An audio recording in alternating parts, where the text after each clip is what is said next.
and really contrasting fortunes for the two teams coming into this fourth round Yeah, encounter. the Leeward just had a high-scoring loss to Trinidad, and I think they'll find the conditions, the Leewards, a little different from the conditions at Warner Park, because I saw a bit of most of the Trinidad Leewards game. Warner Park, the ball didn't move at all. There was no bounce, there was no sideways movement. In fact, one commentator described it as playing on a road. But I think the Leeward's fast bowlers and the bowlers in general, including Cornwall, will enjoy this track. They will give the spinner some bounce, and I think you'll get some sideways movements. Indeed, the players are coming out. The Leeward's Volcanoes, correction, the Leeward's Hurricanes, and they are coming out led by Rakeem Cornwall. And coming out as well, the openers for the Windward Island Volcanoes. So the Windwards with one change, and the Leewards two changes. We will give you the 11s. So the Leewards Hurricanes, Kadeem Henry, Karima Gore, Joel Andrew, Jamar Hamilton, Rakeem Cornwall, the captain, Cameron Pennyfeather, Justin Greaves, Mikhail Louis, Casey Carty, Ocean Thomas, and Azari Joseph. The Windwards Volcanoes, they are batting Jeremy Solozano, Stephen Pascal, Avim Hodge, Alec Athanaze, the captain, Sunil Ambris, Shadrach Descarte, Jovin Benjamin, Ryan John, Kenneth Demba, Darrell Cyrus, and Gillan Tyson. So it's going to be, not surprising, Azari Joseph, the West Indies player, and he will be the first to bowl. He'll operate from the southern end, and under bright conditions, Rakeem Cornwall starting with 3 slips and a gully. Yes, and the conditions obviously will require that kind of a field placing. Azari.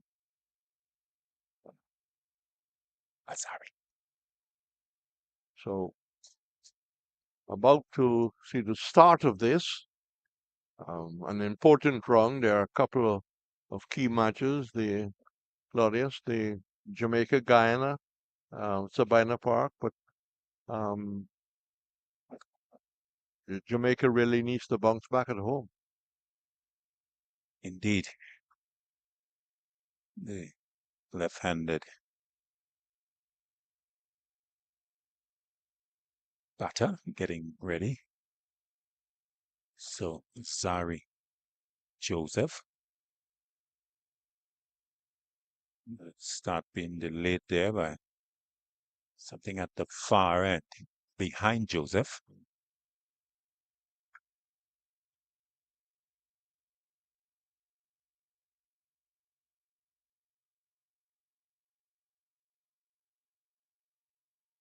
So we're about to see the first delivery.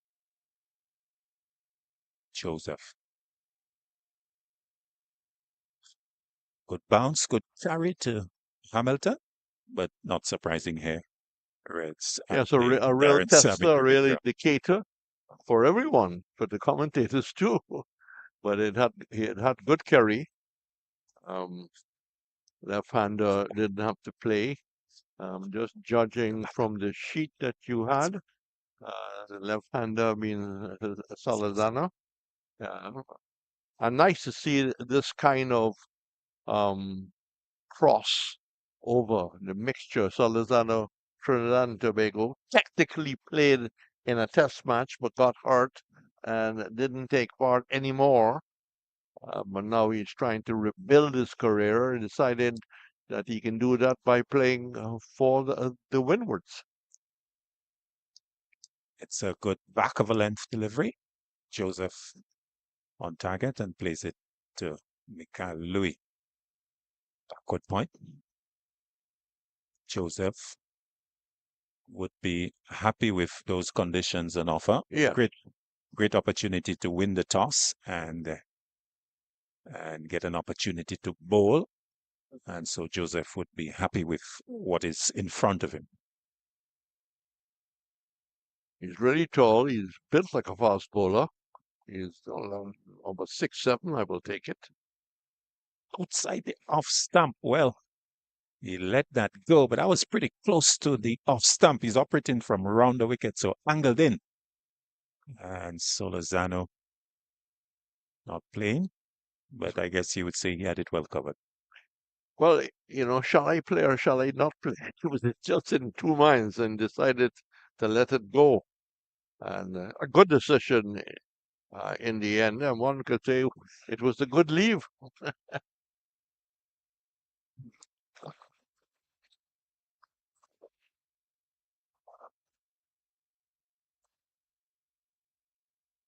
Joseph to Solozano. Oh, play and a miss. Good bounce, good carry to the keeper. Definitely beaten on this occasion. Very close to the body. Really asking questions of the batsman. His partner, Pascal.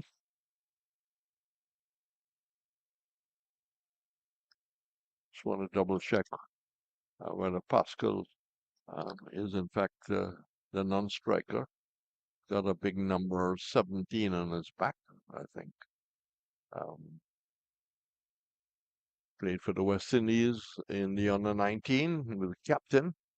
Now changing the line there, he went down leg side. It took a little bit of pressure off the batsman.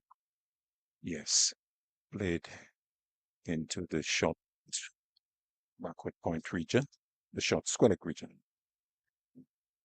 And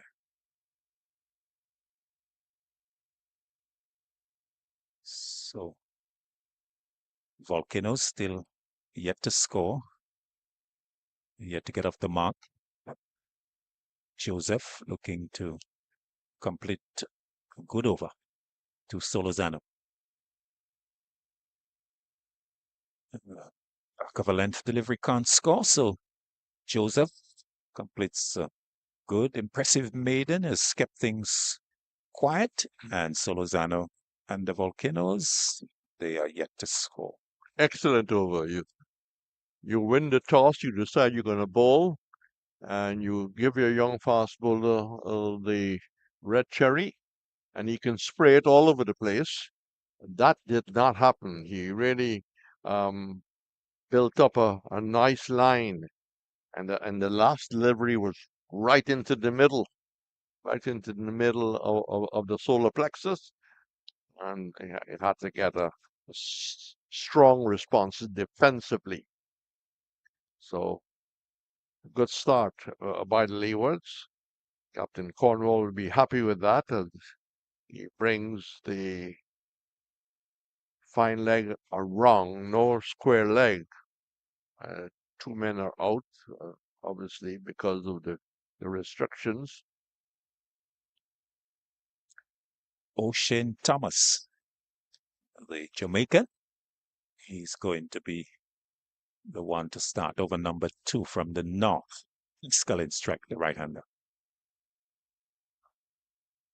Driven down the ground. That will go pretty close, in fact, into the boundary at long off for 4. So pitched up delivery, and Pascal getting himself away to a pleasant boundary as O'Shane Thomas, not back of a length, but bringing a foolish delivery.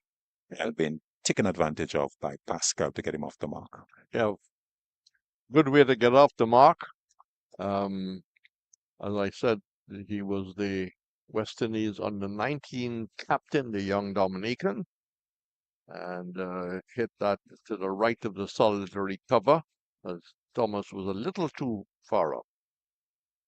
Very wide on this occasion. And the umpire probably thinking of calling that wide. Umpire Butler. Umpires Dighton Butler and Shannon Crawford. Shannon Crawford from Guyana. I think he's the senior member of the fire department, but his love is not for fires, it's for cricket. Thomas to Pascal. Oh, seemed to have been inside edge onto the pad. But fielder on the onside. Darrell Cyrus. In fact, Kadeem Henry under the helmet. Not making a catch of it. From the reaction of the close fielders, might have been an inside edge on that, Rich. His best delivery so far is his first over, is the second game, and Thomas has had a 3 for 44, which probably encouraged them from the last game to include him here. Much better delivery. It's outside the off stump. Nice away shape on that. Good bounce. Good carry to Hamilton. And the decision by Pascal is to allow it to go. Are you surprised that Jeremiah Louis didn't start the attack? He's had West Indies colours. He's had a not playing in this game. Yeah, well, the Leewards opting to go with, of course, the experience of Joseph and the away movement ability of nice drive of Thomas, who's wide of off stump and will concede his second boundary of the over. As Pascal helps himself this time to the left of the mid-off fielder through extra cover. And another boundary to him. He's 8. That's his team's total. And we're in the second over. I will rate the second boundary better than the first boundary because they seem to have had much more contact in the middle, hit it a little stronger, and that will do his confidence a great deal of good. I mean, I see the captain Athanaze before the game started, I think yesterday, was calling on his batsmen, including himself, of course, who only got 23. He's only played one game, missed the game in Dominica for, well, his own reasons. Wants more runs from his batting.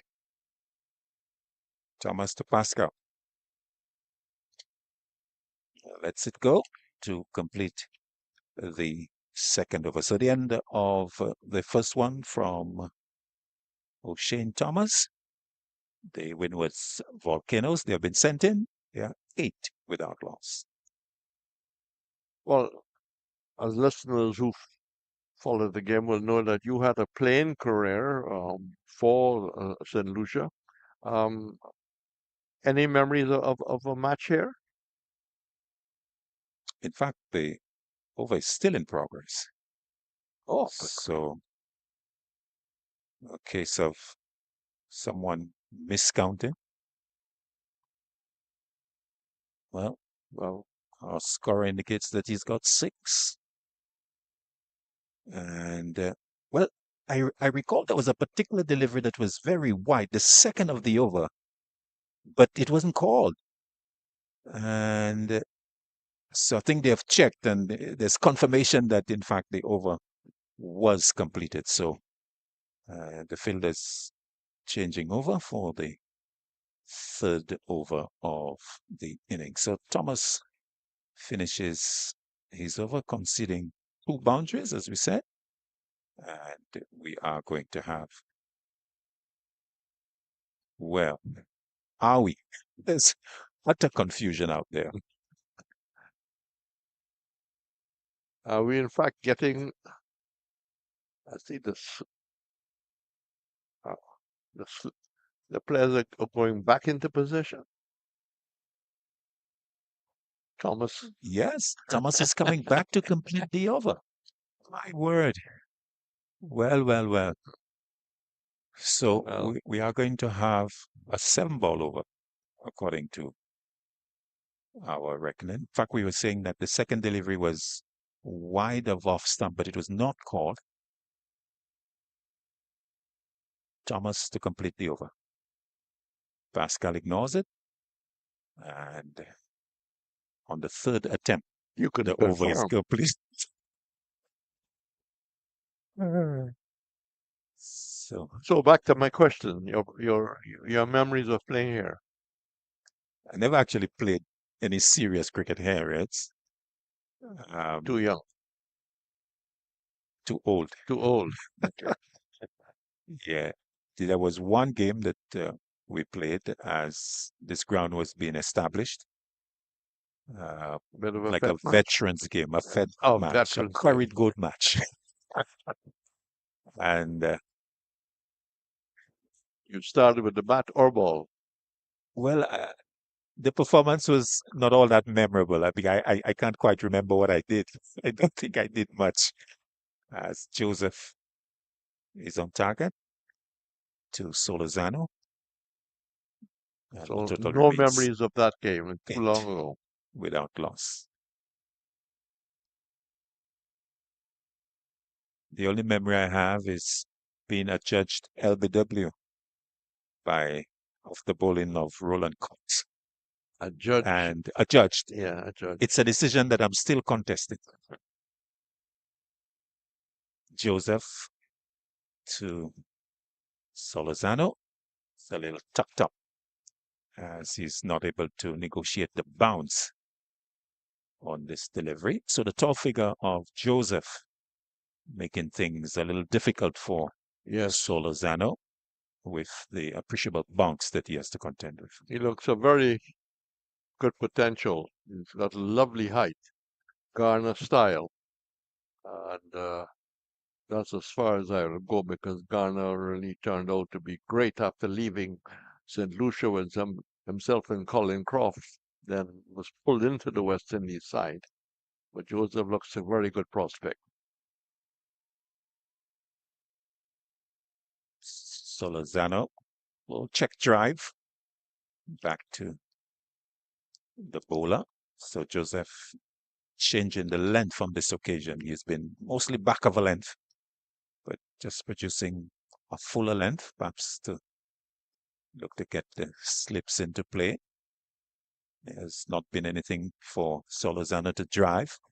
In contrast to Thomas, from the other end, who was presented a greater proportion of fuller deliveries than he's been driven. Joseph to Solozano. Inside edge.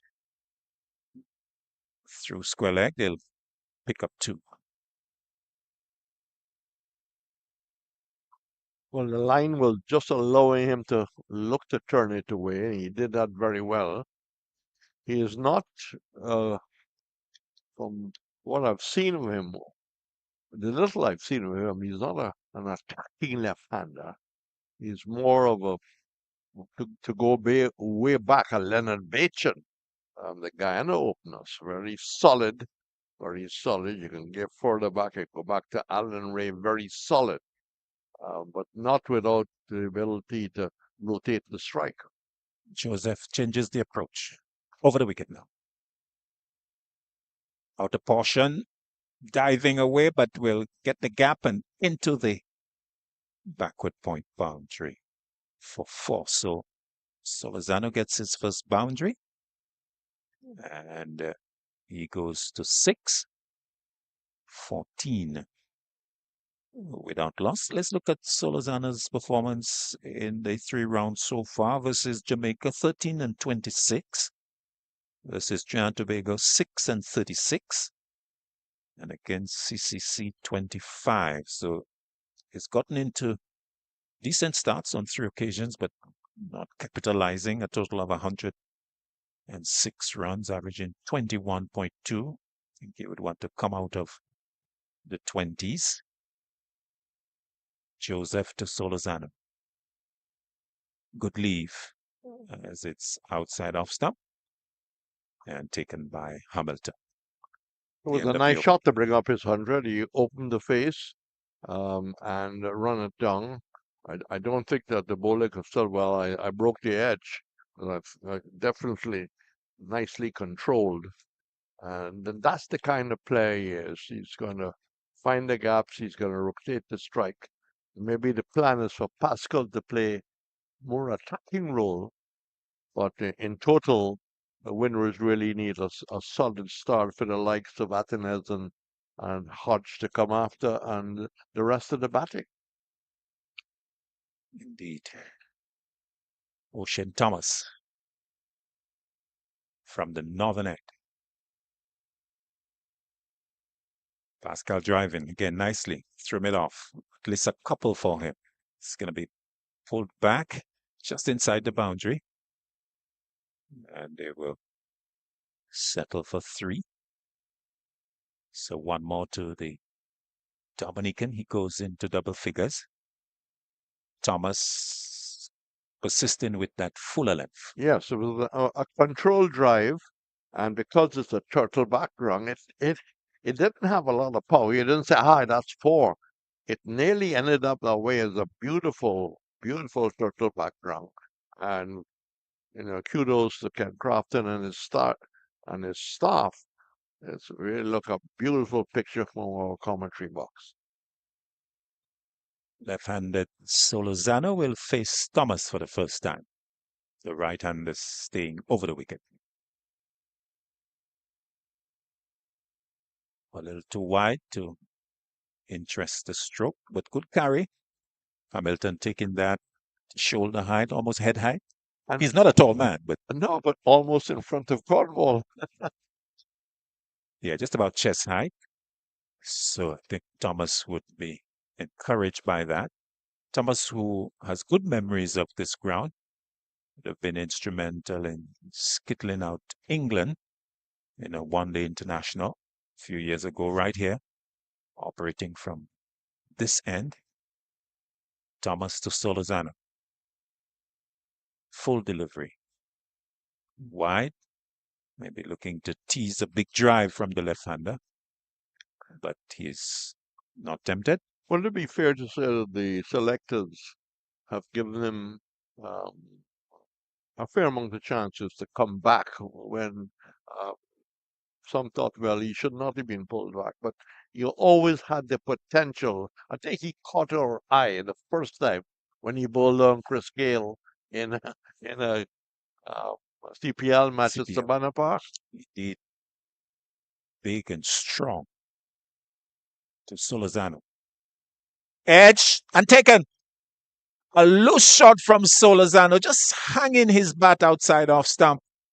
And the ball coming off the edge and going comfortably to the third slip fielder, who took a comfortable catch 200 to his right. Well, he was almost So looking. look at it. Yes, looking to pull the bat away. Yeah, exactly. And the ball coming off the edge and going to the third slip fielder, who took it nicely. So the end of Solozano going caught off the bowling of Thomas. And the Windwards Volcanoes, they have lost their first wicket with Zari Joseph taking the catch. So 17 for 1 in over number 4. You win the toss and decided that you're going to bowl, and you're keen to pick up a wicket, let's say in the first 20 minutes, first 30 minutes. They've given Thomas his second game, and he hasn't disappointed. Well, I think both bowlers have enjoyed the track here. It's just being fairly helpful to both fast bowlers, and Thomas on that occasion wasn't too full. He was pulling the length back. Indeed. Looks like Hodge. I think that's Gavin Hodge. So Gavin Hodge coming in at number 3. And he's coming to do battle for his Windwards Volcanoes team. A man who's already gotten 100. 126 in the game versus Trinidad and Tobago, round 2. And he would take some confidence from that. However, his last 2 innings, or his 2 subsequent innings, he has not really produced scores of 8 and failing to score. So he would want to put his head down and have a good foundation to his innings and bat for the rest of the day, perhaps. Thomas to Hodge, first delivery. And he's on about leg stump and played up onto the onside. So he's yet to score. So Hodge, with his experience, Yep. would need to put his head down And someone who has really bat. worked on this game. I mean, he wasn't making the headlines as a young player. He was going to be the next X or Y. But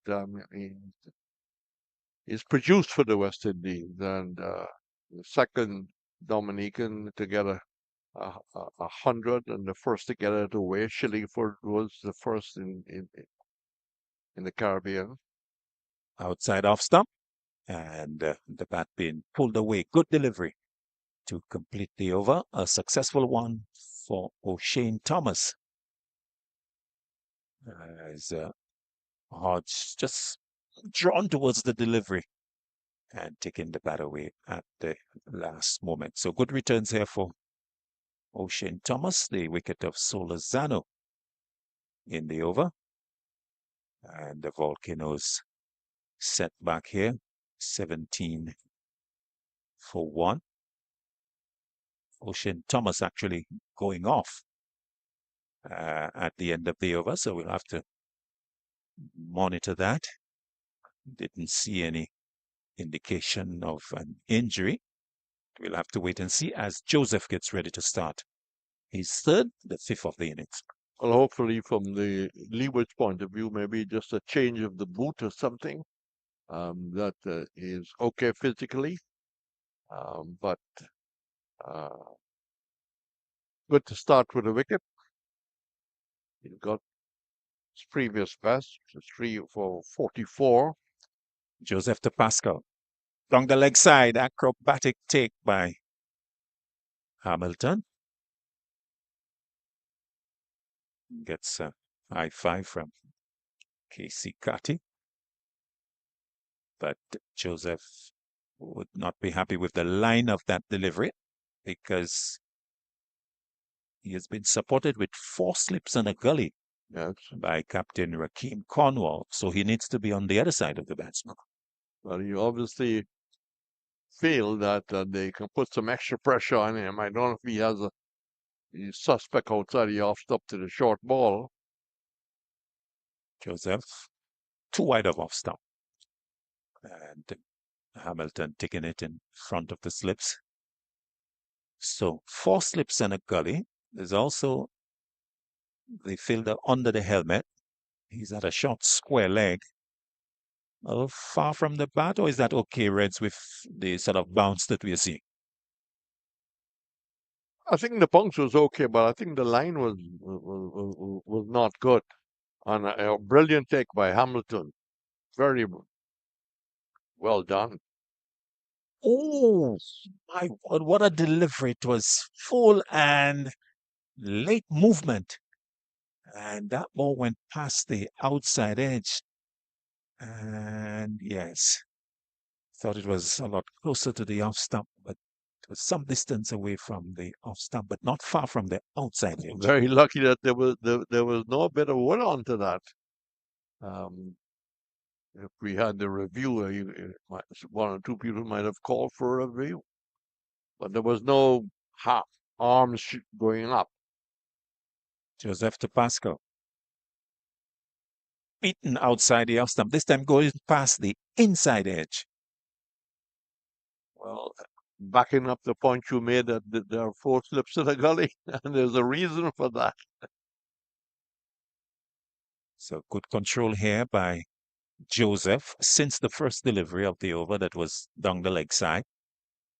He has gotten it in the right area, looking to bring those 4 slips and the gully up a good point into play. Of course, the keeper is there as well. Joseph looking for his first wicket to Pascal. Bouncer. And rocking back. And allowing it to go in front of just over the helmet. And good aggression. Yeah, just reminding the batsman, I've got this in my armory. You know, everything wouldn't be pitched up, so beware. One man in close in, it could have been a step or two to the forward short leg. It could be a little out too deep. Joseph to Pascal. Pascal is ducking, and I think that has come off the helmet, perhaps. And we're going to have the concussion test, I think. The official from the dressing room coming out. No damage done. Just maybe glancing blow off of the helmet. Pascal being spoken to and having the concussion test administered. And of course, the official just checking the status of the helmet as well. At the end of the over, is that end of over, Coxie? 17 for 1. And again, the short ball does seem to be not well handled by the batsman. I mean, he was ducking. He could have hit the glove. He could have gone anywhere. But here's hoping that he'll be okay. Yes, interesting. Just going through the protocols there, and the official just ensuring that Pascal has all the faculties in place. Ensuring that the eyes are in fact moving. What's your name? What's the number on your back? How many fingers I'm showing? What did you do last night? Yeah. What is your name? Okay, but Stephen Pascal seems to be okay. In fact, he's putting back the helmet. Was the first situation where a player had to be substituted in Jamaica when the new rule was brought in, and that's how Blackwood came into to the West Indies Test thing. I'm just wondering if Bravo was. I'll check that. Okay. Of course, we had the situation internationally where Manas Labuschagne came in when Stephen Smith was hit by Jofra Archer. And what a performance when he came. Performance indeed. Labuschagne, well, not doing so well yesterday. Australia going down to India in the Champions Trophy semi-final. Thomas to Pascal driving. Hodge, in fact, correction. And no touch, so Hodge yet to That would be score. very encouraging to Thomas, driving and missing, and very, very key to the Windwards putting together a partnership here, and overall a very good score, as Claudius mentioned earlier. They've been short of runs. The only 100 being scored by Hodge himself, of averaging in the 40s. Thomas to Hodge. Oh, good delivery. A late movement from Thomas, very much in evidence here. Is being drawn into the stroke just outside off, just shaping away. Yes, excellent delivery. And Thomas will be fairly happy with his morning's work now. I don't know when it's going to come to the end. You know, you give your fast bowlers 3 or 4 at one that come back just before lunch. But he's eager to bowl. Thomas to Hodge. Hodge gets a difficult delivery.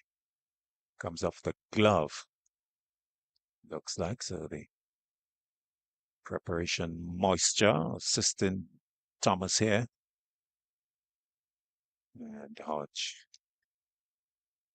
having to go through the difficulties at the start of your innings where you have to take up some pressure, soak in some pressure.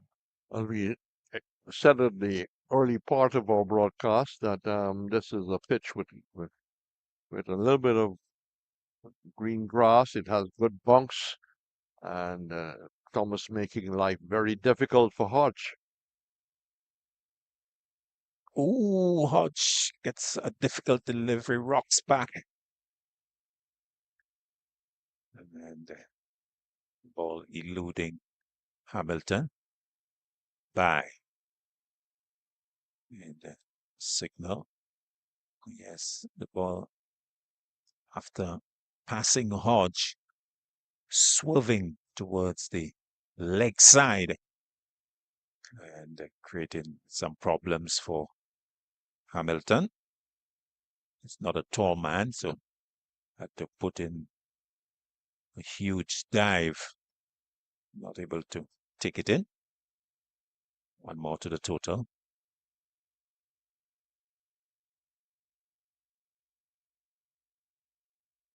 Thomas to Pascal now. Short and ducking is Pascal. This time Hamilton takes. And Hamilton, no difficulty there, just using the footwork, getting across.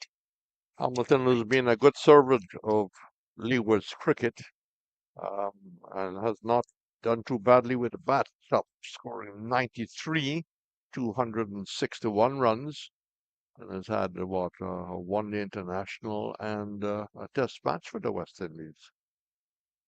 Thomas to Pascal.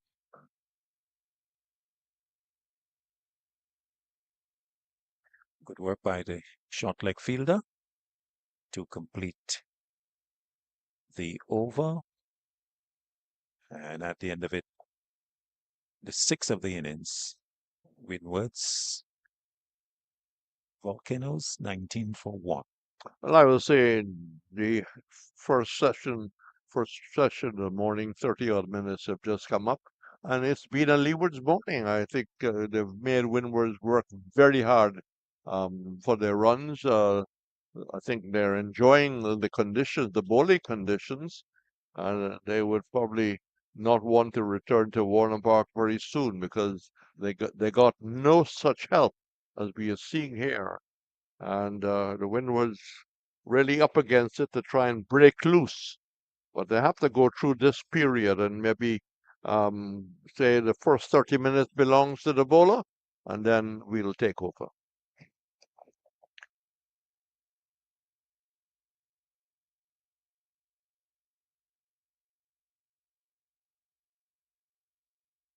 Nicely whipped away to long leg. One more to Hodge. This is his first run. He's off the mark.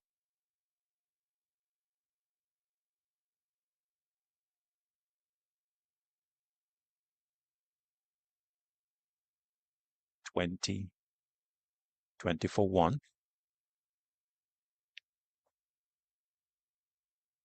So Joseph is 4th over. Not for 7. Pascal, 11 from 18. Getting a change of helmet now, and we'll continue to battle against Azari Joseph. If you are joining us for the first time, the Leewards, they won the toss. The Leewards Hurricanes won the toss and decided to bowl. Joseph to Pascal.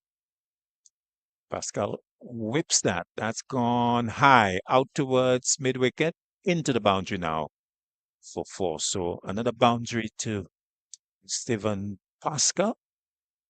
He goes to 15. And the total 24 for 1 at the start of over number 7. As we say good morning to Dwight Thomas. Yeah, good morning to our viewers and listeners.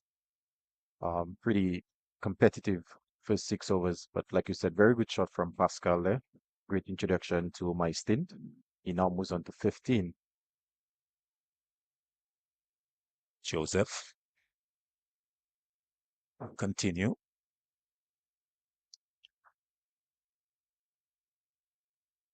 as into the body and been picked up by the fielder at that squarish position on the onside. The only fielder in front of the bat on the onside. So we've got 4 slips and a gully, backward point, and 1 man in front of the bat at extra cover. Joseph looking to bring that slip cordon into action. To Pascal, driving over the head of extra cover and away behind him for 4. So Pascal taking advantage of anything loose here from Joseph as he goes to 19 and the total 28 for 1. Yeah, very good looking shot there from Stefan Pascal. Alzari Joseph on this occasion, maybe guilty of overpitching, and Pascal taking full control. He's looked very good this morning. I know he's been short of runs so far for the season, but he's gotten a start from the Windward standpoint. I'm sure they will be hoping that he goes on to gets a big score today. Joseph to Pascal. Fuller delivery on target and playing back to Joseph. So a case here, Dwight, of Joseph maybe not being consistently on that off-stump line to really bring those fielders into position. And of course, Pascal has not really allowed him to get away with anything loose. So good contest between these two. Joseph to Pascal. That's a lot straighter, but worked away safely. Down to long leg for a single. As that looks like the end of the over. So the end of over number 7. 29 for 1. Windwards Volcanoes. Yeah, pretty good start by the opening bowlers of the Leeward Island Hurricanes. Alzari Joseph yet to take a wicket, but he's bowled really well. Been very tested in terms of his line and length. The previous over, I know he did hit Pascal in the head with some aggression. So definitely very good start from the Leewards, and they are looking to make the most of the conditions on offer. But nonetheless, Pascal has looked very good so far. He'll be in strike as O'Shane Thomas starts a new over. Short and ducking out of the stroke. Not so much bending of the torso, but just ducking out of the stroke and allowing it to go. So really a case of having to negotiate the shorter ones as well. So you've got the slips to contend with, but you need to be very much on song in terms of how you're going to negotiate the bounce. Yep. So far, the Leeward Island boys have been very aggressive with the short pitch delivery, and they're using it quite effectively so far. Flicked away, good stop by the keeper, Hamilton. O'Shane Thomas not on target on this occasion. Lucky to get away with that, really. Yeah, that's what we would call a freebie. Pascal feels like he may have just missed out there. There's an opportunity with only the fine leg. He had the opportunity to any bat on that could have easily gone for square leg for another boundary.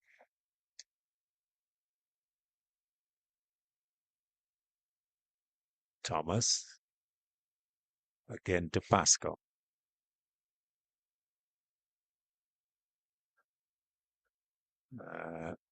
Being let go outside the off stump.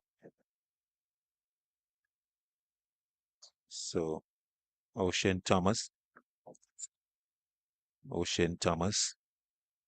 Just the one game previously.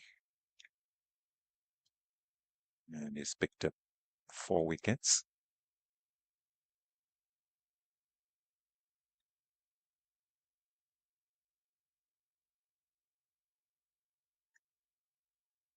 Thomas to Pascal. A play and a miss outside the off stump. So the false stroke being induced there as Thomas is hitting good areas on that off stump. Yeah, that was a very good delivery by O'Shane Thomas, just about the off stump. Some movement away from Pascal. Pascal being a bit too loose there, trying to drive that one on the up.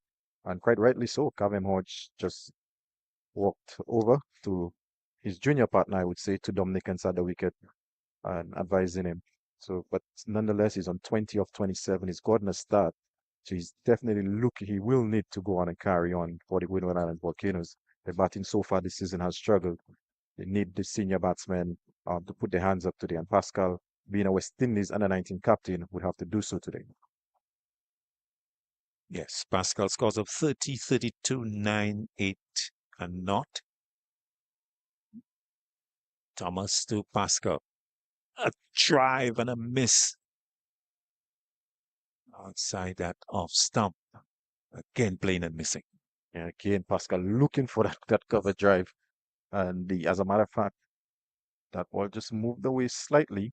So you're seeing on the replay, yes, looking to hit that one on the up again. And something that I realized every time he goes for that big booming drive, his bottom hand comes off the bat. He's been successful with it on 2 occasions so far this morning. And maybe a case also, Dwight, of perhaps getting that left leg a little further towards the offside. And will certainly interest Thomas. Want to stay in that general area. 3 slips and a gully waiting. Thomas to Pascal. Drive in nicely straight to the fielder. This one was a lot better. He got a lot closer to that one, and he had the right length as well. That one is a bit fuller.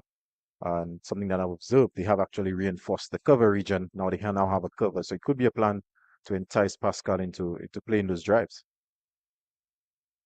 So 8 overs completed. The Windwards Volcanoes 29 for 1.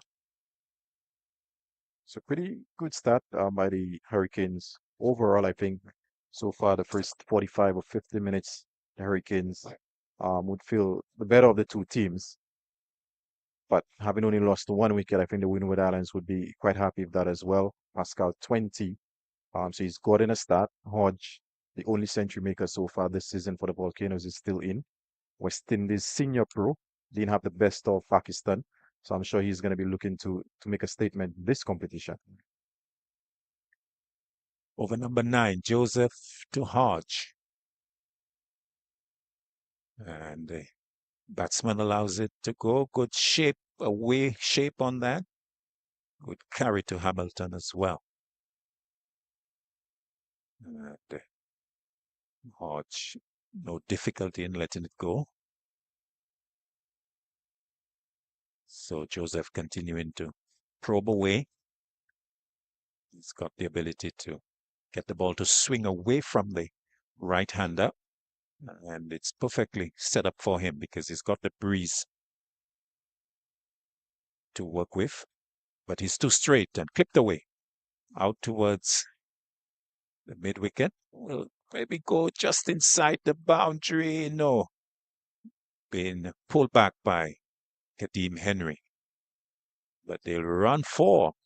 So good work there by the two Dominicans, combining well and getting 4 all runs. So total going up with that effort to 30, 33. And quite unusual to see 4 being run here on this ground. Yeah, excellent running. I don't think I've ever seen 4 runs being run, so definitely excellent running by these two. Like you said, they're two Dominicans, so the communication must be very good. But excellent running by Cavem Hodge and Stefan Pascal there. So Hodge moves to 5. Mid-on now posted. Joseph to Hodge. Hodge is getting that off the thigh pad, maybe. And yes, confirmation from umpire Crawford. 31. Midway in the 9th over. So we've seen the Leeward's Volcanoes, just conceding in the field placing with the mid-on now posted. 3 slips, gully and backward point. Joseph to Pascal. And a misfield will give Pascal his 21st run. Kadeem Henry not picking up at forward square. And Joseph gets an opportunity to bowl at Hodge. So far, Joseph has been bowling very straight so far in this over. If anything, he's been guilty of maybe being a bit too straight. In fact, every scoring shot so far in this over has been for the leg side with the feel that he has, like you said, 3 slips and a gully.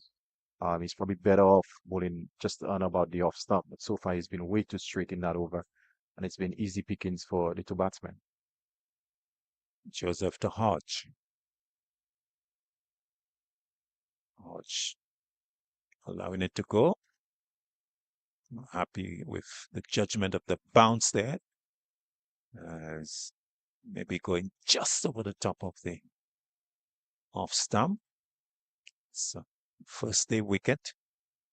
And so given the reputation of this surface, Hodge is happy with the pace and bounce from Joseph as well. Quite safely allowing it to go. It's 35 for 1, Joseph to Hodge. And Hodge very animated in his decision not to play a short one as the over is completed. So at the end of 9, after 9, I should say, 35 for 1. Windwards Volcanoes after they were sent in by the Hurricanes. Yeah, I really like the last delivery from Alzari Joseph. Around the original circuit, Kavem Hodge is known as a compulsive hooker. If I remember correctly, the game against Trinidad, he got out twice playing that shot. And that was the plan against the Trinidad and Tobago Red Force. They really did attack him with the short delivery, and he hauled out twice to the man at square leg. So definitely that is something that Alzari should keep in mind. Good line of attack against Hodge. Thomas to Pascal.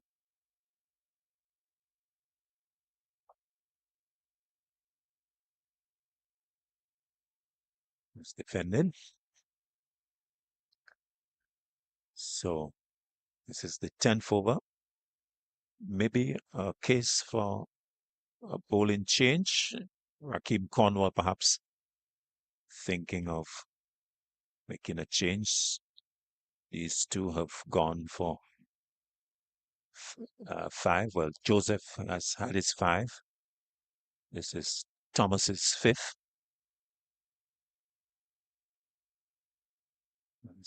He's going to move into Pascal. Whipped away over square leg and into the boundary for 4. Loose delivery and put away by Pascal. Very good shot there by Stephen Pascal. Shane Thomas just a bit too straight on that occasion. That was heading down the leg side, and Pascal just whipped that over square leg for 4. He now moves on to 25.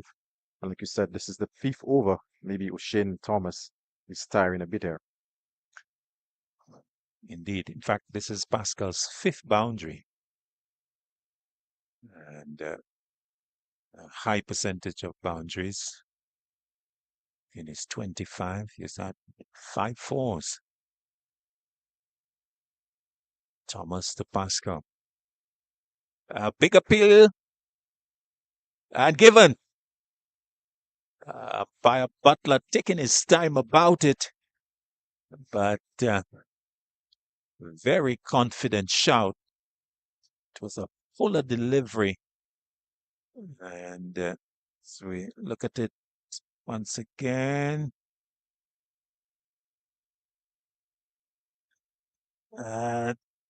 Angled in and maybe hitting leg stump, clipping leg stump, right? I would say umpire's call. I would say umpire's call. That looked it could have gone either way. I think on the review that would have stayed with the umpire. Pascal looked very disappointed though. Yes, umpire Butler took a long look at it and in the end raised the index finger.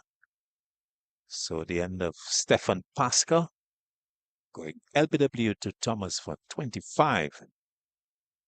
And the Windward Islands Volcanoes, they are 39 for 2. Yeah, having won the toss, deciding to bowl first, I think the Leeward Islands Hurricanes would be very happy with the position that they're in. O'Shane Thomas picking up his second wicket, only considering the 16. So definitely the Windward Islands, again, they've struggled so far, and we've seen some of that. But the important thing for them is that the two of the most senior batsmen are at the crease, the two West Indies players in the captain Ali Athanaze and Hodge. So they will definitely be looking for a partnership to put some pressure back on the Hurricanes. So the captain comes out and he will want to combine with his compatriot to do a repair job here for the Volcanoes. So the left-handed Ali Athanaze.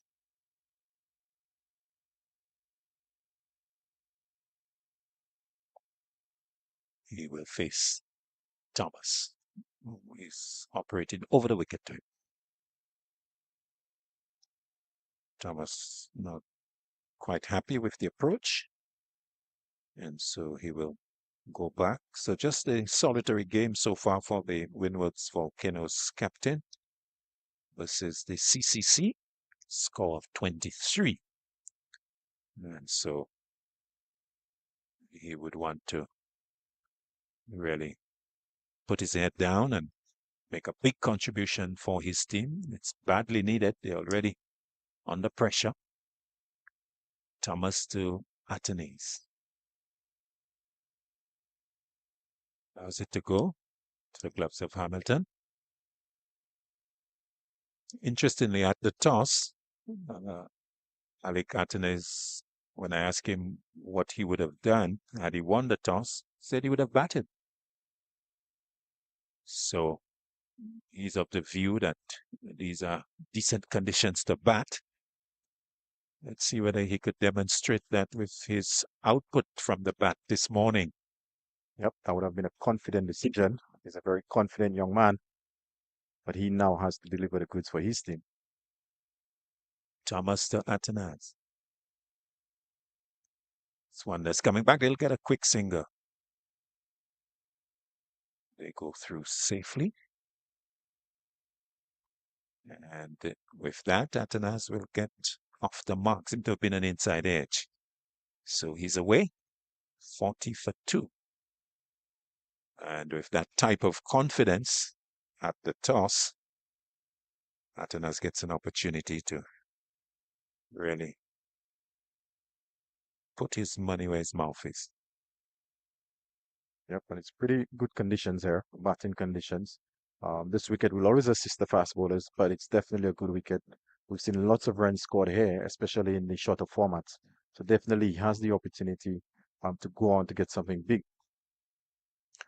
Thomas now to Hodge. Good delivery. Drawn into play in that, and the ball just seaming away into the gloves of the keeper to end the 10th over.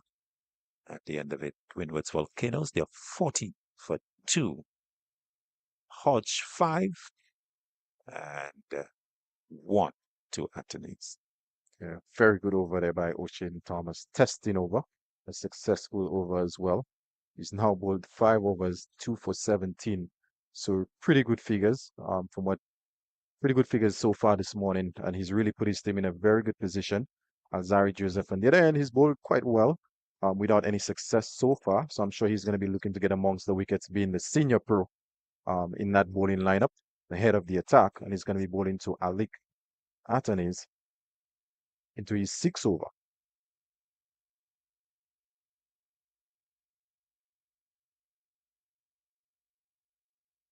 So Joseph, 5 overs,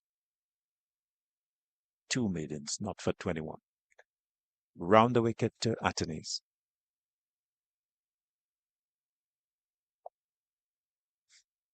Plays back to the bowler.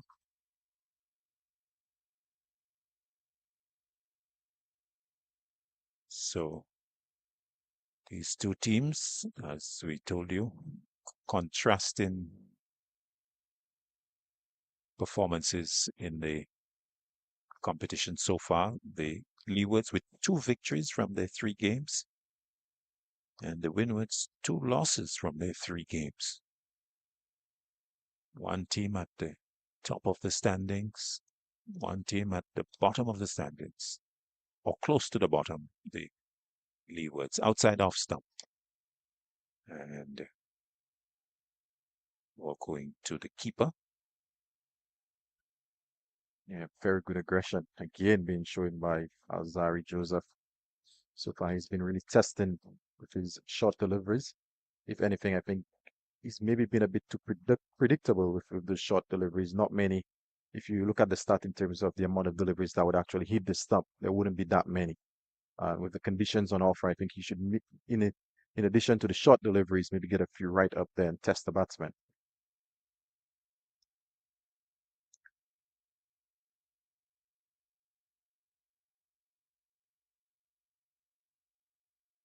Joseph to Athanaze. Quick single. And they go comfortably in the end. So the two Dominicans responding well to each other as they bring the total to 41 for 2. We've had close to an hour play so far. And we have seen just the 2 bowlers, Joseph and Thomas, who have taken a long time about it. Normally, I expect to see a lot more than 10 overs, 11 overs in an hour. That's driven nicely, square, out towards the boundary for 4. Pleasant stroke from Hodge. Got the width and nicely put away to the right of the backward point fielder for 4. So he goes to 9, and it's 45 for 3. Quite an exquisite stroke. Wonderful shot there by Kavem Hodge. I could recall a few years ago, David Warner playing with him at St. Lucia's Zouk said he's one of the prettiest batsmen he's seen. And that is the reason why. Very good looking cover drive by Kavem Hodge there.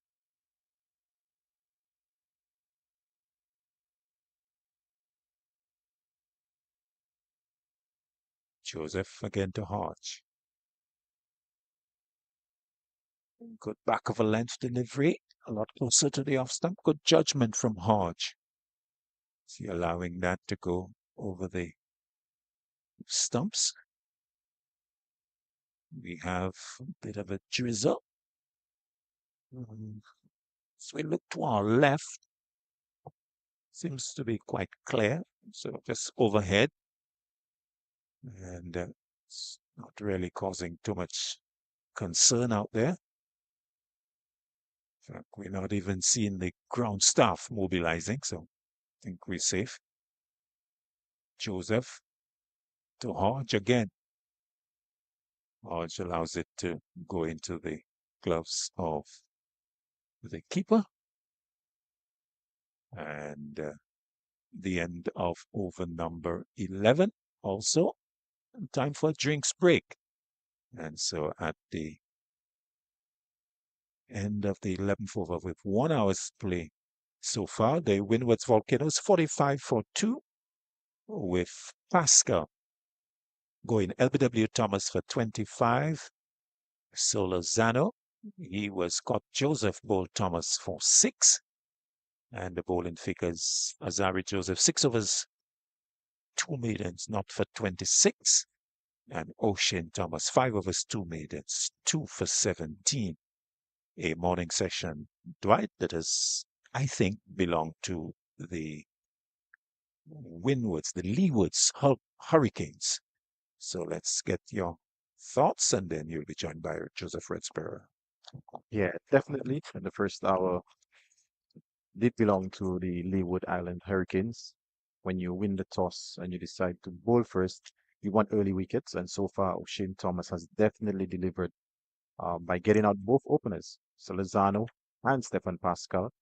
So definitely that's what they had in mind when they decided that they wanted to bowl first. The Volcanoes, on the other hand, 45 for 2, they will be looking to get a solid partnership in between the two most senior players in Hodge and Athanaze, the two West Indian scorers. Both these players were on the last test tour to Pakistan, so a lot is expected of them, and they would need to rebuild a partnership as we welcome back Reds to the commentary seat. Yes, first hour definitely gone to the Leewards, and I think they've enjoyed the decision to send the opposition in, and I think they have really used the conditions in the middle with a little bit of grass effectively. They haven't sprayed it all around. And Thomas must be extremely happy getting his second game. He's got 3 for 44 in his first game, and I think the Roland Cox figures suggest that Thomas is 2 for 17, 5 overs, Yep. and they virtually were kept going for an hour. Yes, both himself and Alzari pulled throughout this first hour. 5 overs to O'Shane Thomas and 6 to Alzari. And I think they would welcome that sort of wicket compared to what they played on in the previous round. Definitely a lot more life in this wicket, a lot more assistance in this wicket for the bowlers as compared to the previous round game against the Trinidad Red Force. Yeah, so the first hour was definitely gone Leeward, but I think this is the heart of the Windwards batting. The Windwards batting relies a lot on Hodge and Athanaze, and of course, the people who come after. Yep, I think the engine room of the Yeah, Windward Islands batting would be Ali Captain, Kavem Hodge, and Sunil Ambris. These are the three senior pros. They've been playing at this level for a very long time, and all three of those guys have West Indies experience. yes. So you can lose the first session and win the second session, so they have to try and see what they can get to by lunch. From their point of view, the Windwards, they don't want any further loss. Yep, a great coach once said to me, you take it by 30-minute intervals. So I'm sure they're going to be looking to maybe bat the next 30 minutes. If they're still there, bat until lunch. And if they're able to do so, I think if Windward Islands can go into the lunch session only 2 down, it would be a pretty good session for them. Well, we have very good weather here. Whatever little drizzle was in the making, that's gone its way. Not so good in Antigua, where they haven't started yet in the game there. And of course, in Jamaica, it starts 1 hour later, Eastern Caribbean time. Thomas continuing, and that's played with some degree of confidence. Looking to drive, and doesn't. In fact, it's a no ball. So 1 to the total, it will inch up to 45 for 2. It might have been the first no ball for the morning? Roland, first no ball for the morning? Second no ball for the morning. In terms of no balls, this is something that Thomas had struggled with previously. Yeah. So they have not been guilty of overstepping. So Thomas trying once more as he comes in to Athanaze, and Athanaze trying to get on top of that.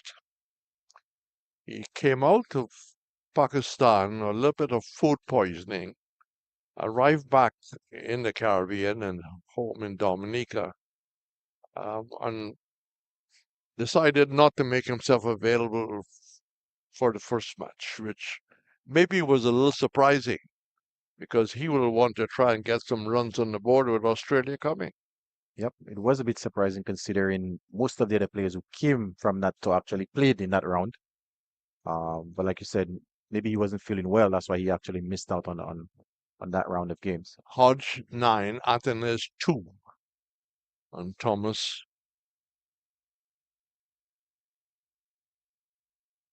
Okay, to drive at that comes off the inner part of the bat. Might have been some movement into the pad,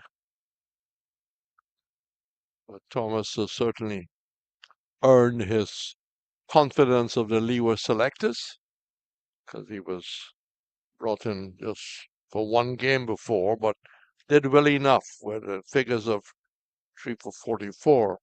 And I think he's justified the confidence they've showed in him. And it was known that St. Lucia would have been the kind of venue where your fast bowlers can do well. Yep, I think the conditions here might have influenced that decision. Beating him outside the off stump, driving, making no contact. It wasn't all that close to the edge, but he was comprehensively beaten as he goes for a little walk around, maybe talking to himself quietly. Bobby Simpson, the Australian opener, used to say that he will talk to himself and said, "Come on, Bobby, get to 10. Okay, Bobby, get to 20 now." Especially was facing the likes of Wesley Hall in sixes in the matches they played there in Australia. Thomas wants to not just beat the bat, but take the edge, and that's outside the off stump. A lot of more confidence showed by Athanaze as he shoulders arms, lets it go to Hamilton, a very cheerful individual. You can easily nickname him Smoking Joe with the way how he walks. Joe Frazier, former heavyweight champion of the world. We just had boxing finish here in St. Lucia. My poor old voice had 3 nights of commentary trying to recover from that. Guyana won. That's turned away. Just finding it outside leg. Natural shot for the left-hander. Get it down to a wide third man. A wide. Yeah, Athanaze very confidently just working that one down to the fine leg region. Yeah. To now move on to 3. So far, he's looked very compact in terms of his defense. And when he's decided to play an aggressive shot, he's looked really good. But what has impressed me this morning is O'Shane Thomas bowling. This is his 6th over bowling in this spell. Yep. I know his fitness has come into question at times, but he's looked really sharp and really fit today. And for those who have questioned his fitness, he's certainly making a statement. Good carry again to Hamilton, who will appreciate keeping on this track, but no pressure on the batsman. Wide enough, Hodge pulls the bat away, and it's 2 for 47. 2 for 47, and we have had a pretty competitive morning, which has really gone to the bowlers. Yep. So far, 12 overs bowled, 6 by O'Shane Thomas, 2 for 19, and Alzari wicketless so far from his 6 overs, considering the 26 runs. But again, so far, I think the Leeward Island Hurricanes would be very, very pleased with what they've seen so far. And it looks like it's going to be a bowling change from the players' pavilion end. It looks like it's going to be Justin Greaves. Justin Greaves, this is his first game of the season. He's been out with an injury. It looks like he's going to be coming from the players' pavilion end. Yes, there was no statement on the absence of Justin Greaves, whether he was injured or he was unavailable for family reasons or what.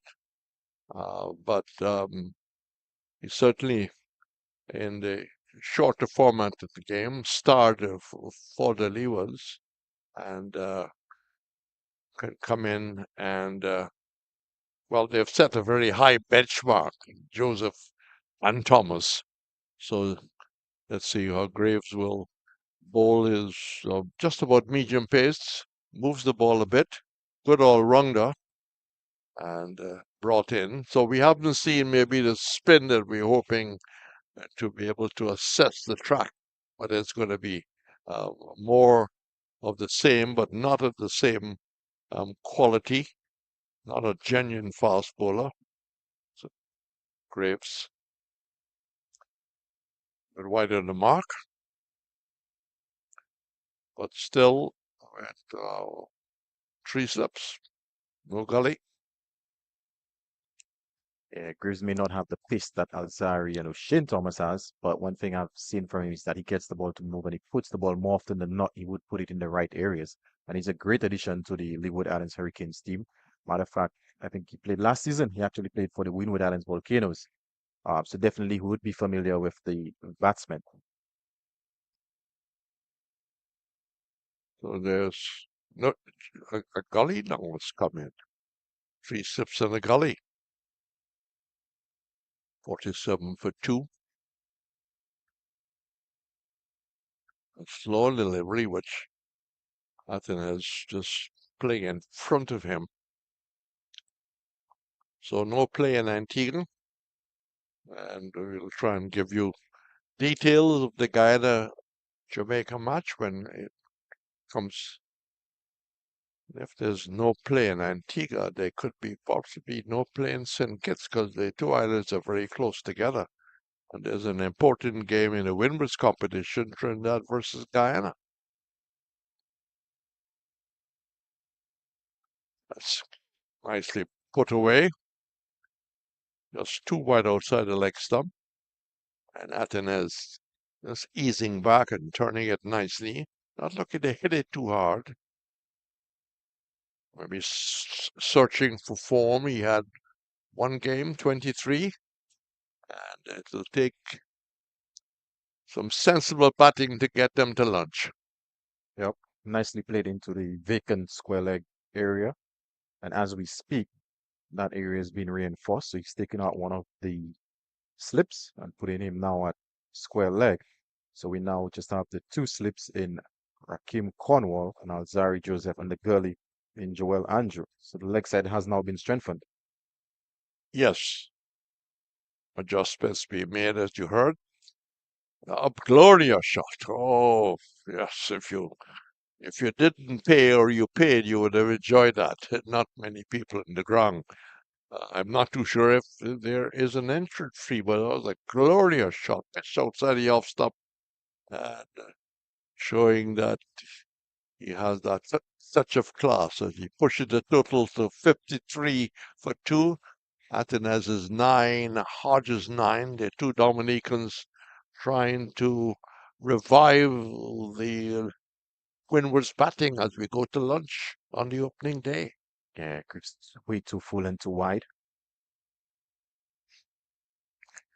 One outside the off stump. Athanaze is not interested. Full.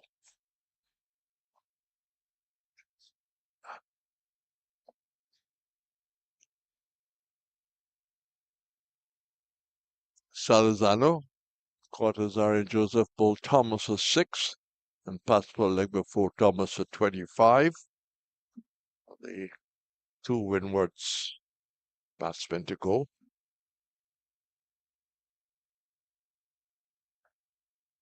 That's flicked away nicely, straight down the leg side. Another boundary picked up by Athanaze in this over. Looks in good touch. Yeah, good looking shot there. Justin Greaves again over pitching on the leg stump, and Alzari just Alec Athanaze just working that down to the vacant square leg area for another boundary.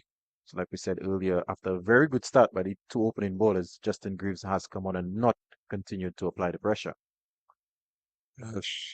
Justin Greaves replacing Azari Joseph, 6 overs, 2 maidens, none for 26. And we gave you Thomas 6 overs, 2 maidens, 2 for 19. And 10 runs coming off the opening over for Greaves. But Thomas will still continue. And this is a big ox for a big man. But he's showing his fitness. And I think when you got 2 for 17, it's hard to pull the ball out of your hands. Yeah, he must be asking the captain for the ball at this point. Yes, can I have one more, sir? He speeds in. And an inquiry as he takes him on the pad, belatedly pushing forward, but no rail keeper on the slips area going out. But it's been hard work by Hodge. Athanaze look a lot free on 13. Partnership of 18. They're scoring thanks to Roland Cox at 4.33. And big Burley Thomas starts to move in.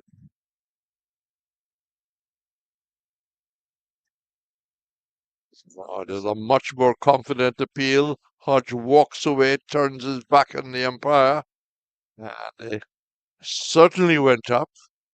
That was pretty close. And I think the body language of Thomas suggesting, well, I thought I should have got that in my favor.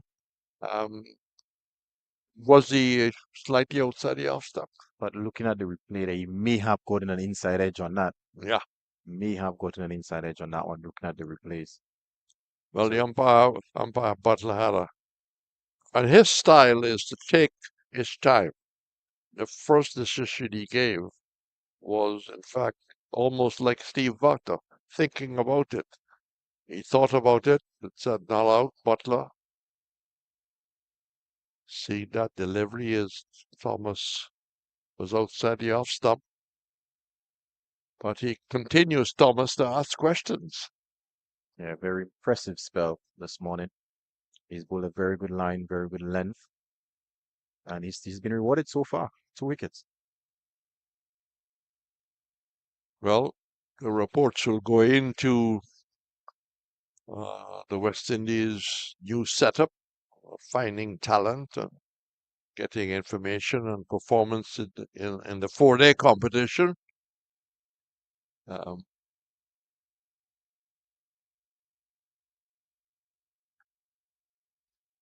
Well, an opportunity to play that back with a square, but maybe playing too early and picked up by mid-wicket.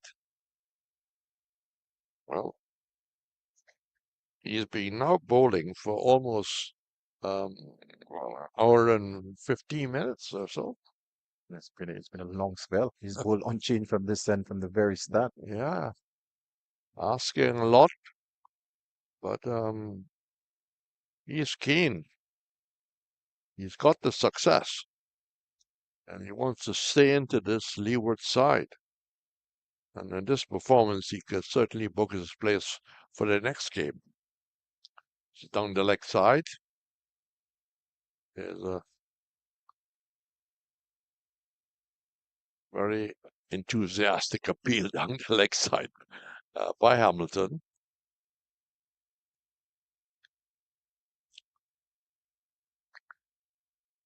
So Pascal and Solozano opened. Pascal looked in very good touch.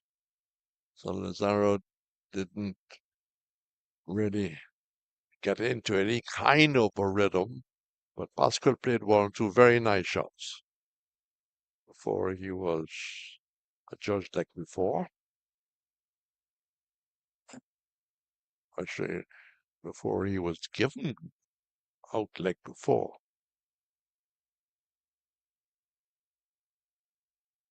Lifting delivery, good carry to Hamilton. That's completes yet another over from the big burly Jamaican-born Thomas. 7 overs, 3 bins, 2 for 19. Greaves, no doubt, will continue. 1 over for 10 runs. I don't know when we'll probably see spin before lunch. Well, Shane Thomas continues to bowl very well from this end. But I'm sure at some point we are going to be seeing the captain, Rakeem Cornwall, at some point before lunch with that ball in his hand. Yes, I will think that he should get a fair amount of bunks and some turn. Big, strong shoulders. He does get bunks when maybe others might not. But it's going to be Greaves to move in. 13 Athanaze, Hodge 9, 257. And that was not too sure what Athanaze had in mind. Shall I play or not to play? Ooh, that was close. That was very close, but in the end, well left. Yeah, I'm left. The bowler might think that the victory was his, moral victory. Didn't start well. 10 came off that first over. Greaves is all over the shop. And Hamilton took that between first and second slip. So not a good start by the Barbadian. But it's early days yet. I don't know how much cricket he's had on his belt of late, because whether he was nursing an injury, we really do not know. He's just coming back for his first game, so we're not in rhythm as yet. Again, a bit wide outside the off stop. Radar needs to be adjusted.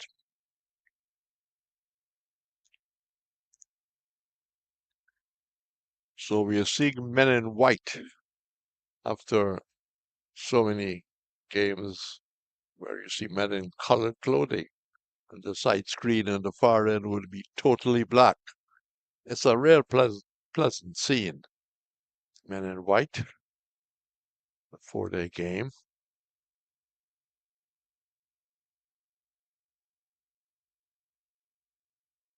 Pitched up, but not a shot in angle. He just came forward and stroked it, as if he's playing the waiting game for it to be a little wider so he can use his hands. Athanaze 13, Hodge 9. Is scoring at exactly 4. Very good bit of work by Louis at a very short backward point.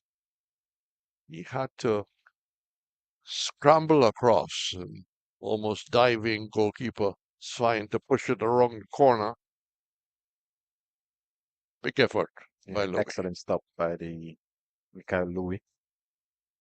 Alec Athanaze would feel like he missed out there. Either side of Louis that could have easily gone to the boundary for 4. So he would feel like he missed out on a scoring opportunity there. Well, I think he benefited from his height there, Louis, because he got down, used the extension of the hand,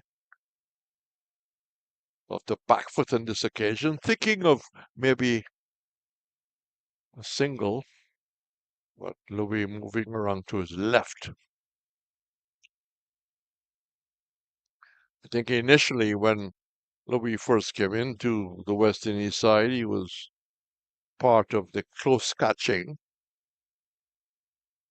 but now he is out at a short backward point.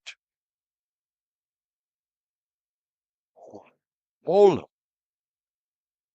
Well, that seemed to come back in. Okay, the driving. I don't think it was there for the drive. It seemed he pulled the length back somewhat. So the Windwards is set back. This is not what they wanted. They wanted Athanaze and Hodge to stay there.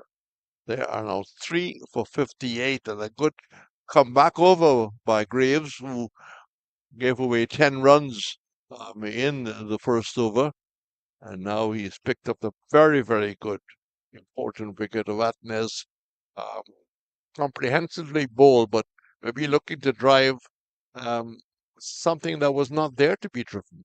Excellent delivery by Justin Greaves. That one actually came back in slightly. And like you said, Alec, maybe looking to drive a delivery that was not necessarily there for that drive, but good delivery nonetheless, and he's taken the big wicket, that of Athanaze. So the reliable Ambris now comes. Good firm head, and the two will no doubt know that they've got to stay there until lunch. You can have total dominance against you in the first session, and all of a sudden in the second session you can look at a different batting side. Yeah, and these two players would need to put on a big partnership. Sunil Ambris, by nature, is a very aggressive batsman. So if he spends any time at the crease, the Windward Islands Volcanoes will be scoring very, very quickly, and this game will be moving on quickly. He's the type of batsman that doesn't take a backward step, whether it's pace or spin. But it's important that he plays an important role for this team, and he's patient and builds a partnership with Hodge. So Thomas continuing. I think this must be the longest spell he has had in his life. No one can question his fitness after today. Nope. I think that has gone out of the window because he has given it his all. He gives it all as he starts to move in. And that's hot and gully. Well, for a moment I wasn't too sure if it did carry, and it picked up nicely by Louis. Yep. Yeah, looking to drive, and like he was in two minds because he didn't carry through with the shot. He seemed to just simply play at it in two minds whether he should have gone through for the definitely more powerful shot. And it's a double whammy. They've lost 2 wickets in 2 balls. Yeah, that was very loose by Hodge. That delivery was wide outside the off stump, what you would call maybe a nothing shot, especially the situation of the game. Maybe ill-advised. But the incoming batsman now is Descarte, a local solution, the only solution in the starting 11 today. He's looked pretty impressive in the shorter format, Descarte, playing for the Kings. And don't think that he's really not too sure how well he has done with the little opportunity that he's had. But there's a big responsibility now because I think by nature he's an attacking player. But this is not for the attacking. You got to crawl, you got to limp, you got to walk yourself to lunch, and it's 58 for 4. And the Leewards are going to enjoy their lunch. Definitely for Descarte and Sunil Ambris, it's all about right now just getting to lunch without any further loss. I think that should be target. And O'Shane Thomas, again, very impressive. He's now picked up his third wicket for the morning. That's his third wicket for the morning. So very impressive 8-over spell so far. Figures looking better and better. 3 for 19 as he looks for his fourth wicket is outside the off stump. So Descarte has had an innings of 47th. 109 runs. He's doing a bit of bowling. He's at 2 for 36. I think he's picked up 5 wickets. But this is a day to forget about wickets. This is a day of staying there. And then after lunch, try and put together a partnership with Ambris. Thomas again. Just outside the off stump, but should be making the new batsman play. Yeah, if anything, he's guilty of just maybe allowing Descarte to have 2-sighters. But the one thing that has been impressive is this spell is his pace and his carry. It's been lots of carry on offer, lots of bounds. Descarte and Sunil Ambris would have some work to do to bat till lunch.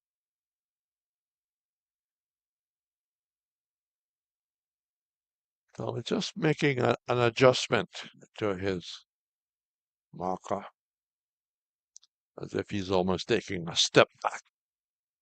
58 for 4. We're half an hour away from lunch. That's a wayward delivery outside the off stop. No pressure on the left-hander.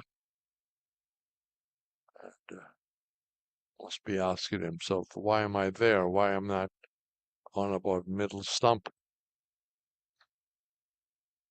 So the Windwards continue to struggle with the bat.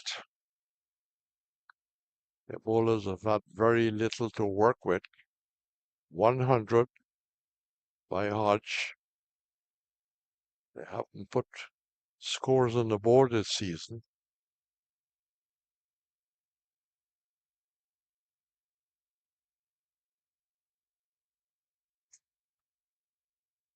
Thomas just maybe seemed to be tiring. It's outside the off stump, and that has allowed them 2 byes.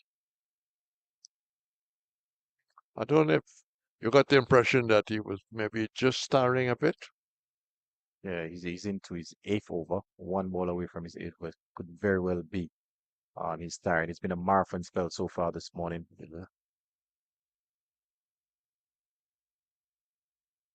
So he comes back to his mark. And the total moves up to 60 for 4. Both batsmen still are not.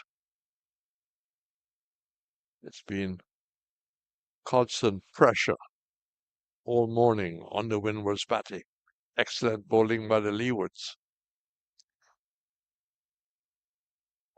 Shoulders, arms.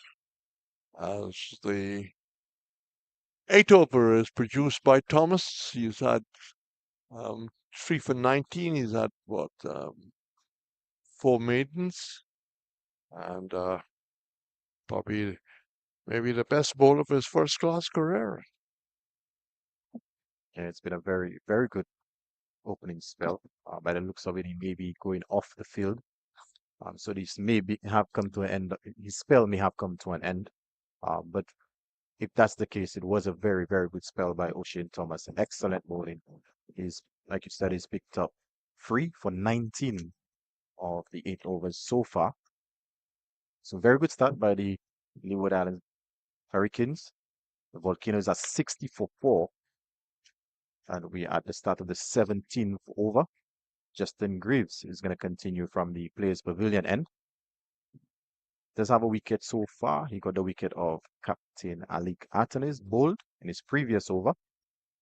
After going for 10 in the first over, well, a very impressive second over, only conceding the 1 run. So he's going to be looking to continue where he left off. As we welcome Claudius Emmanuel back to the commentator's seat, and that one is wide down the leg side. Good take again by Hamilton, who's been very impressive with the gloves so far. Yes, so Justin Greaves wide down the leg side. So Leeward's Volcanoes would be happy. 25 minutes or so to lunch.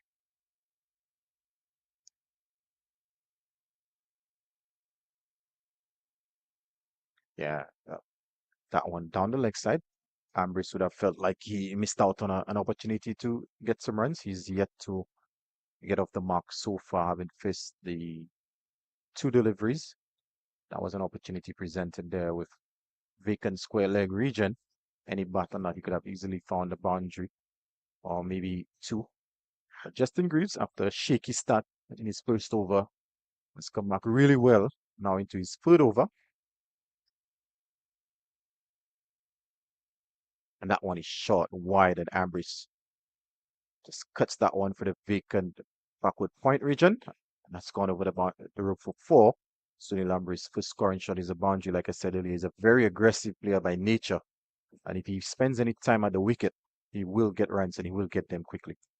Yes, short and wide and getting on top of it and hitting it away into the vacant point boundary for 4. So good start by the former captain.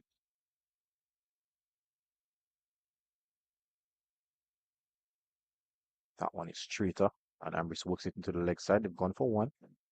Coming back for the second. That's all it's going to be. So Greaves again, a lot straighter.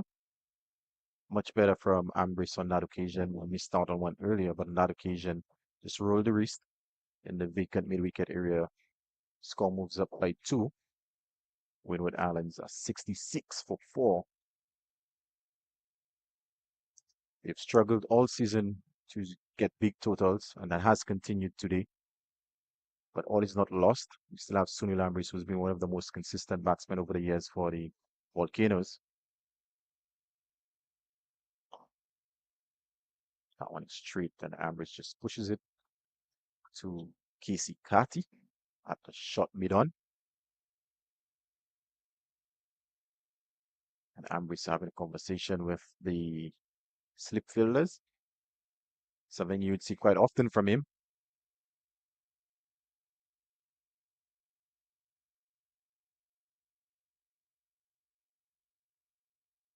Greaves into his third over, 1 for 17. One delivery shy of completing his third over. And that one is straight again, and Ambris just works that down to the vacant fine leg region for 4. Again, Greaves on that occasion guilty of bowling too straight.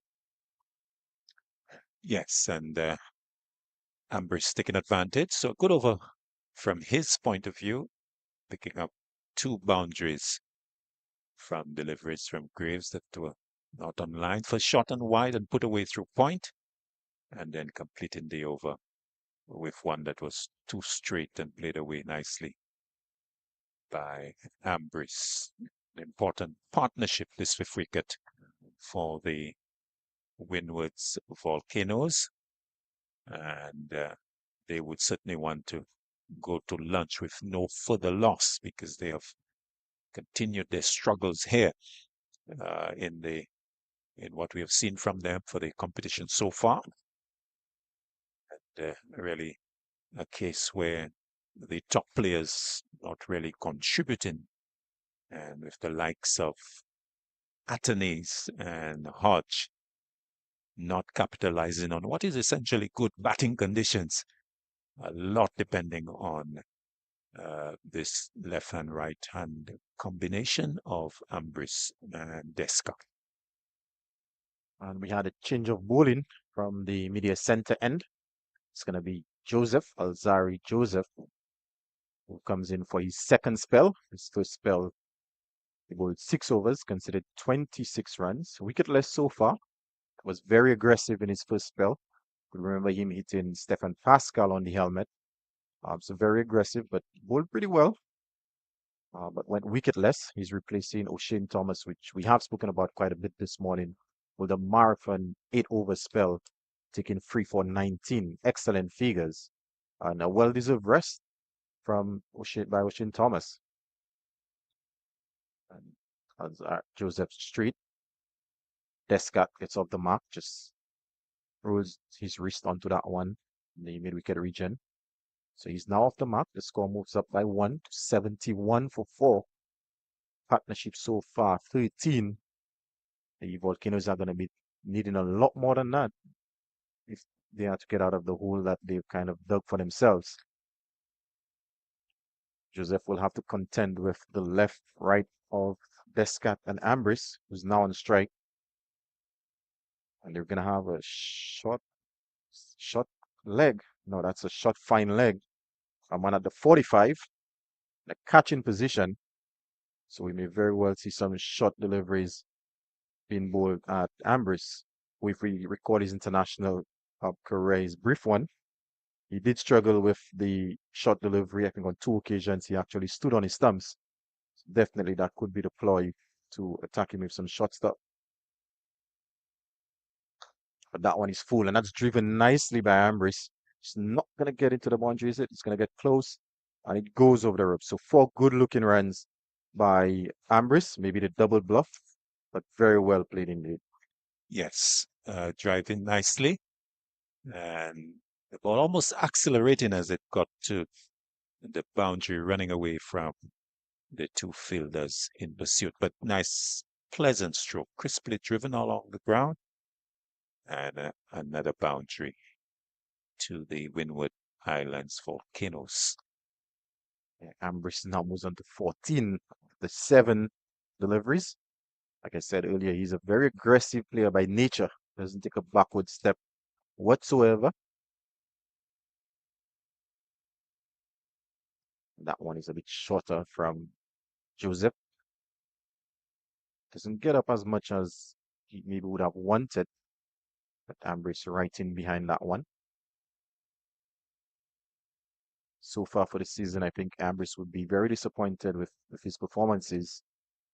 He's kind of batsman that prides himself on getting big scores, and he's been very successful for the Volcanoes over a long period of time. He's been playing for very, very long time. So he's definitely great conditions there. He's going to be looking to get a score. That one is short, and that's wide, and that's cut through the vacant backward point area. Goes over the rope now. Another 4 by Sunil Ambris. He now moves on to 18 of the 9 deliveries and 4 boundaries so far. Yes, short, and the square cut coming into play there, getting on top of it and hitting it nicely down into the backward point boundary for 4. So he's dealing in boundaries. His 4th boundary. You're talking about his scores, Dwight. Well, we'll give you that. So Ambris scores of 20, 56, 9, 16, and 14. Aggregate of 115. So well below his ability, you would think. That one is a lot straighter. Much better line, much better length this time by Joseph. And Ambris just pushes that one to the gully fielder. And we've come to the end of the 18th over. Successful one for the Volcanoes, getting Sunil Ambris getting 2 boundaries of that over. Alzari Joseph coming back for his 2nd spell. So far, he's bowled the 7 overs, considered 35 runs. The Volcanoes, this partnership between Ambris and Descarte had now moved on to 21 of only the 17 balls so far. Yes, indeed. In fact, I was just thinking in the last 2 overs, we have had 2 boundaries being taken from each. So an aggressive partnership between these two. So although they have been set back by the 4 wickets, these two, Descarte and Ambris, they are not getting themselves bogged down, and they're putting away the bad balls. I guess it's an appropriate way to go, because there's no point in looking to build further pressure on yourself as a team. And so these are looking to go about it in a positive way. Well, we'll have to wait and see as to the success of that strategy, but so far so good. Yep, and by nature, both these batsmen are very aggressive. Descarte, like Red said earlier, he's been a very good white ball cricketer for the St. Lucia Kings and also the Volcanoes in the last 2 Super 50s. That one, he's using his feet, coming at the bowler. Doesn't make contact, look like came off the pad. Yes, the umpire signal leg by. But again, Descarte showing the aggression by coming at Justin Greaves. My word, is that white ball cricket or what? Descarte very aggressive, coming down the track at the medium pacer, and not able to lay bat on ball, but definitely showing intent and looking to be more positive. We'll assess that strategy as the game goes on. 15 minutes before lunch. We have to keep a close eye on it. Coach Kenwright Peters may not necessarily be happy with that approach. And Greaves straight, and Ambris just works that into deep square leg. They're going to come up for 2 comfortable runs. Ambris keeping things ticking over. Greaves into his 4th over, 1 for 23 so far. Got the big wicket of Athanaze, with one that came back in, bowled through the gate. He's not the most expressed in terms of pace, but what I've seen of him so far on the regional international circuit, he gets the ball to move. And he's very good in terms of his line and his length. And after that delivery, they've reinforced the leg side. We now have Joel Andrew, who's moved to a square leg. That one is short, tucking Ambris up. Was making room maybe to cut through backward point, but a lot straighter than what he would have wanted. But Ambris 20 of 12, the partnership so far 24 of only the 20 deliveries. Not long now before the lunch interval. I think the primary focus right now should be survival. But these two batsmen, they are looking to be very positive in their approach. That one is short and wide, and Ambris looking to maybe get that one over the Johnson Charleston. Maybe he was better off looking to control that cut shot, but looking to it a bit too hard and missing on that occasion. But a very poor delivery from Greaves, not taken advantage by Ambris. Yes, Ambris looking to play that maybe high over backward point. He actually played over it and not making contact. But if you were to just come into the field, you would not know that the Windwards, they have lost 4 wickets, because in recent times we have seen them play very aggressive. And that one just taking the outside edge, but not carrying to Mikhail Louis, who's at gully. So much better line, much better length on that occasion by Justin Greaves. This is the area I think Raheem Cornwall would want him to be more consistent with free slips waiting. And that perhaps in what we have seen from this partnership in particular, given the status of the innings, maybe an indication of why the Windwards Volcanoes have not been able to put up a sizable total in the competition so far. That one is straight. There's a bit of an appeal. That's going to come close to the boundary. As a matter of fact, it goes into the boundary right now. But it's going to be signal leg buys, 4 leg buys. So Greaves straight on that occasion. There was a bit of an inquiry, but that one was heading way down the leg side. Yes, very much so. Greaves was interested, but umpire Crawford didn't have much interest in that, as they were able to get a boundary. But just going back to the approach of the Windwards batters, Dwight, you see in contrast to the other teams, Trinidad and Tobago, Barbados, big totals in excess of 400 and 500.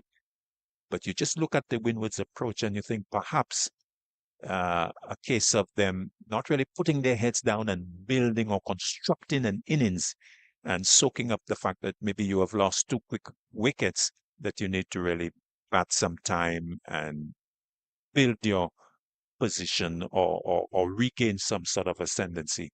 It's about guys just being, in my mind, a little bit too aggressive in terms of trying to hit boundaries. That has been what's happened previously. Even today, we've seen that every single one of those batsmen, I think, have gone out to play an aggressive shot, and that good delivery by Alzari Joseph. That one came back in, hands on heads in the slip cordon. They're a bit surprised maybe that did not take the off stump, but very good delivery by Alzari Joseph. That one seemed to have come back in a long way. Yes, he's operating round the wicket to the left-handed Descarte, and that ball pitch outside off stump. Descarte allowing the ball to go by, but that came back a long way. And maybe judging the bounce correctly, Descarte would argue, but perilously close to the off stump. There's good leaves and there's bad ones, and that one was a good one. Joseph a lot fuller this time. Descarte looking to drive and just drives it to mid-off. He's on 1 of the 10 deliveries faced so far. Joseph so far wicketless, being the spearhead, the senior bowler. I'm sure he wants to get amongst the wickets. Having seen his opening partner in O'Shane Thomas pick up 3 wickets. I'm sure he's looking to get amongst the wickets. That's number 8, Joseph on his back.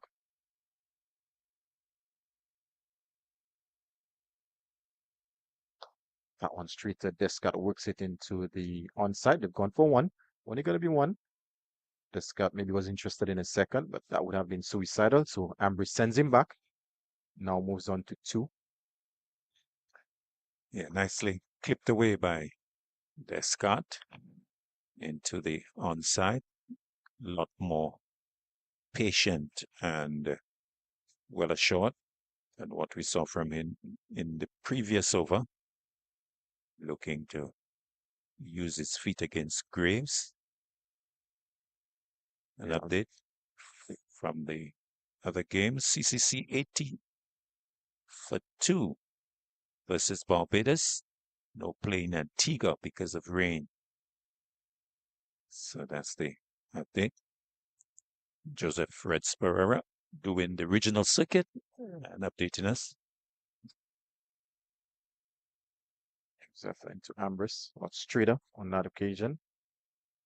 Perhaps bowling to his field, because again, he's got a man at 45, which would suggest that he's going to be very attacking in terms of his line and his length to Ambris. Man at 45 in a catching position, which may very well mean he's going to be looking to bowl straight and a bit shorter to Ambris, who, like I stated earlier, in his brief international career at the test level, did get out a few times to the short pitch delivery. I remember Neil Wagner stepping on the crease on a couple of occasions, becoming the first test batsman to get dismissed twice, I think in his first 2 games. Definitely that could be a ploy. That one is full and well driven by Descarte. Maybe not transferring his weight the way that he would have wanted. But full delivery by Joseph. Much more sensible approach from Descarte when he's facing up to Joseph, as opposed to Greaves in the previous over where he used his fit. Yes, he's very mobile at the crease, this particular delivery. The balance in the stroke, maybe not what he would like, and so the momentum taking him up the track. That one, good delivery, excellent delivery by Joseph, coming in on the angle, and when it pitched, just moved away slightly between all ends up there. Descarte, good way to end the over by Joseph. Joseph remains unfortunate, we would have to say. He's bowled well, 8 overs, 2 maidens, not for 37, and not able to have any success in the wickets column as yet. Quite remarkable that he has seen his opening bowler go 8 overs, 4 maidens, 3 for 19, O'Shane Thomas. And Joseph probably wondering, what more do I need to do to get a wicket? Because he has certainly beaten the bat. And that was the case in the last delivery ball, angled in and straightening and going past the edge of Descarte. Yeah, Joseph has bowled very well this morning, despite the fact that he's been wicketless. He's been very testing in his line and his length for the most part. And Greaves bowled fuller. That one, Ambris just clips it to square leg. The previous over, that region would have been vacant, but they reinforced the leg side. Got a fine leg, deep fine leg. A man at square leg just in front of square. And there's a mid-on. Free slips. They've also now have a backward point all the way back. Mikhail Louis onto the boundary. So a bit more defensive to Ambris. Being the situation of the game, 88 for 4, maybe a bit too defensive. That one, Ambris plays well down to third man. They've gone for 1. And maybe a bit of poor running. I would think that could have easily been 2, but excellent fielding nonetheless by Louis. That one just maybe took a bit of extra bounce on Ambris, but well controlled down to the vacant gully area. But good delivery by Greaves. Yes, a little curious that Rakim Cornwall should take away the gully. 88 for 4. And the ball being played in that region, and so getting the single. So maybe a case where Cornwall could be a little bit more positive with maybe the short leg and the gully still in position. But they have opted to stay with 3 slips. And again, Descarte using his feet, looking to maybe he deposit that one somewhere into the player's pavilion, coming up the inside edge. So 2 very different approaches. When he's facing up to Greaves, he seems to be very aggressive, want to take the attack to Greaves. Whereas when he's facing up to Joseph, is a bit more defensive. Maybe that has to do with the extra pace that Joseph has. but maybe not the best approach with maybe last over before lunch, maybe, or maybe one after that. Maybe not the best approach considering they're 89 for 4. Yes. A little too busy at the crease for me. Descarte. That one, shoulders, arms this time, a bit much more sensible on that occasion. Again, this may very well be the last over before lunch, or maybe we might just have one. So that is just much better approach. Being 89 for 4, I think the most important thing right now is to go into lunch without losing another wicket. So far, they put on 31 of the 33 deliveries. So pretty brisk in terms of run rate, but they would need to get a lot more in terms of the partnership if they are to dig the Volcanoes out of the hole that they found themselves in. And that's straight, and that's whipped down to the man at fine leg. So they're going to be one. So Greaves straight on that occasion. Descarte played very well controlled on that occasion. Gets a single. Now moves on to 3. Greaves into his 5th over. Yeah, but Descarte would be disappointed there. Full toss and might have done better with that. 2 men back, backward square leg and long leg would have been maybe looking to find a gap, would have gotten a short boundary, but hit it straight down to the fielder. Greaves into his 5th over. 1 for 25 so far. That one is wide. And Ambris again sensible. Allows that one to go by, to be taken by Hamilton, who's been very busy behind the wicket so far. So we've come to the end of the 21st over. 90 for 4. Ambris and Descarte at the wicket. So far they've put on 32. So very good partnership so far. Yes, but in fact, Dwight, we've got almost 2 hours of play, a couple of minutes to lunch, and only 21 overs. Back in the day, West Indies with 4 fast bowlers, we've gotten a lot more than that. So we've had a very, very slow over rate this morning. Amazing. Just 21 overs in almost 2 hours.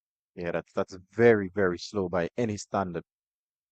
We've not seen any spinners so far, so the free fast bowlers, free fast bowlers has contributed to that.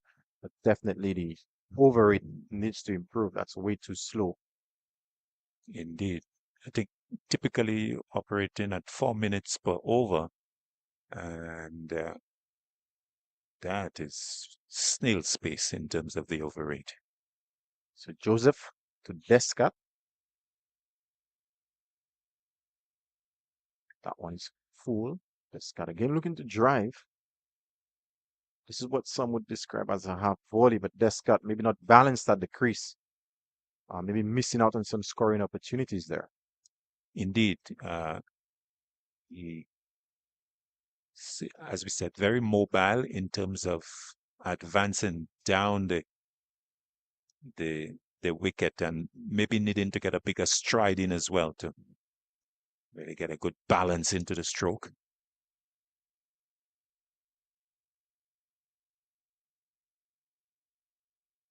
That one is a lot tighter, much better length.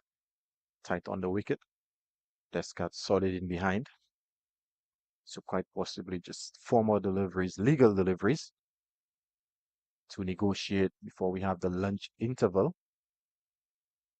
Windward Islands again find themselves, they're back against the wall, needing a big partnership on what is a pretty good batting wicket. The wicket is a lot better than 94-4, I could tell you that. There's been some loose shots being played by a few of the batsmen. That one is short and beaten for pace on that occasion. Gets an inside edge, and that has gone down to the fine leg region for 4.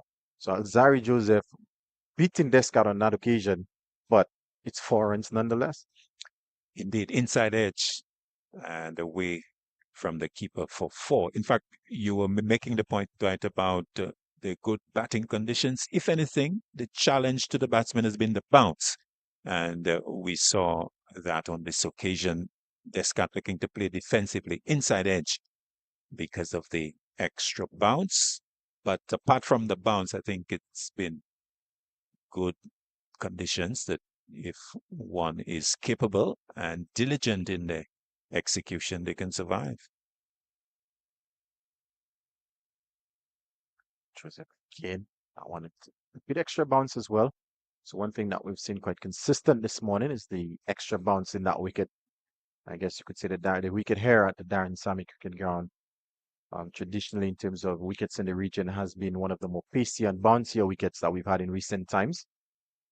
And Ken Crafton and his men are doing a very good job. Sorry, 8.4 overs, none for 41 so far. Descarte 7 of 20. Do it battle for the Volcanoes. That one is a good delivery. Again, an inside edge for square leg. They've gone for one. They're thinking of a second. And they're going to come back for the second quite comfortably. So the score moves up by 2 to 96 for 4. Despite losing 4 wickets so far this morning, the Volcanoes, I think at any point in time, has their run rate gone below 4. So they've been scoring at a brisk rate. The only issue is that they've lost 4 wickets so far for the morning. Indeed. So you can't criticize them for the rate of scoring, or maybe you can. They have been going very briskly and perhaps contributing to the loss of the 4 wickets, but so be it. And again, that one straight, and Descarte works that one nicely on that occasion for mid-wicket for 1. And the score now moves on to 96 for 4. I think the umpires have called time. So we've come to the end of the first session.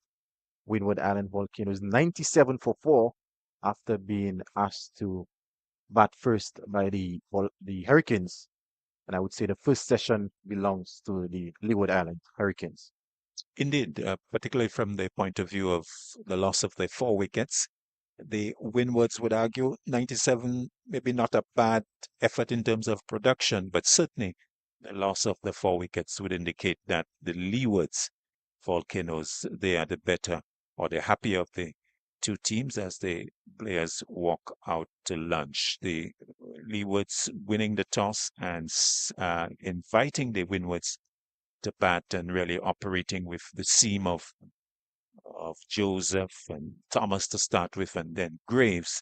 But Thomas, in my view, would have been to pick up the bowlers, picking up those 3 wickets. 3 for 19 from his 8. And he got the ball to seam away, got good bounce. And of course, those 8 overs were consecutive overs from the northern end.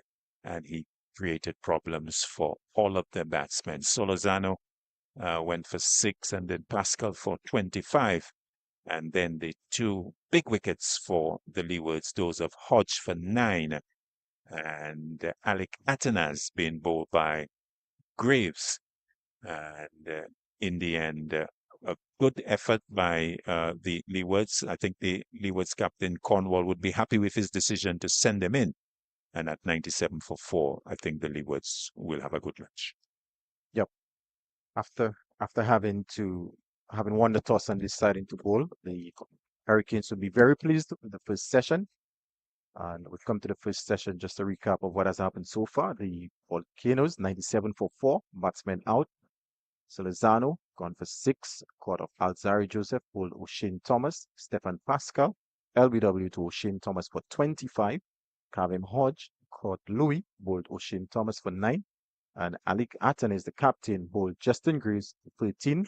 Not out batsman Sunil Ambris 22, and Sajak Descarte, local solution, on 10. And the pick of the bowlers, like we've said, so far for the morning is O'Shane Thomas, 3 for 19.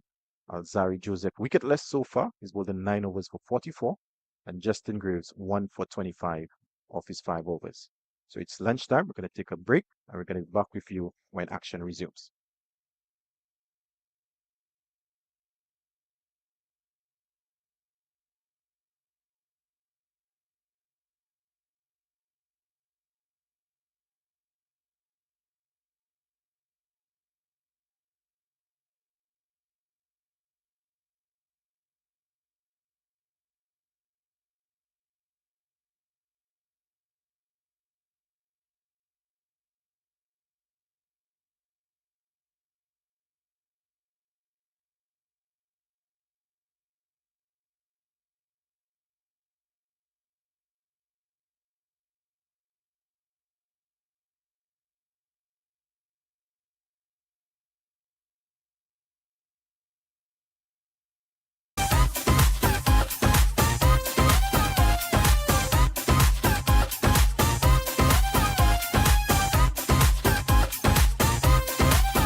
So 1, 2, 3, 1, 2, 3. Yeah.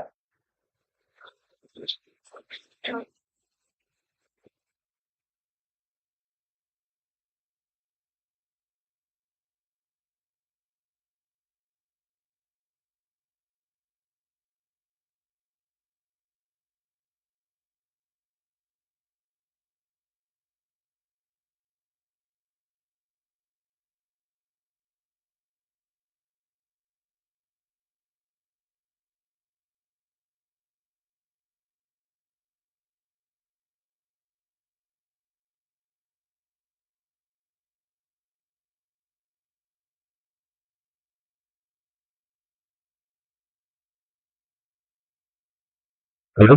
Hello? Hello?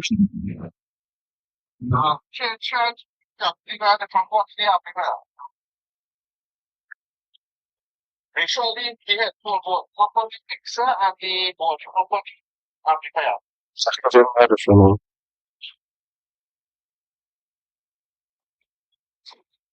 1, 2, 1, 2, 1. Nothing. This is Bakar. Keep Bakar. Yeah. Oh, ready? Oh, ada apa tu? Ah. Right? Ready? Ready? Taruh lah. Macam di mix up di Afrika ya. Apa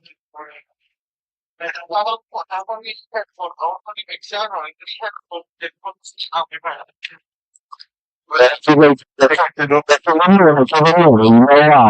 Yeah. This is one to the actual.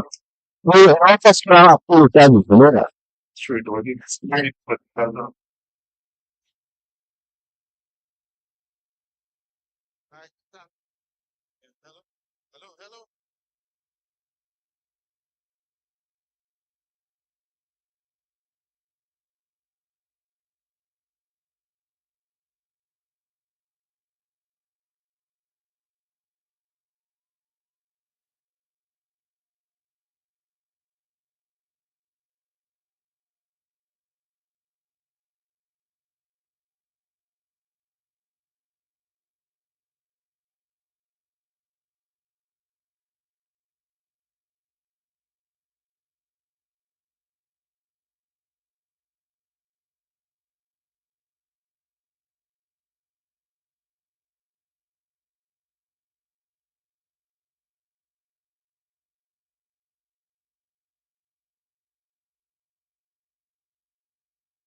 That has fought 10, and it's been a morning of dominance by the Leewards. They're fast bowlers.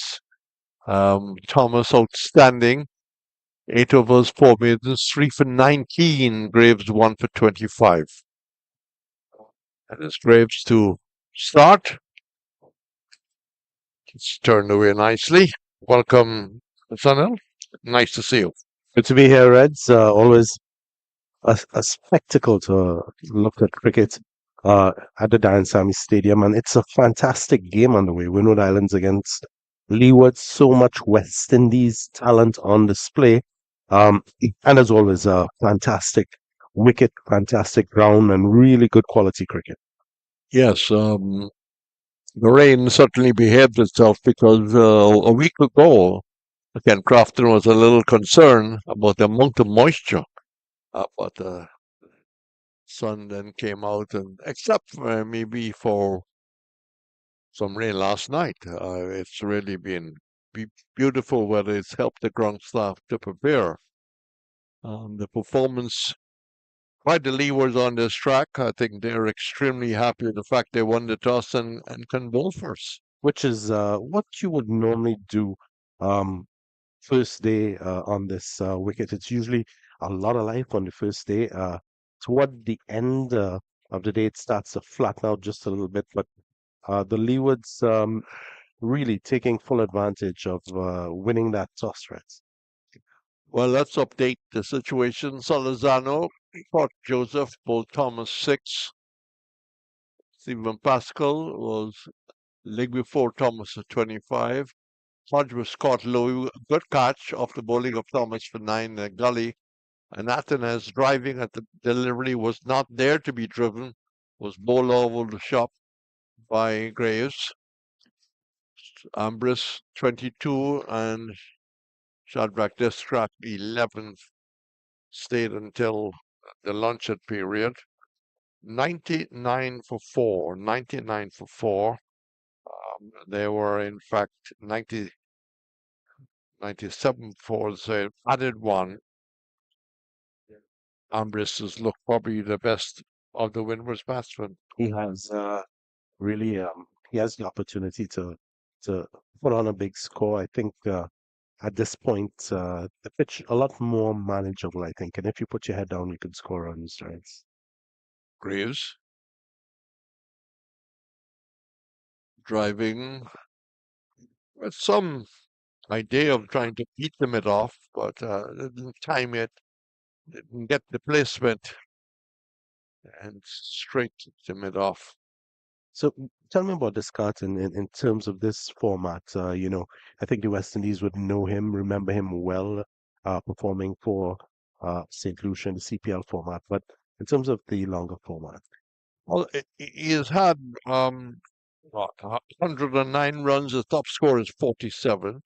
That's the delivery down the leg side.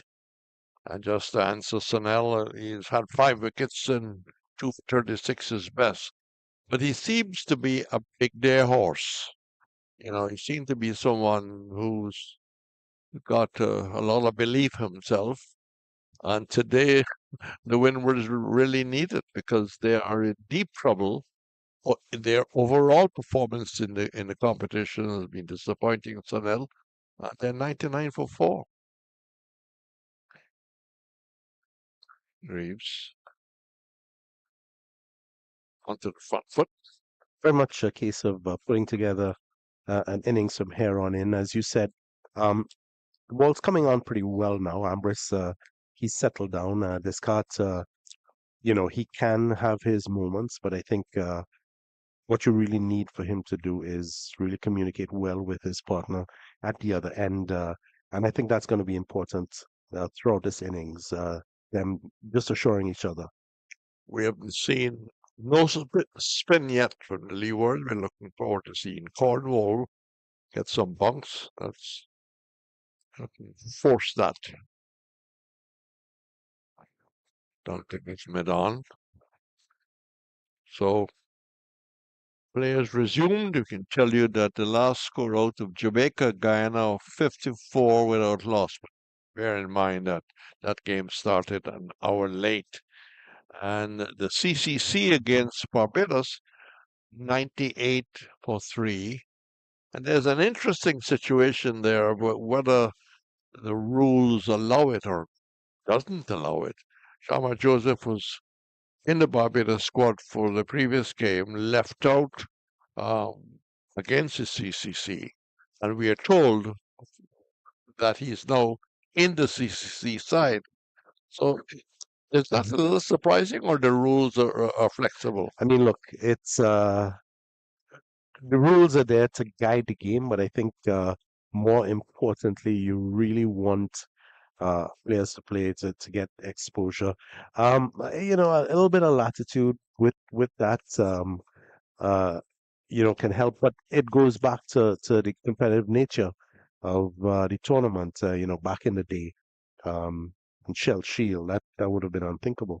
Joseph with 2 slips to the gully, and that goes through the keeper. Didn't quite carry. Batsman pushed forward, and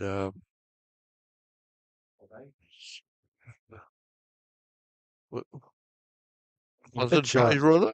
it went away to the boundary.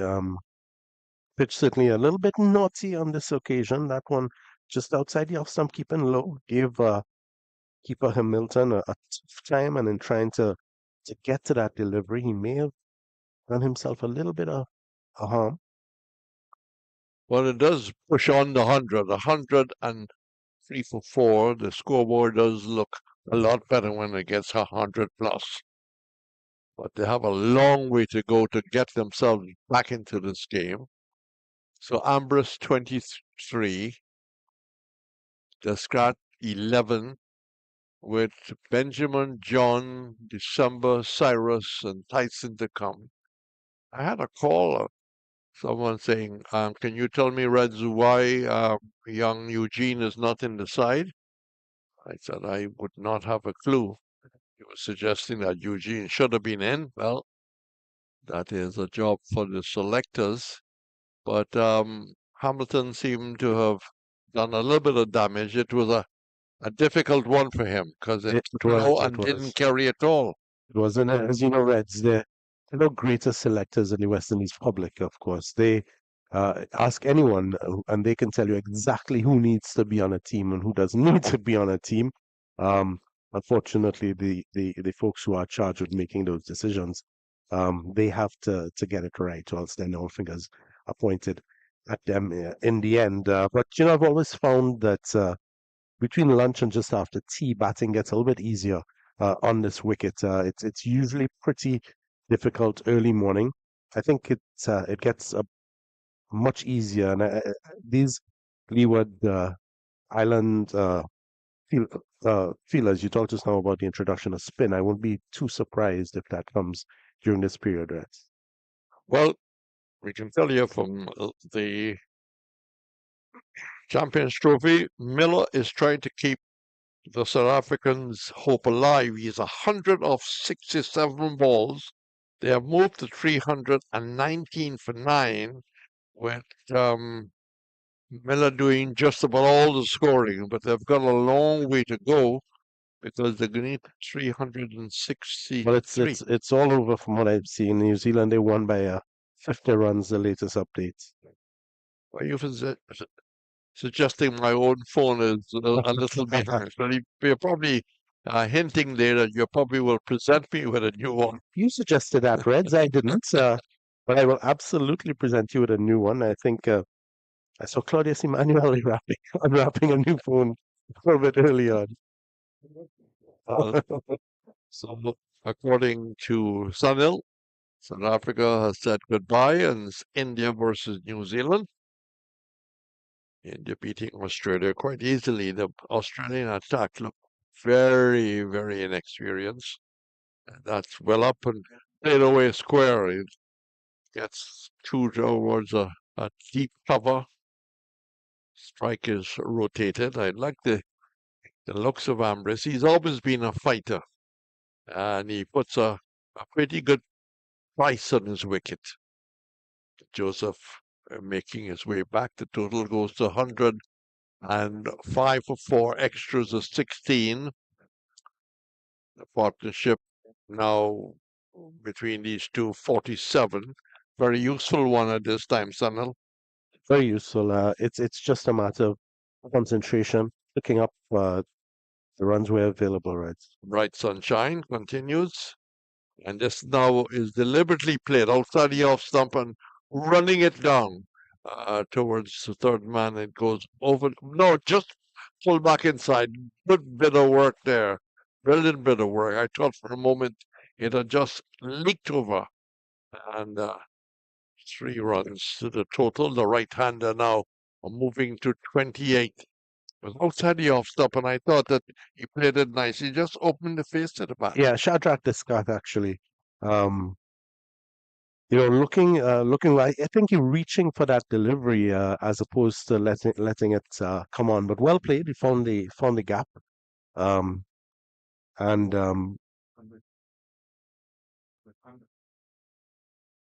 3 important runs, 108 for 4.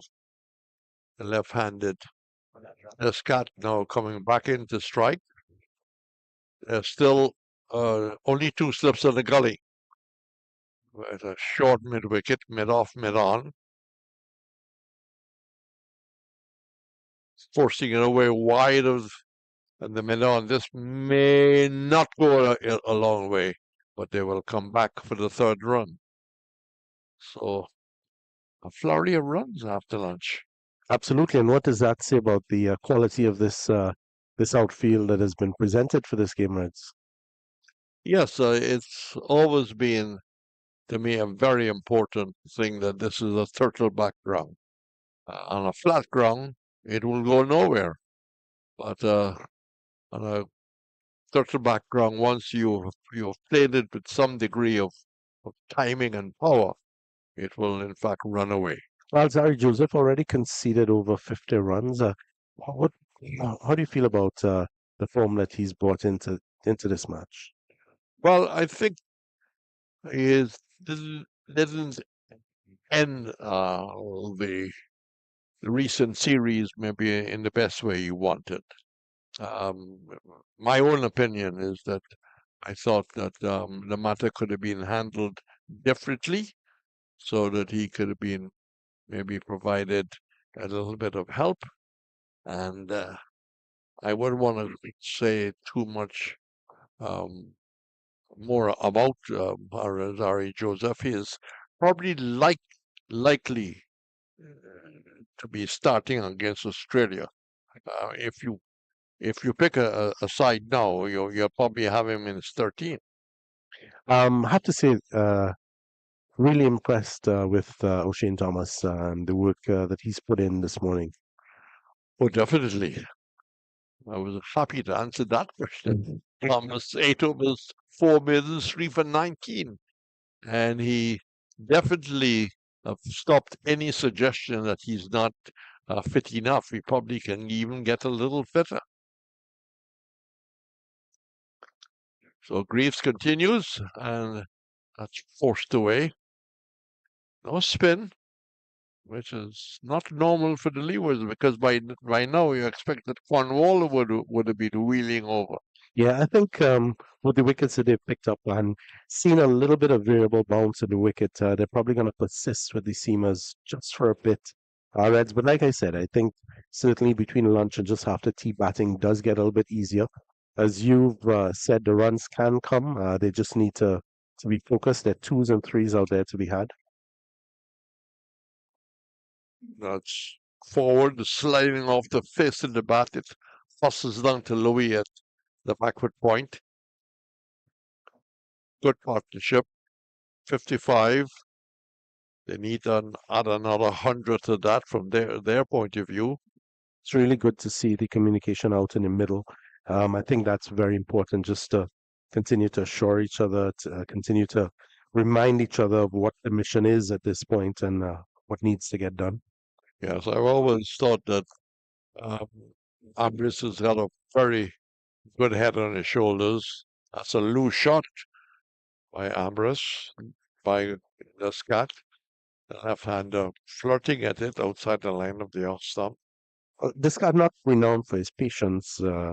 I would say certainly big hitting. That was absolutely not what was on the agenda. I don't imagine it would have been what Ambris would have said to him when they met out in the middle. So it's just to refocus, I think. It's like I said, it's not as difficult as it was a bit early on. Greaves once more to the left-hander.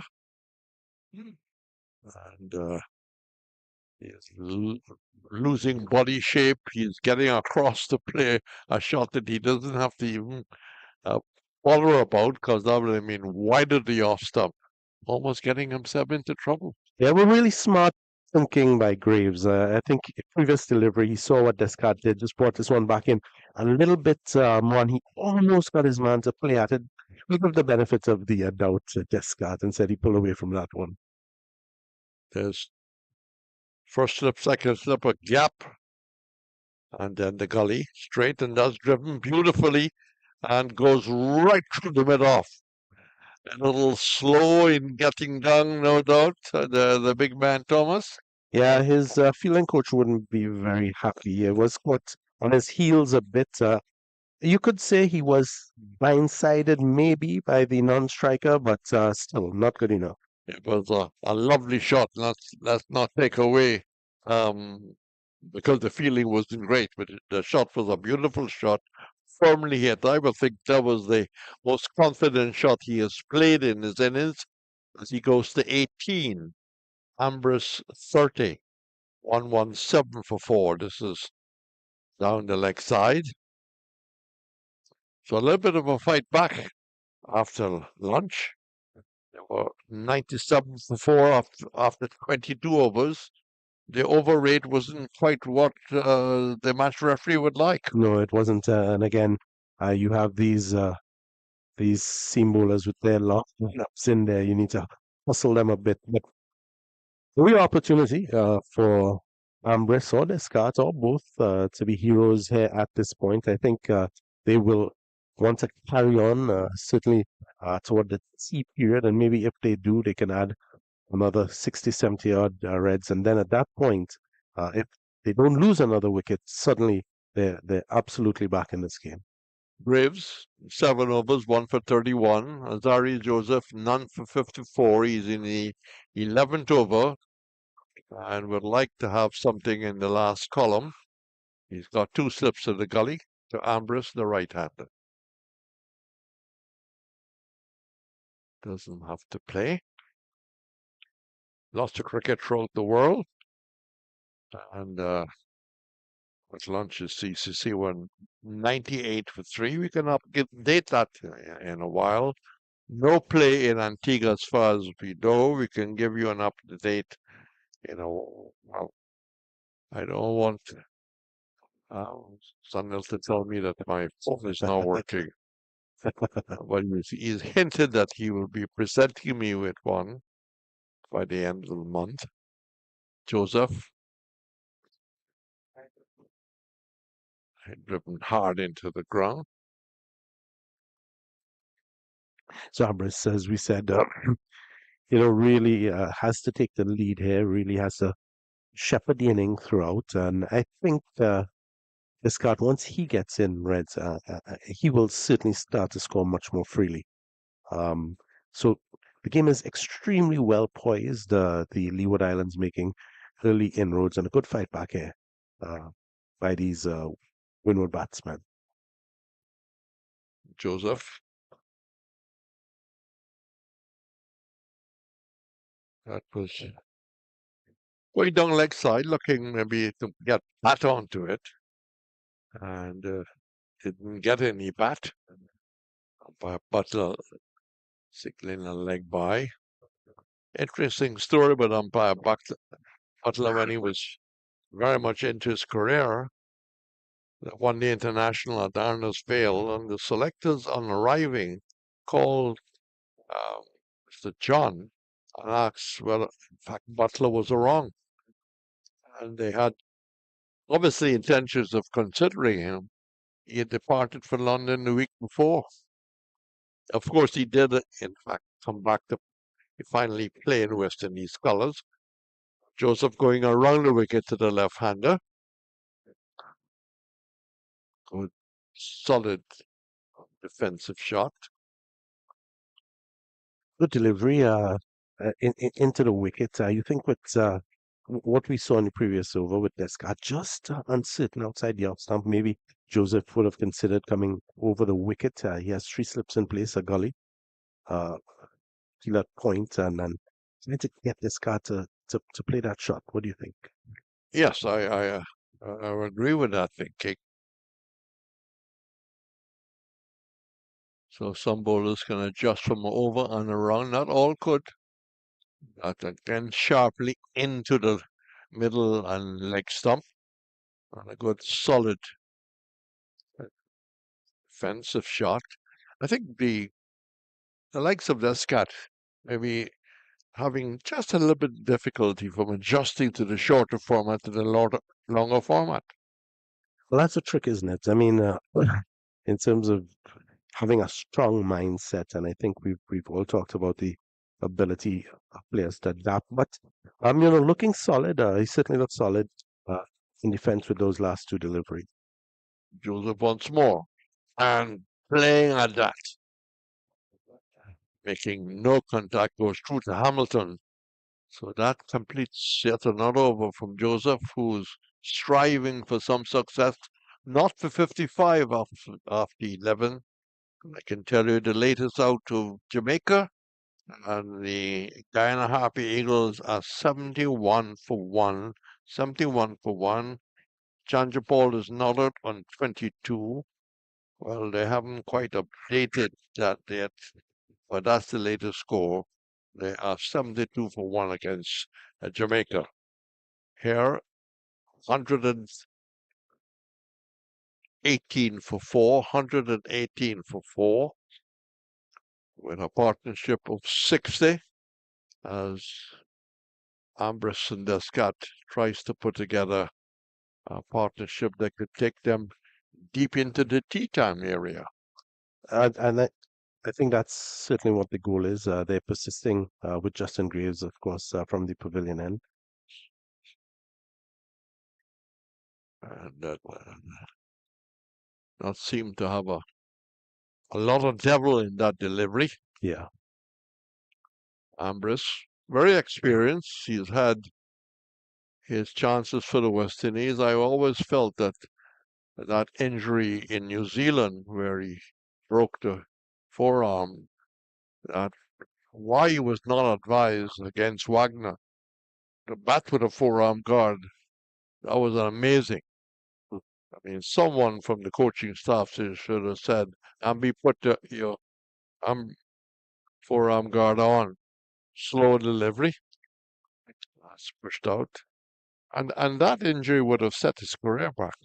It would have. But I think back now he looks much stronger. He looks confident. Of course, an injury like that could impact your confidence. But he's getting on his front foot, looking confident. And even though they've lost 4 wickets, the Windwards have kept up a healthy run rate, just under 4.5 and over.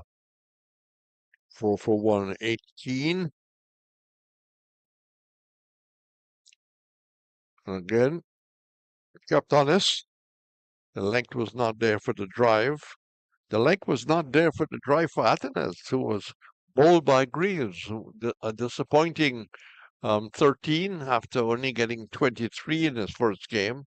And I would think the selectors would be certainly hoping that he would run in some runs very soon. Certainly. I mean, you look at Hodge, who made 9, Athanaze 13. You're talking about really the heart of the West Indies middle order, and you would want to see these guys contributing much more. Certainly playing in a manner that would position them for West Indies cricket. That's a we're well taken. Down the leg side, stretched like a goalkeeper, and seemed to have recovered from the knock he got when one kept low from Azari Joseph. Well, in terms of that, there are discussions that some of the white ball players might play red ball cricket. I think 1 or 2, in fact, are playing just wrong.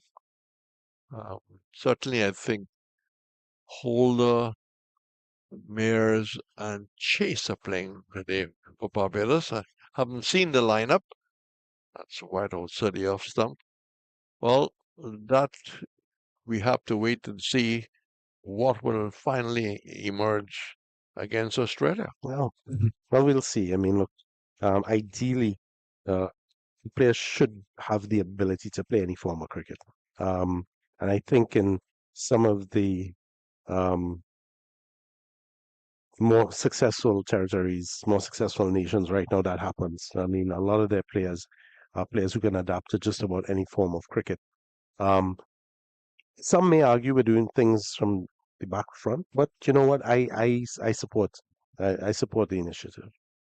I support the idea that we need to start finding a way to include our most experienced players and give them the opportunity in different formats. Well, Greaves was wide at the end of that over 108 for 4 with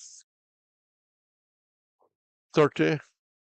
A partnership of 60, 30 to Ambris and 18 to Descarte, as we say.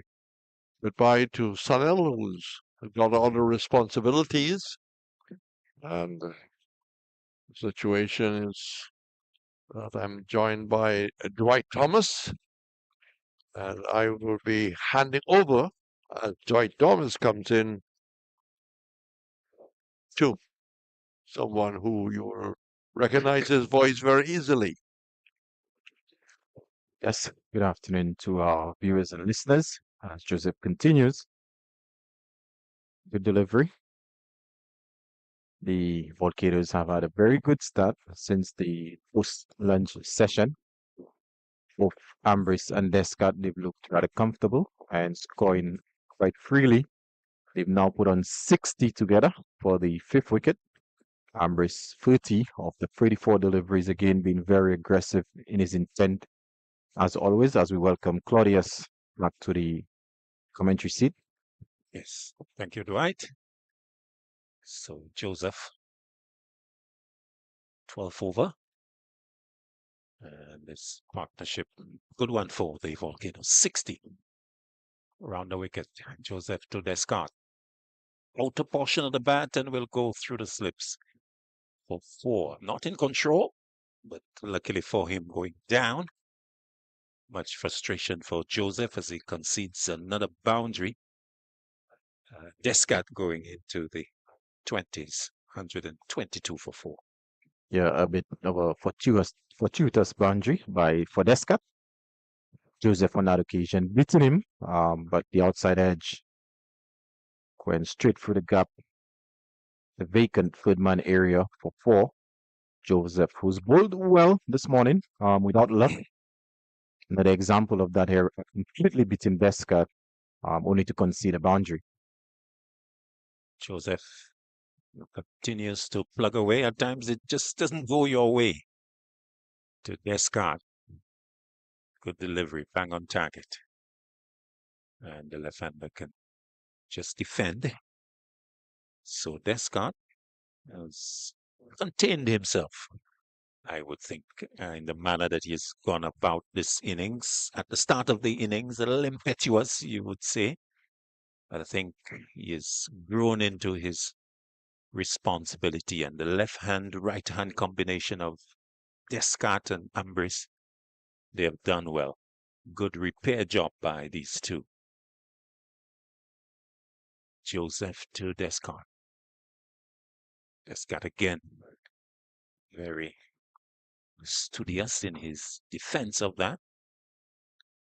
The total remains 122 for 4. The partnership 64. So they have done exceedingly well. In fact, it was important, Dwight, because at the stage when it was Hodge was dismissed, it was important that these two at 4 for 58. It was important that these two stayed together. They have done so before lunch, after lunch now. Descarte can't score as opposed to the short mid-wicket position. So when they started, we were saying that they were a little, maybe too aggressive, but in retrospect, I think they'll argue that they have done a good job so far. Yeah, definitely just what the Volcanoes needed. Solid partnership, and ever since they came out post lunch, it's been a lot more controlled in terms of their approach and the way that they have played. They put on 64. This is by far the biggest partnership that we've seen so far of this game, and from a Volcanoes standpoint, long may it continue. Indeed, 18, 21, 19, and not the 4 previous partnerships. Joseph to Descarte. Drive in nicely, will get runs. Out towards long off. That's going to go pretty close to the boundary. And in fact, we'll reach it now. Pleasant stroke from the left-hander. Coming forward. And check drive, not too much power, but timing it nicely to go into 26 at the end of the over. 126 for 4. A beautiful shot there by Descarte to end the 20th over.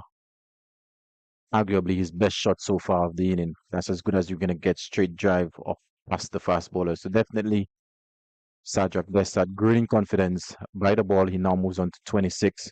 So good signs for the Volcanoes post lunch. And perhaps maybe for the first time, Rakeem Cornwell looking maybe to look at options other than seam.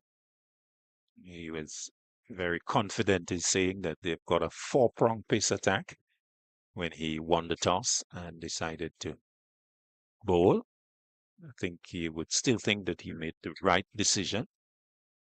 But this partnership just holding up the Hurricanes somewhat. And the Volcanoes looking to continue in this good repair job by these two, Ambris and Descarte. Descarte 26, Ambris on 30 weights. As Greaves starts. And being struck on the pad, but maybe a little too high up. Yeah, good delivery from Justin Greaves, but definitely too high. Greaves has bowled well so far. He got the big wicket out of Captain Athanaze bowled. So he's doing a very good job. We've not seen O'Shane Thomas after lunch. Are you a bit surprised, Claudius? Not really, because he had that long spell, 8 overs straight. And I think that would have taken some out of him. And so maybe needed some time to recuperate. But being the pick of the bowlers, you'd expect that Captain Cornwall would be looking in his direction in the not too distant future. Greaves to Ambris. Good delivery. Ambris can only defend. Plays up on the offside. He remains on 30. So he's 30 from 37 deliveries. So quick rate of scoring. Descarte, a little bit more sedate, 26 from 43. Bright sunshine, lovely weather. A little rain at the start, but that's gone away now. Good batting conditions. Greaves to Ambris. Top edge, down to third man, 4 runs. Had the width, and Ambris throwing the kitchen sink at it and getting full value for it into the vacant third man boundary for 4. He goes to 34. It's 130 for 4. Yeah, a bit short and wide there from Greaves, and Ambris literally just threw the bat at that.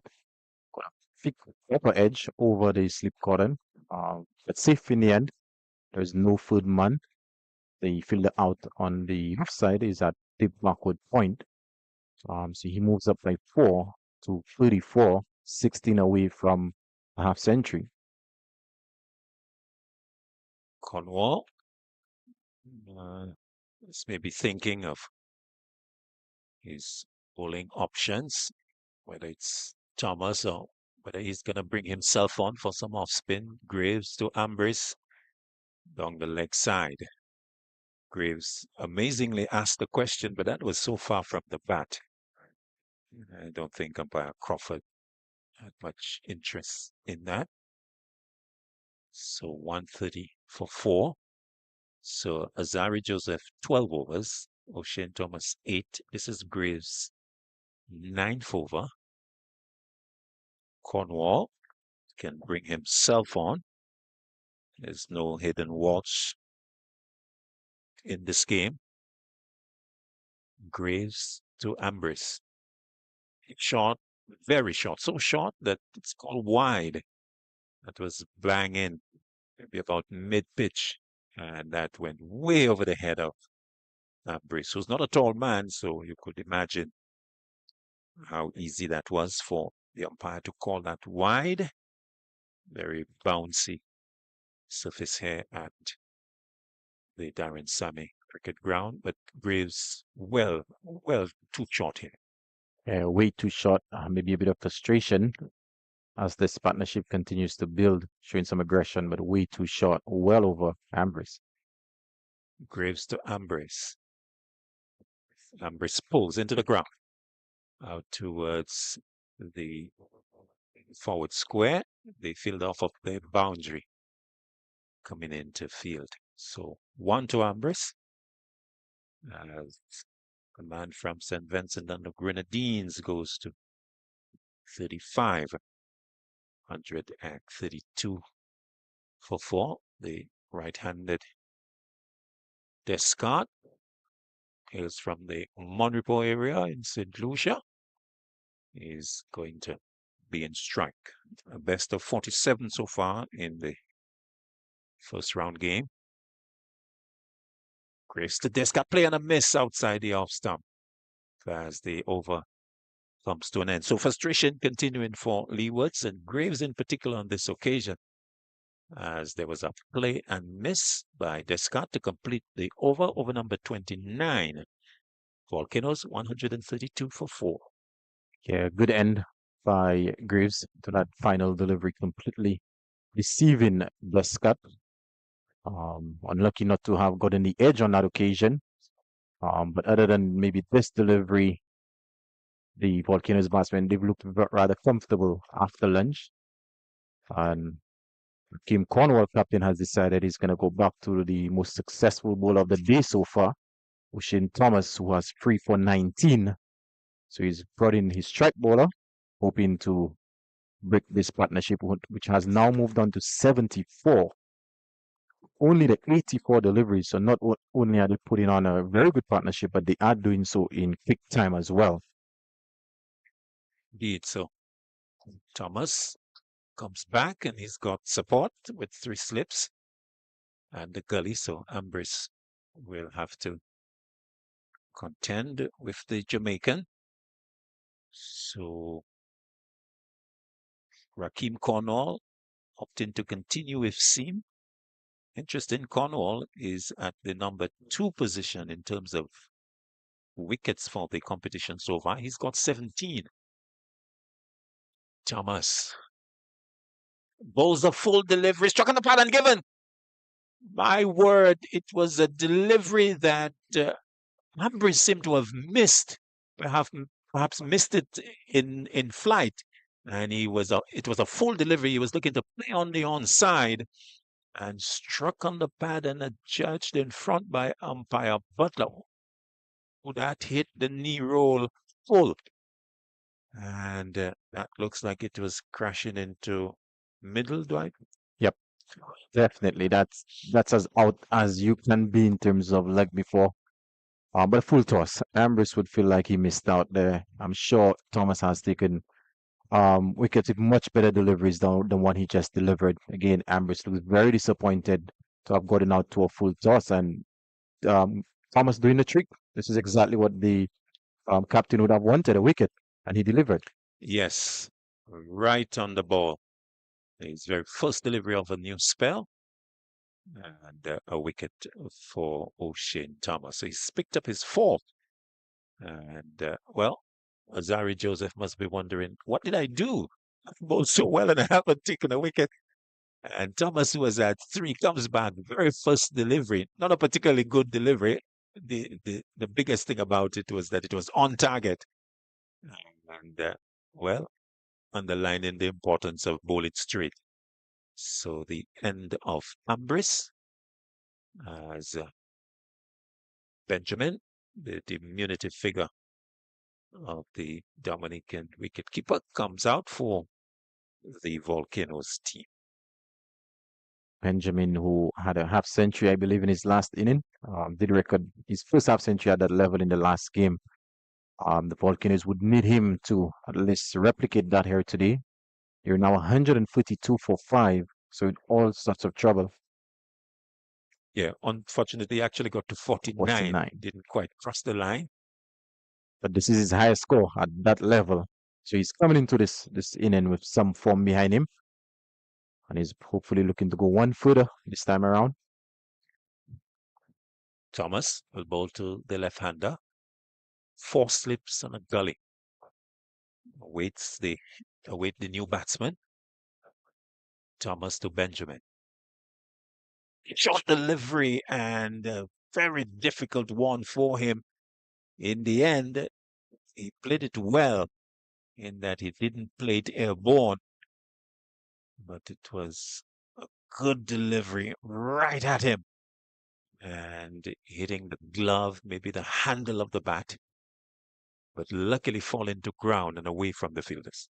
Not the delivery that you want to get first up, but very well handled in the end. It looked a bit uncomfortable, but importantly, he's still there to fight.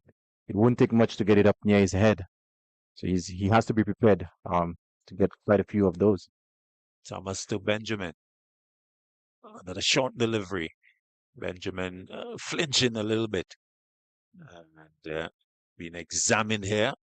Examination of technique, an examination of courage, an examination of patience. So Shane Thomas almost smelling blood, looking for his 5th wicket in the innings. Yeah, he's 1 wicket away from getting a fifer. And that's something that's very important for fast bowlers. Offside has been strengthened by Cornwall. Additional fielder now been posted. In fact, it's the same, just a little movement among the fielders. 4 slips, a gully, and squarish cover. Thomas to Benjamin. Benjamin plays inside of it as it whistles past him into the gloves of Hamilton. So the good partnership that we saw for the 5th wicket ended by Thomas. And now beginning to think that the door is ajar, looking to rush himself in to the Windwards lower order. And poised to get a 5-wicket haul here. He would certainly be running in. Thomas to Benjamin. Driving into the offside. It will go close to the boundary. And in fact, it will enter it now. So 4 runs to Benjamin, getting a full delivery. And with so many close infielders, large gap in the outside field. And into it went Benjamin with the stroke to get himself off the mark. He's 436 for 5. Yeah, that was played a bit uppishly there by Benjamin. But he did find the gap importantly and gets himself a boundary. Hopefully he will gain some confidence with that boundary after being shaken up the first 2 deliveries that he faced. Benjamin scores of 8, 23, 1, 2, and then that 49 in the last game versus CCC. Thomas to Benjamin. Benjamin driving down the ground for 4. So pitched up a lot straight on the off stump. Benjamin equal to the task and taking up the challenge of getting the ball away to the boundary. The 2nd time in the over. At the end of it, he's 840 for 5. What a response by Benjamin. On this occasion, Thomas just pitching it up, and he drove that beautifully past Thomas for 4 to get his 2nd boundary of this over. But nonetheless, a successful over by O'Shane Thomas, who's now taken 4 for 27. Kim Cornwall, captain, called upon him to break the partnership, and that he did with his very first delivery in his 2nd spell. It's exactly what the doctor ordered for the Leeward Islands Hurricanes. So we're going to have a bowling change.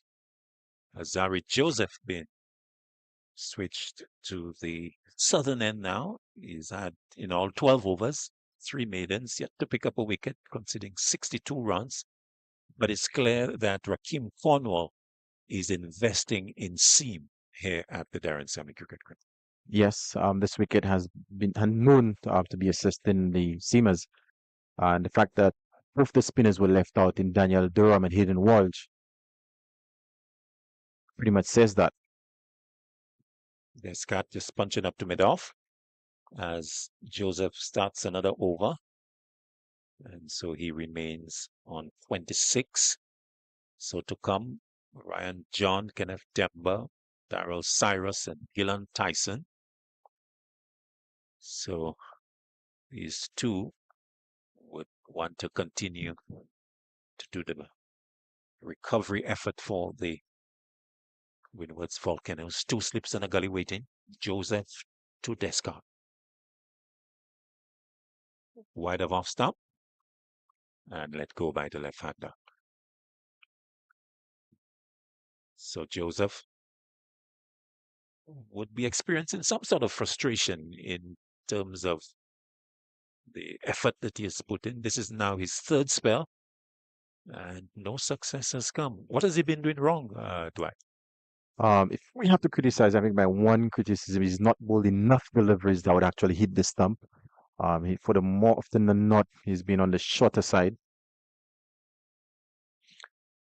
Break in play here, and looks like maybe some cramps there being the issue for Descarte, getting some assistance from the physio and an opportunity to reflect on the post-lunch session. So lunch taken at 98 for 4.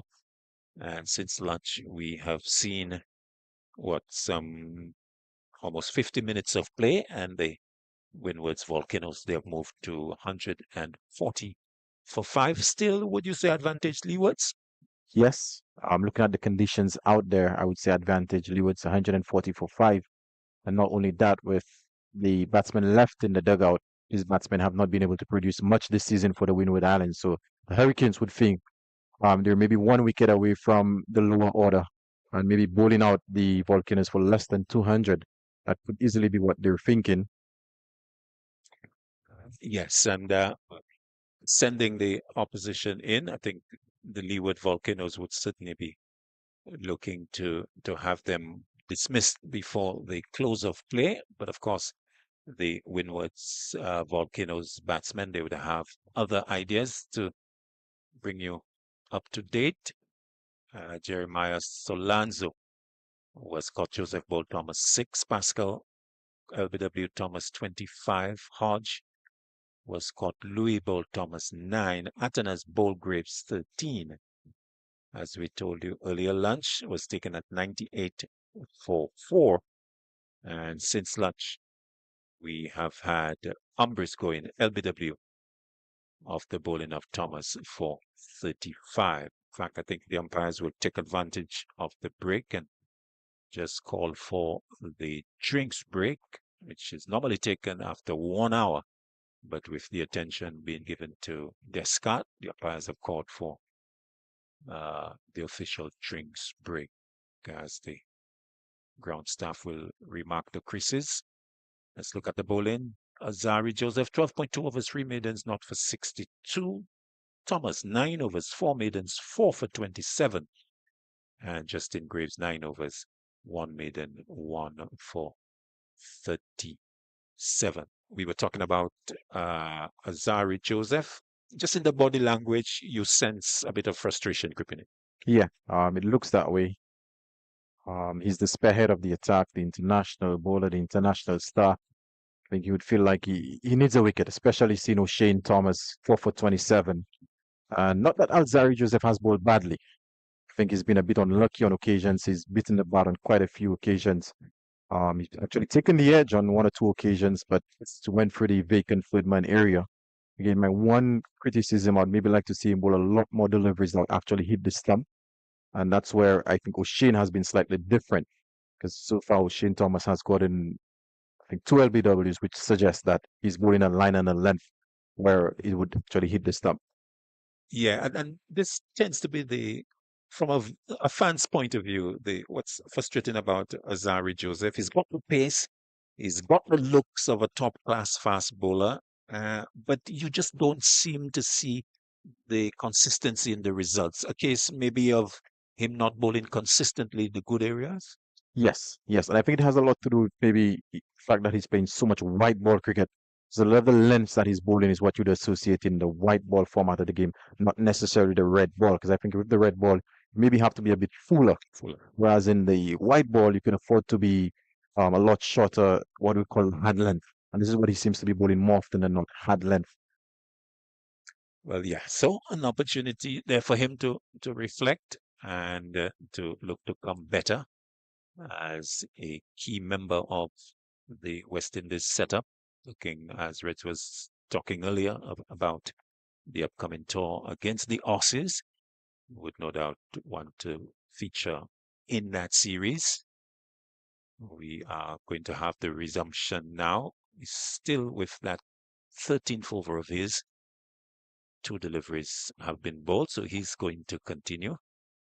Descarte has played a useful hand for the Windward so far. He's 26, coming of 46 deliveries, and he would want to continue with Benjamin. In fact, Descarte is going to be on strike, and he will receive from Joseph Cornwall, as he's now employing a much more conservative field with just the 2 slips, and Joseph will continue to Descarte. And Descarte just playing in front of him. Descarte, very mobile, very busy, full of energy. And he strikes me as the sort of player, that as the non-striker, you need to be on your toes because he's so mobile that he plays the stroke is always on the walk, and you need to be on your P's and Q's as his running partner. Yeah, he's always on the move, a very busy type cricketer. Very quick between the wickets as well. I'm always looking for a single where available. Joseph to Descarte. Turns that nicely through square leg for his 27th run. 141. Just turning that one down to the fine leg. O'Shane Thomas for single. Earlier, prior to lunch, we were actually questioning his approach, but since lunch, he's looked a lot more controlled. Looked like he's thinking the game, and he's prepared to bat and bat long for his team. Joseph will now bowl to Benjamin, the diminutive left-hander. Joseph operating from the southern end, round the wicket. Bowls wide of off stump. And Benjamin not interested. So the Windwards Volcanoes scoring at 4.57 per over. So although they have lost wickets, they've continued to strike at a decent rate. The problem for them has been they've not put solid partnerships together. Just a one of note, 60 odd between Descarte and Ambris. Joseph to Benjamin. Clipped away. And for a single through square leg, which is in fact a leg by. Partnership actually 74 between Descarte and Ambris. Ambris been dismissed LBW in the previous over from Thomas. The Windwards Volcanoes 142 for 5. And we've come to the end of the 31st over. This is Alzari Joseph's 13th over. He's bowled 3 maidens, 63 runs so far considered of his bowling and wicketless. But O'Shane Thomas is going to continue from the media center end. He's been very successful, was successful in his last over, got the big wicket, that of Sunil Ambris, for 35 of a full toss. Maybe not his best delivery, but he did what was required. Inside edge, 4 runs. Down behind him. Educated edge from Benjamin, getting himself a boundary. In fact, his 3rd boundary, so he's been doing the scoring all in boundaries as the total goes to 146 for 5. Yeah, good area there from Thomas. Benjamin beaten by pace. Lucky that inside edge did not go back onto his stump, went past the leg stump down to fine leg for 4. So lucky's on his side on that occasion. But Josephs continues to bowl with some good pace and in some good areas. You mean Thomas? Thomas, sorry. Looking for this 5th wicket. 3 slips and a gully waiting. Thomas to Benjamin. Benjamin plays inside as the ball is angled across the left-hander. Thomas operating from over the wicket. It's currently on 4 for 31. The wickets of Solozano, Pascal, Hodge, and Ambris. So, big fast bowler, looking for success. Always a great thing to have 5 wicket hauls. Not often do you get to that, so you could imagine that Thomas putting the big effort to get 5 and even more outside the off stump. Benjamin, late decision maybe to allow it to go into the keeper. Yeah, good areas from Thomas. If anything, he would maybe like to see Benjamin play a bit more, so maybe a foot or so closer. Try and entice him into playing a false shot.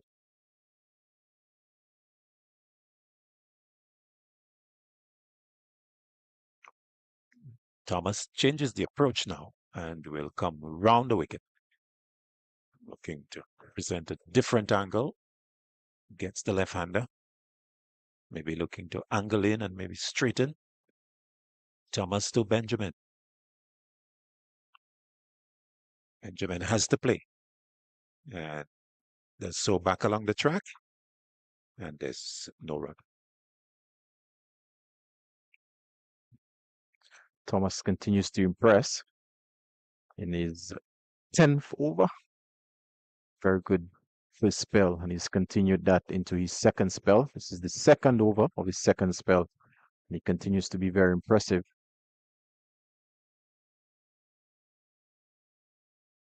Showing his fitness as well. To Benjamin. Benjamin not interested. And allowing it to go to Hamilton, who's not any taller than Benjamin.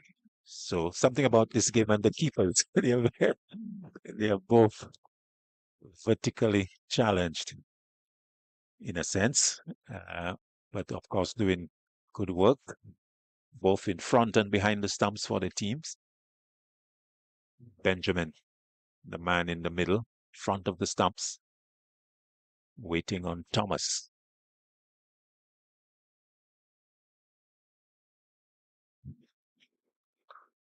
No, we put down. Oh, that was traveling. I think it's Mikhail Louis diving to his right at that gully position or backward point and not able to hold on. So a life here for Jervin Benjamin, put down by Mikhail Louis off the bowling of Thomas, denying him his 5th wicket here. And the luck going the way of Benjamin. So the end of the over, at the end of it, 146 for 5. Yeah, Louis would be very disappointed at this level. This is a catch you expect to be taken more often than not. He was hit with some power, but he got both hands to it, and I'm sure, feels like this is a catch that he should have held on to. There was the opportunity for O'Shane Thomas to pick up his 5th wicket. It would have been well deserved. He's bowled his hat out today for the Hurricanes, and Joseph is going to continue to Descarte. That one is short, just in the middle of the pitch. Descarte just allows that one to go by. The umpire signals 1 for the over. Joseph continues to bowl with some pace, but he seems to be getting a bit frustrated with the fact that he's not gotten any wickets as yet. As we welcome back Reds to the commentator's chair. Yes, sometimes lack of success can be reflected in the body language, but the Leewards have had overall successes, 5 for 146. And that's groping forward, beats them outside the off stump. Can bring you a score from Barbados. The CCC have reached 142 for 3. Evelyn is not out on 60. Powell not out on 23. Not a bad performance by the CCC.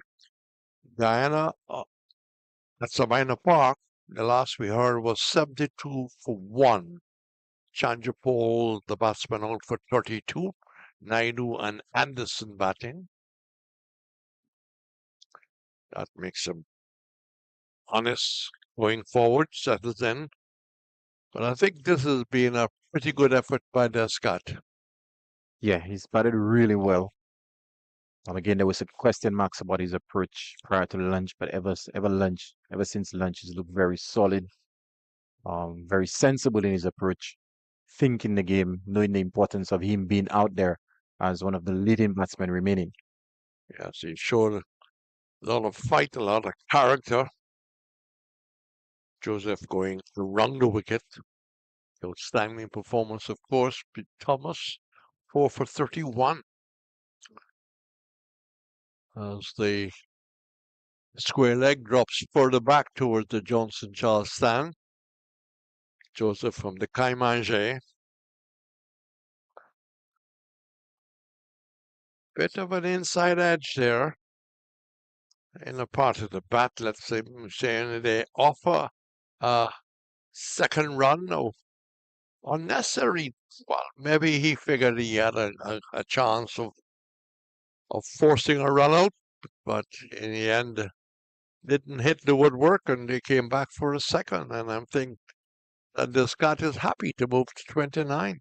Yeah, but a bit of a risky run there by Descarte, calling Benjamin through. At that hit, that would have been interesting, but not the best of backing up there by Andrew in the slip cordon. It was not a confident shot. It didn't hit the middle of the bat. It was off the inner part. He took off. His partner came through, luckily. 148 for 5. Joseph once more. Just much better signal. Turned away to straightish mid-wicket. Mid-on had to come around, and no danger. Yeah, much better, and good rotation of the strike by Descarte. Good delivery by Joseph, and he just tucked it into the onside for an easy single. Moves the score up by 1 to 149 for 5. They now have put on 17, Benjamin and Descarte. Scoring rate 4.54. That's pretty good, but they've just lost too many wickets. Yeah, the approach, they've had a very aggressive approach so far. Scoring rate has never been a problem. They've just lost maybe 2 or 3 wickets too many.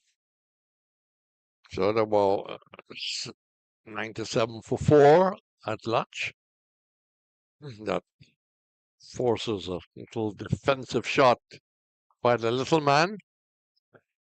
And it's the end of effort by Joseph. 14 overs, 3 maidens, none for 6. He wouldn't probably like that kind of figures to be repeated too often. Thomas, 10 overs, 4 maidens, 4 for 31. And Justin Greaves, 9 overs, 1 maiden, 1 for 37. Is it time for the spinners? I was just about to ask you, Reds, what do you think about maybe getting the captain, bringing himself on? Yes, I would think so. I mean, Greaves has done his job. Not just a holding job, he has picked up a wicket, but we haven't seen the spin. It's going to be Thomas.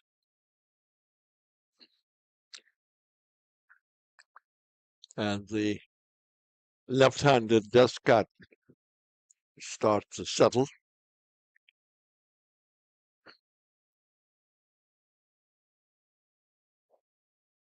Just wicks him up with a short ball. Yeah, good shot delivery by Thomas. Descarte had to get under that one, but did so quite comfortably. Continues to bowl with some good pace and good carry as well. I think the game has started at Antigua, and if my eyes are not deceiving me, they're saying that they're Trinidad at 10 for 2, but I just want to double check that. 3 slips of the gully for Thomas as he moves to the left-hander. Keeps him very honest, just back of a length, but he played it with all the confidence. Yeah, Descarte looks really good. I don't want to put the mockers on him, but he's looked pretty solid. Probably the best that I've seen him play all season. I know he got a 40 odd earlier in the season, but he really looks good today. Yes, the Mockers is also called Goat Mouth. I mean, I don't believe you're being very nice to Goat. Goats are great climbers. Thomas. Now make him flinch. Lifting delivery. Took away the bottom hand. Had to work pretty hard with that delivery because it's coming into the body. So I could say well bowled, well handled. As Roland Cox tells me it's 150 for 5, and the partnership now moves nicely on to for 18. Yeah, good start. I think the Volcanoes would want a lot more in terms of this partnership. These are two of the last recognized batsmen in there, and Ryan John is an all-rounder. Settles the left-hander. And no pressure there. As Joseph not often wider the mark in this spell. Of course, nothing will beat the first spell. The second spell maybe just doesn't look as good as the first. Yeah, not that the second spell is bad. It's just so impressive in that first spell this month. Yeah. Mops his brow as he walks back. Had an option of being a cricketer. An option of being a central defender with that height. Or maybe a Jamaican heavyweight boxer. Right now he's bowling for the Leewards. And that is a delivery that gives the little left-hand a fair amount of trouble. Because he was happy to get something onto it. He took the bottom hand away and really flinched. So a lot of hostility being showed here in the middle of the afternoon. 5 for 150. Yeah, very good aggression being shown by Thomas.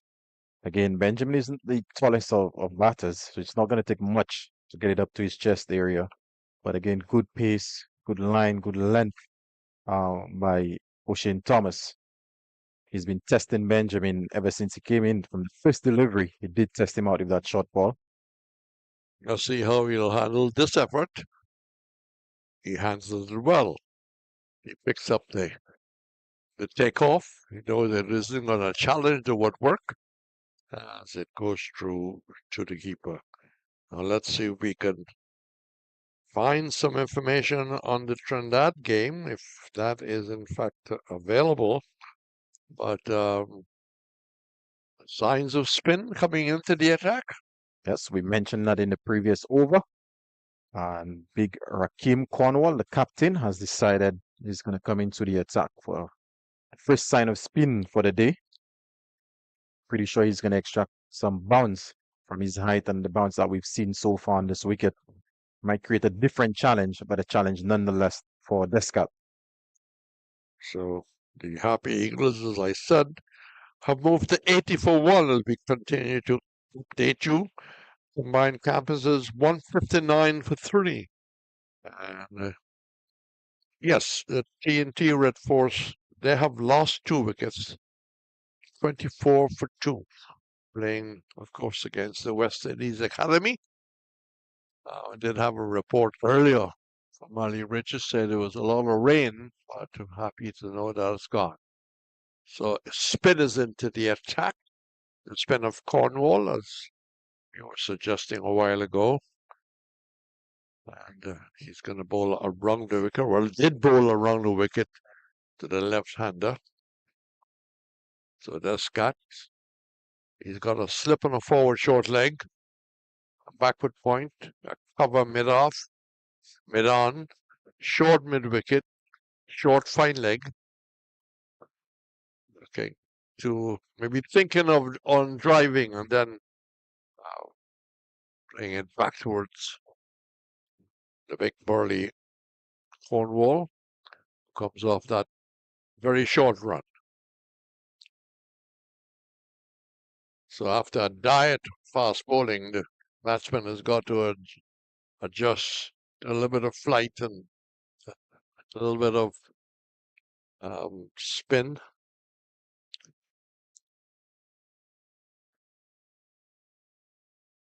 Good confidence shot off the back foot. Really oozing with confidence. A total different player from the player who left at lunch. Yeah, definitely. Ever post-lunch, he's looked very good, very confident, very compact, and very sensible in his approach. As he moves to 32, 5 for 151. Changing the length there as he brings it forward.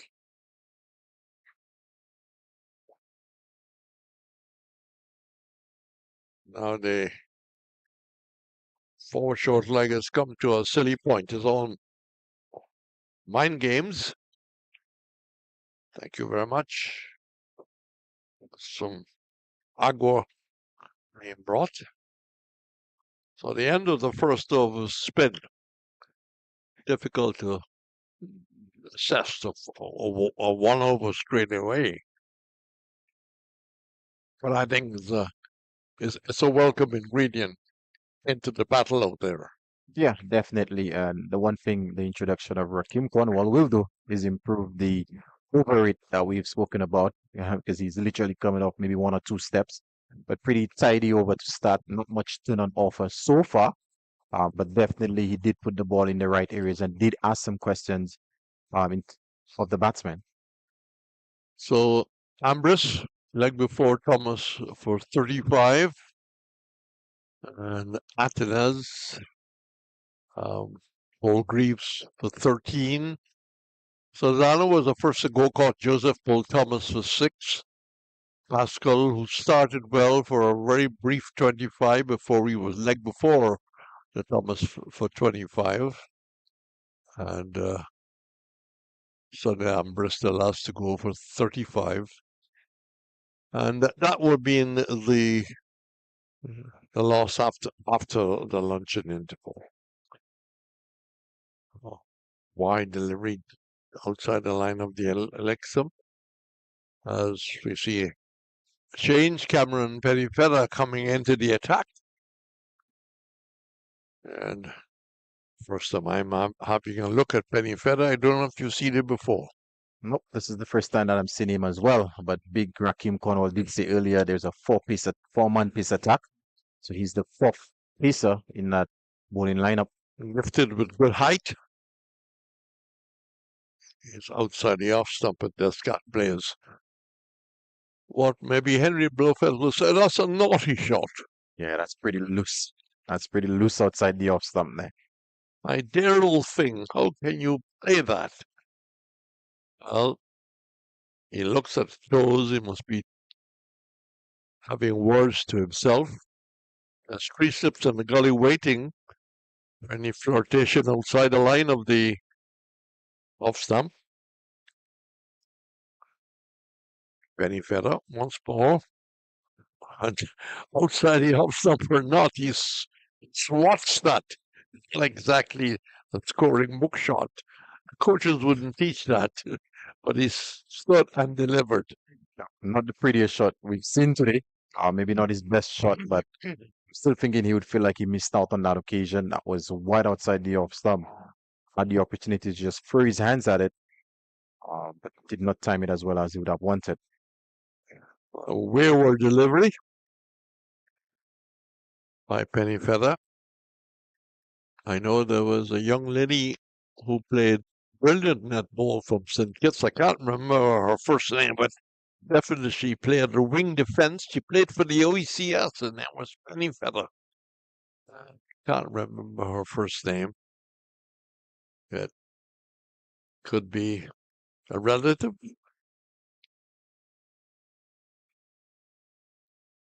Firm shot onto the front foot. How batsmen could display different shots in a given over. Looked very solid there as he got onto the front foot. Yeah, much better looking shot. Got into the right position, more of what you'd call the textbook approach towards batting.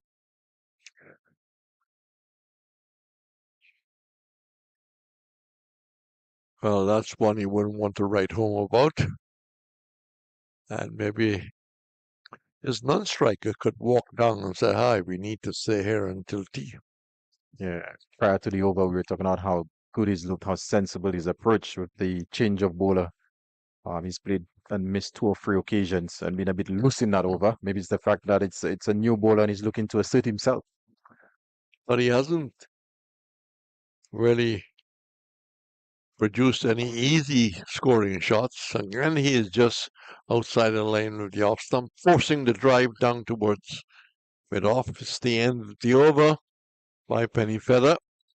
He's just conceded 1. He'll be happy with that. Nice rhythm he's got. We'll be able to see what more he can produce when he comes back from this commentary box 10 day. 5 for 152 as Cornwall continues from the Kaimaji end. Yeah, very good start by Penny Feather. Very good first over, only conceding the 1 run. They have Descarte playing and missing on a few occasions in that over.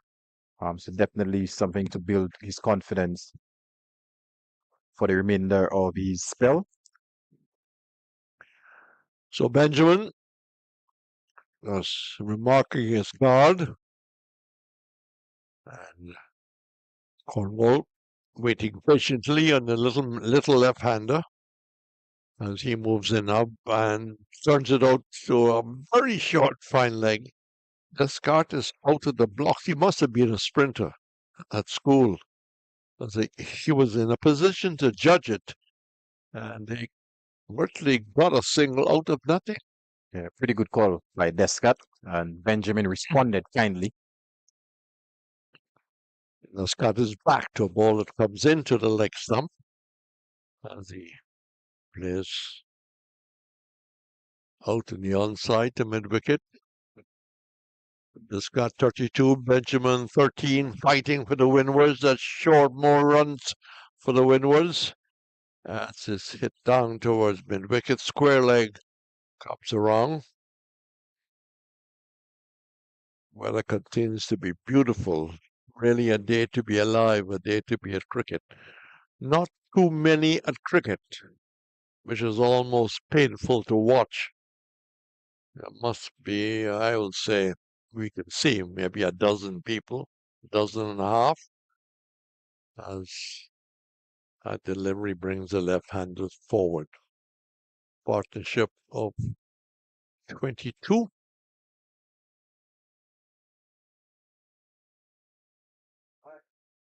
Cornwall, lucky they'll bring the cut at that. It takes the top edge, it goes down towards position to our left at third man. So a bit of a shot in the dark. He was looking to square cut that. And the bunks, I think, deceived him. As Benjamin goes up to 17, 33 to Descarte. 158 for 5. Yeah, Benjamin a bit lucky there. Looking to get that pass backward point for the top edge and flew past Greaves down to the foot-man boundary for 4. But with the Windward Islands Volcanoes are going to take it. It's another 4 to the total. Yes, they will welcome a couple more boundaries. Cornwall balls, and that's a hike Total loss of concentration. You went in the middle of a battle.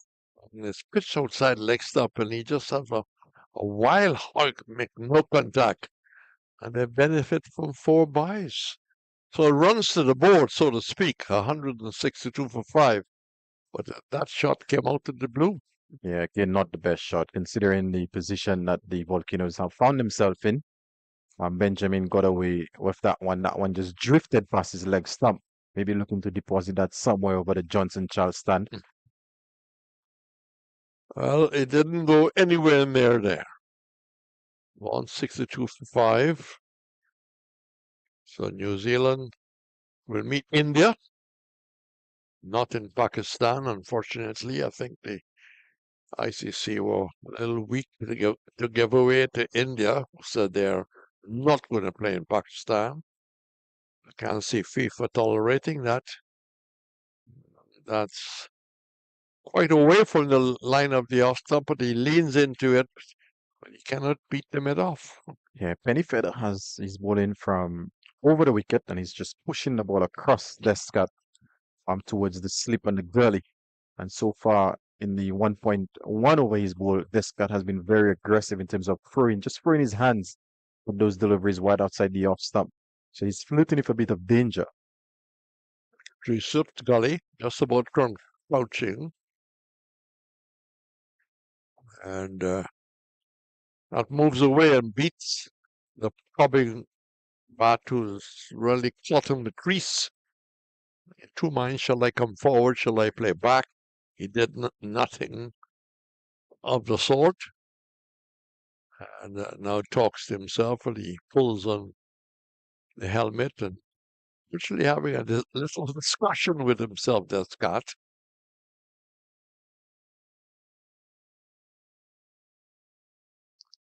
Penny Feather in the second over has a little circle as he waits for the batsman to settle. And that's I can only describe it as a swat. Again, that's pretty wide, and Descarte is just throwing his hands. Maybe this is the 4th or 5th time since Penny started bowling. Penny Feather, sorry, started bowling that. He's just throwing his hands at those deliveries outside the off stump. I mean, losing the focus that he should be having. He should be taking no chances. A bad ball is a bad ball, but when it's not there to be put away, don't lose your shape.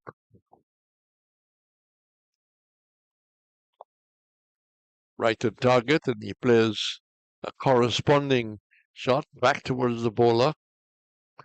Let's see, Cornwall has had 2 overs and none for 7. The start of maybe what might be a very long afternoon for him. Yeah, he's used to bowling some very, very long spells. Prior to this game, he was one of the leading wicket takers so far in the competition. I think he's got 26, and that's pushed towards cover. I think I have made a note of that somewhere. Cornwall, yes, 26. 4 for 41, his best figures, an average of about 21. Of course, that will all change by the end of the second day, because that's up to 3 rungs. This is rung number 4. As he's a lot more circumspect there. Descarte getting behind it to complete the second over from Penny Feather. So, quite tight. 2 overs, 1 maiden, none for 1. Yeah, very disciplined so far in terms of his line and his length. He's been just pushing the ball across the left-handed Descarte. So very disciplined in what he's done so far. And after a very good start in terms of the post-lunch session by the Volcanoes, the Hurricanes are reining it in a bit. And runs are now a bit harder to come by since Ambris got dismissed. Descarte is not out on 33 of 74 and Benjamin 17 of 23. Cornwall really tossing it, which is an important ingredient of any off spinner. Make the batsman look up. Well, Benjamin did and played a defensive shot to sending it off. Pushing this through quickly onto the back foot, but goes down towards backward point. We'll update you on the CCC score as it comes in. They're playing Barbados at Kensington. That's short and pull out to mid wicket. That will go over the boundary. Much too short. Very quick-footed Benjamin. Maybe the size of a little batsman gives you that impression. He's very quick-footed. Puts it nicely away as he moves up to 21, and the partnership growing has moved to 34, and it's 5 for 166. Yeah, Cornwall was shot on that occasion, and as you said, Benjamin very quick, rocked back and pulled that through the vacant deep mid wicket for boundary. He is back and just stares it out towards a backward point. The CCC are 181 for 3 against Barbados. Cornwall and the Darren Sammy balls on again. An attempted square cut doesn't go anywhere in that direction. Took on the edge and goes down to the boundary for 4. But a boundary is a boundary, and at this time the Windwards will accept anything. 170 for 5, and all of a sudden the scoreboard is looking a little more decent. Yeah, runs have started to come by a bit more freely now. 2 boundaries so far of this over, maybe not necessarily where he intended that one, but it's 4 runs nonetheless to the total, and to Benjamin, who's now moved on to 25 in quick time. That's a fighting partnership, and dropped. It pitched up. He pushed at it. It took the outer part of the bat and went past the right shoulder. I think he was crouching and just maybe couldn't get up in time to make the adjustment. So I'll see a technical chance at the end of the over. Yeah, Benjamin been given his second life. He was dropped off Thomas by Louis. Now he's been dropped by Henry of Cornwall. It was a sharp chance, maybe a half chance at best, but a drop chance nonetheless. So Benjamin lives to fight another day. But he's moved confidently to 35. One good boundary and one in the dark. Descarte is on 33. A partnership of 38. 170 for 5. So they repaired the loss of Ambris, who went very quickly after the interval, and they moved it on. At the interval was 97 for 4, 170 for 5. And the fella kept very low as Descarte was on the back foot. So we've seen maybe 2 deliveries of various marks. Yeah, from that end, we've seen at least 2. Yeah. Maybe not get up as much as the batsman would have fought. And hitting on grass area and maybe hitting on a spot without grass. Then if they're back to his mark, scoring at 4.34. I see turn array, a couple of runs in the making. In fact, they come back for the third. Very good running indeed. And maybe Thomas, maybe just showing the tiredness, didn't seem to be as alert as you will think someone coming around towards backward square. Thomas can be forgiven. He's bowled a very long spell earlier. But very good running by Descarte. That's one thing you will always get with Sajak Descarte. Very busy cricketer, likes to run, and is a very good runner between the wickets. But excellent running. He now moves up his total by 3. He moves to 36. That's clipped away. Going on to his heels. This partnership continuing to grow. It moves to 41. It will be encouraging for the coaching staff. 173 for 5. It's been a guava season for the Windwards in terms of runs. Can we see them changing that? It's a long way to go towards that. Wayward delivery. What do you think is causing that rearward delivery? He's losing shape. Is he falling away? Yeah, he's maybe just falling away slightly. And with the angle, the ball is always going towards the slip, so just falling away slightly. But definitely the Volcanoes would be happy with the recovery, considering where they were this morning. They're showing some fight, which is important. The delivery again, keeping low. Had to come down hard on that. He was on the crease area, maybe thinking of a different shot, and found himself defending. So Descarte is 36, 25 to Benjamin, Salazano 6, Pascal 25, Hodge 9, disappointing, Athanaze 13, disappointing, Ambris showed good fight, 35, and now we've seen Shadrach 36 and Benjamin on 25. And again, not a wide delivery, no pressure on the batsman. And all of a sudden, the Leeward doesn't seem to have an answer. Yeah, pressure is maybe telling now that the Volcanoes are starting to build a couple of partnerships. Earlier, the Leeward Hurricanes were very much on top. Now the Volcanoes are fighting back. And that partnership is 42. That's played beautifully, but straight down to mid-off. Lovely shot, but it's the end of the over. Benefetta has had 3 overs, 1 maiden, none for 5. So we have seen basically 4 bowlers in action all day. Yes. And the pick of them has been so far O'Shane Thomas.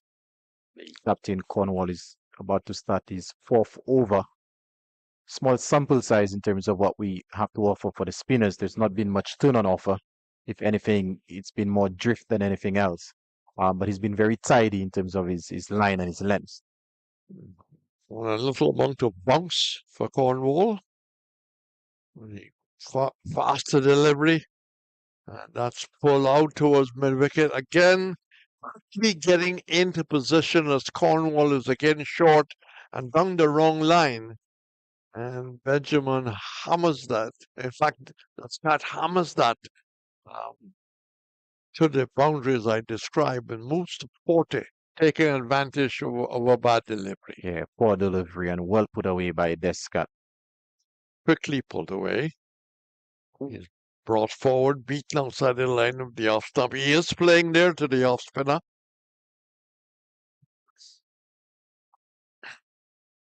Beautiful scenery as you look through the commentary box with the high ground above.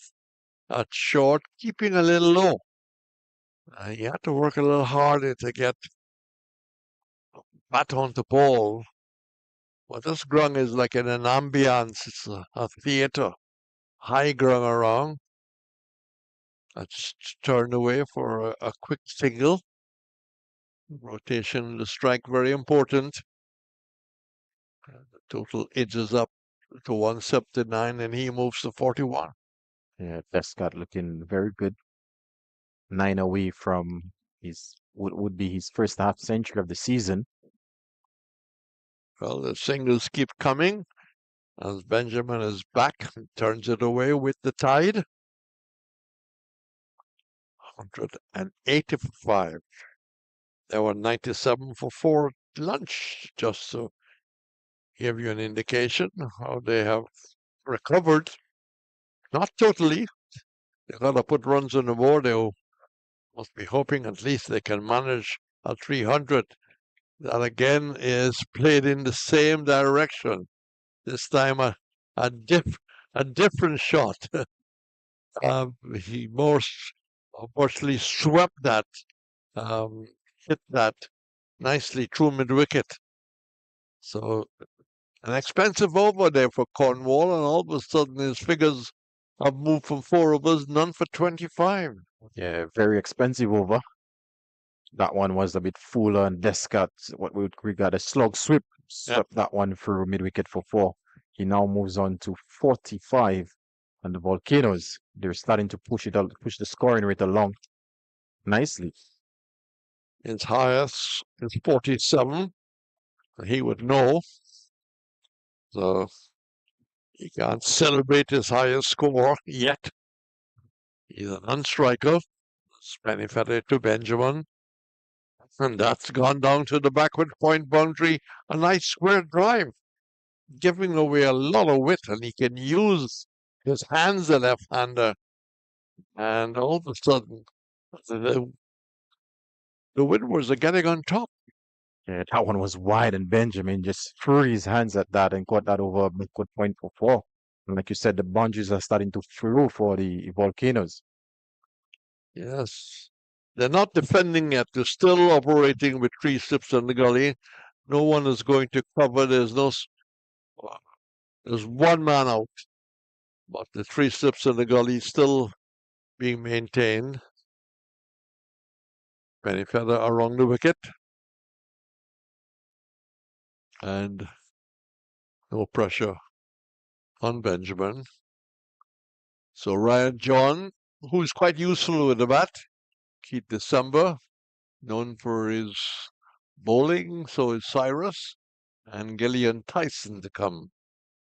Tyson.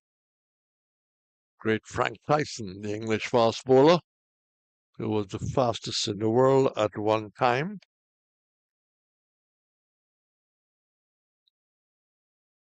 Benjamin looking to turn that.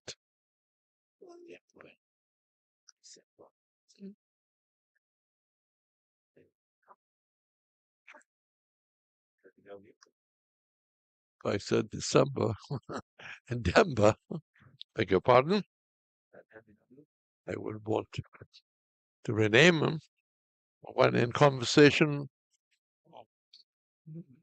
Yeah, the umpire, Titan Butler, has just given Benjamin out LBW.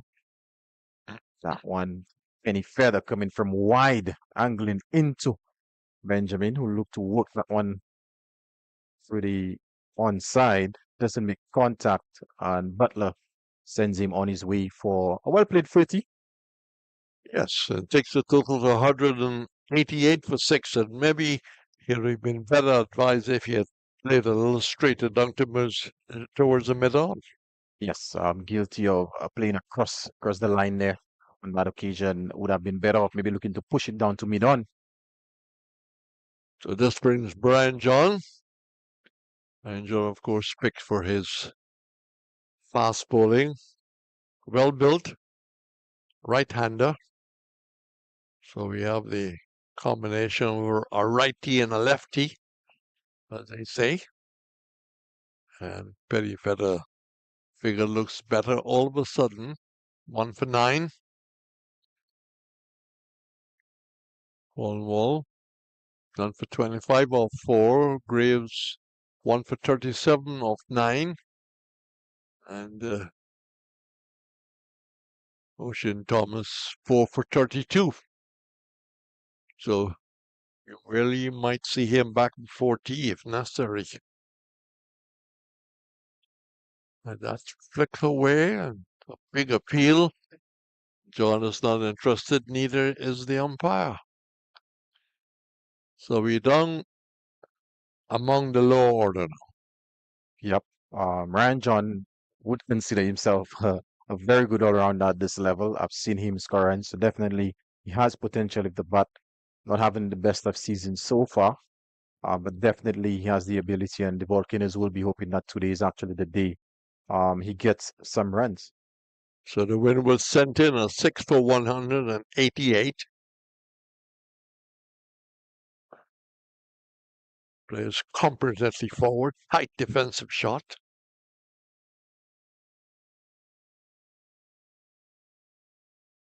Some spectators in the seats above where the players sit. One is a couple to a far side. They seem to have brought their cooler. They seem very relaxed. And that's forced off the back foot. Straight towards mid-on.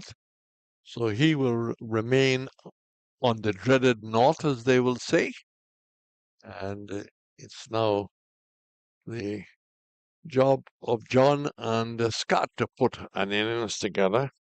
He is not that far away, and that must be what they should be thinking of. Let's stay here until tea. Yeah, the Windward Islands Volcanoes desperate need of a partnership. First port of call is to ensure that they do not lose a wicket before the tea interval. The last two partnerships has been very good, and they'll be hoping for a third one to take them to some sort of respectable total. So a bowling change. Cornwall goes off. Short spell. 4 overs, none for 25. Didn't get much turn, got bunks. Did try to give the ball some air though. Yeah, he did try to extract whatever turn there is, but there's not much turn on offer. It's a day one wicket, which has favored the fast bowlers so far. But there has been bounce, which he was able to get. Did create that one opportunity. Unfortunately, it went a begging.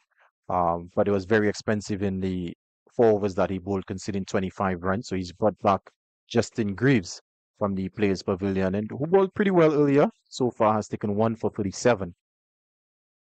Yeah. So using the bowlers some short spells, at least from that end, is very alert. Descarte just seemed to have lingered outside of the crease area, admiring the defensive shot out to the onside to the left of the bowler, who fires a return. And Dick now offers an apology to Descarte. He said, fine, apologies accepted. And it got close to hitting him is another matter. So Descarte, the left-hander, is on 45. John has just come in. Partnership was 0, simply added nothing. Greaves is 1 for 37 from the pavilion end. Sparred at that outside the off stump. Maybe trying to pull the bat away at the last moment, but he did play a shot. Yeah, that one completely bit Descarte. That one just went on with the angle. Greaves has shown the ability to bring it back in, so maybe Descarte thinking that would have come back in, but that one went away with the angle. But good delivery. Well, there was a not many games and well, that goes through Louis looking to drive, and Louis got down, but didn't stay down. Seemed to try and pick it up instead of just getting something behind it. So welcome runs to the Windwards, takes it to 192 for 6, and the scat goes to 49. So that's his highest for the season. He would be aided and abetted by some loose feeling. Yeah, not the best piece of fielding by Louis that we've seen for the day, but Descarte just using his feet on that occasion and drove that one nicely through the cover region for 4. Leaving that outside the line of the off stump. We're not that far away from tea.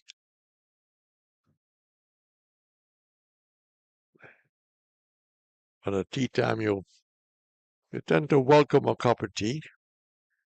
Just revives you a bit. Greaves haven't had much cricket lately. When it was injury, where it was other reasons. Almost plays that on the walk as he signed. Well, it isn't going to be a happy day for Louis because he seemed to have tried to stop that. Initially, I think Descarte thought, well, the signal wasn't on. And Louis slips down, holds his back. He was hoping it's not too much of an injury. He seemed to be walking quite freely. Might have just jerked it a bit, and getting some of the magic spray. So the total 193 for 6 at the end of that. And the two batsmen just confirming. So one more left. As the signal brings John into strike. And Descarte, well, we didn't hear too many applause, but he did, in fact, acknowledge the fact he's got to 50. Yes, with that single, he got to 50, his first of the season. And the Volcanoes would be hoping on that he could possibly add another 50. John, back and across. He'll try and get the details from Roland Cox on his 50. Well played 50, he'll be happy. Most St. Lucians will be happy with him. This end of the over.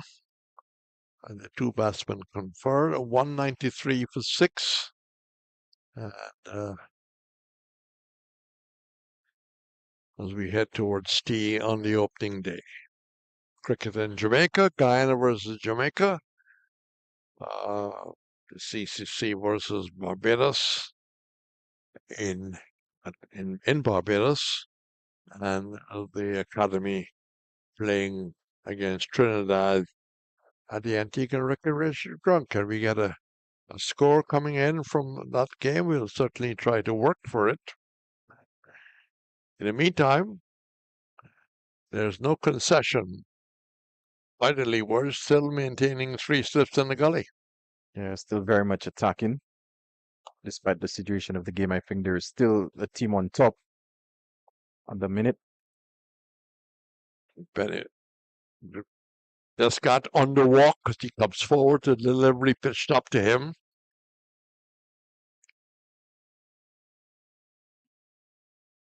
Settles back into his stance as Penny Feather correspondingly makes his way back.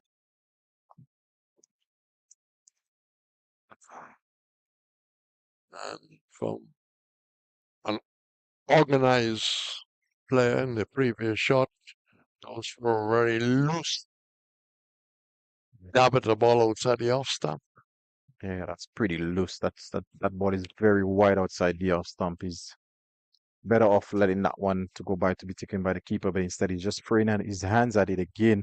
So far off Penny Feather, he's been really just throwing his hands at those deliveries wide outside the off stump.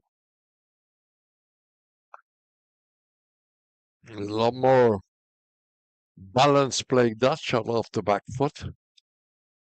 You can always tell when the sun has just dropped a little bit, because you then feel the air condition. There is, of course, very pleasant air conditioning, but it gets a little cooler when there's no sun, as there is none now. As that's got his back turned to the way there's runs here, will only be one. Initially, the way how he started out of the blocks, I thought that there might have been a second. He moves up to 51. The total goes to 6 for 194. In case you're now joining where we are, Leeward's won the toss. Decided to send the Windwards in. 6 for 194. We just give you a brief description of the scorecard when time will allow. A more strengthening of the offside field. So 3 steps to the gully. Not a lot of protection out at mid-wicket. And that's short. And John just ignoring it as they all go through the keeper. So Lozano, 6. Pascal, 25. There were the two openers. Hodge, 9. Athanaze, 13. Ambris, 35. Benjamin, Gutsy, 20. Descarte not out on 51. John has just come in. He hasn't quite trouble Roland Cox. And that's flicked away. Out the mid-wicket. Just helping the pace and with the wind taking it for a 6 over the Charlestown. Well, not over, towards the boundary rope. It did, in fact, go over the rail. So 6-2. John, as he gets off the mark with some style, it also brings the 200 up. So from 97 for 4s, 200 for 6, and they could feel they've come a long way towards posting maybe their best score. Yeah, definitely very good recovery from where they were this morning. What a fantastic shot by Ryan John. That was the no look made famous by Andre Fletcher. So I'm sure he's looking on and going to be proud of that shot. But very good shot to end the over and to bring up the 200 for the Volcanoes, 200 for 6. And this was the first 6 of the inning so far by Ryan John. So 6 to get off the mark. It hasn't been a 6th day, but John has broken that. Give you some scores coming in as we get towards T here. And that's a wicket shot. Wide outside the off step, he goes after it and then tells himself off from the body language. John rightly comes along the track and says, do not throw it away now. Yeah, Ryan John is doing the right thing. In the last maybe 2 overs or so, it's almost like Descarte has lost a bit of concentration, been pretty loose outside the off stump. The work is only half done. Yes, he's still there on 51. There's a lot more time ahead after tea as he waits. And that's forward, pushing that out square. Takes himself out of the firing line. He moves to 52. I can tell you that Guyana are 97 for 1 against Jamaica, who's got score. Young, well, the score doesn't quite come up straight away. It takes some time, especially in my little old phone. And I can further tell you that combined campuses are doing well against Barbados at 206 for 3. Well done. Very good by the CCC, who has struggled so far this season. Yep. Outside the line of the off stump. Can we give you something out of the Trinidad Academy? Trinidad at 37 for 2. And Mohammed is not out on 9. Django is not out 17. Cooper and Webster, the batsmen, out. So we try to bring you right up to date as available. Just before tea. Prodding forward, beaten outside the off stump. Maybe didn't have to play in the first instance. So we've seen not a boring display at all, not a boring afternoon, not a boring morning. It is full of excitement. It's been a day of fight and battle. Yeah, it's been a very good contest between bat and ball all day. I think the first session was definitely won by the Hurricanes. This session, as of right now, I would say maybe favors the Windward Islands Volcanoes slightly. Greaves getting support, 3 sips in the gully. John ignores it outside the off stump. The clock is ticking towards tea. Whether people actually have tea or not, your playing days, you had a big lunch, you had tea, or you were focused on your playing. Doesn't quite know how to answer. Maybe he had a little bit of everything. Canny fella. That's outside the leg stump. There is an ambitious appeal. The umpire does not respond in the corresponding manner that the bowler would like to have. And the end of that is 201 for 6. 201 for 6. We could maybe have 2 overs before tea is called. We're on the brink of the tea interval.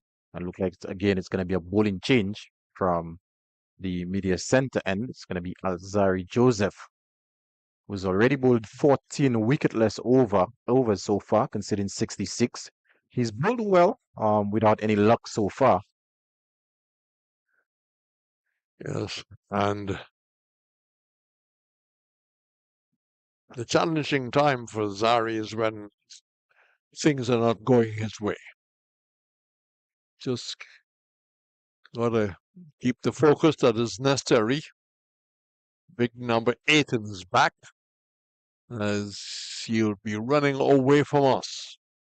But there's an adjustment to the boot of the wicketkeeper. So held up momentarily. We've lost the sun. And all of a sudden the commentary box getting much colder. Azari Joseph sprinted in. And that's driven out towards cover. There will be one. Will they look for a second? There will be a look for a yes. Interesting. I thought that for a moment it would have come to the keeper's end, but it didn't. It came to the other end. But nice cricket. Good quick delivery outside the off stump. Nice driven into the covers. It brought the cover to his left. They came back for the second. All look pretty good here. 203 for 6. Good running. Good cricket all around. And again, Descarte, very good runner between the wickets, came back for the second quite comfortably. Again, the scoreboard ticking over as it moves up to 204 for 6. So when you look at 97 at lunch and 204 for 6, they're being even faster. Yeah, definitely the scoring rate has improved post lunch, and they've only lost the 2 wickets since lunch. So definitely this session, as of right now, definitely favors the Windward Islands. They've showed some fight, which we've not seen prior to this round of games. So definitely something positive. And Sajak Descarte has to be commended on the way that he's batted so far. 55 not out. Yes, I'm sure that his family, his friends, his club, his teammates are pretty happy with his performance. Joseph goes over the wicket, and Descarte is not interested. So Benjamin, the last to go, like before, Perry for 30. But that was a useful partnership. Yes, Benjamin played a vital role in that partnership. Like you said, getting 30. That partnership, a 56-run partnership between he and Descarte, and he got 30 of it. So definitely played his part in this partnership. The sun going and coming. It's a nice cool Darren Sammy. That had a good lift. Batsman shaped to come forward, where he pulled out at the stroke of the last minute. John is 6, Descarte 55. We come to the second session of the opening day of this 4-day game. One of 2 games that we played here in terms of the 4-day. But I got some information which suggests that South Africa would be playing here. So that's something that St. Lucian can look forward to, but will they come out?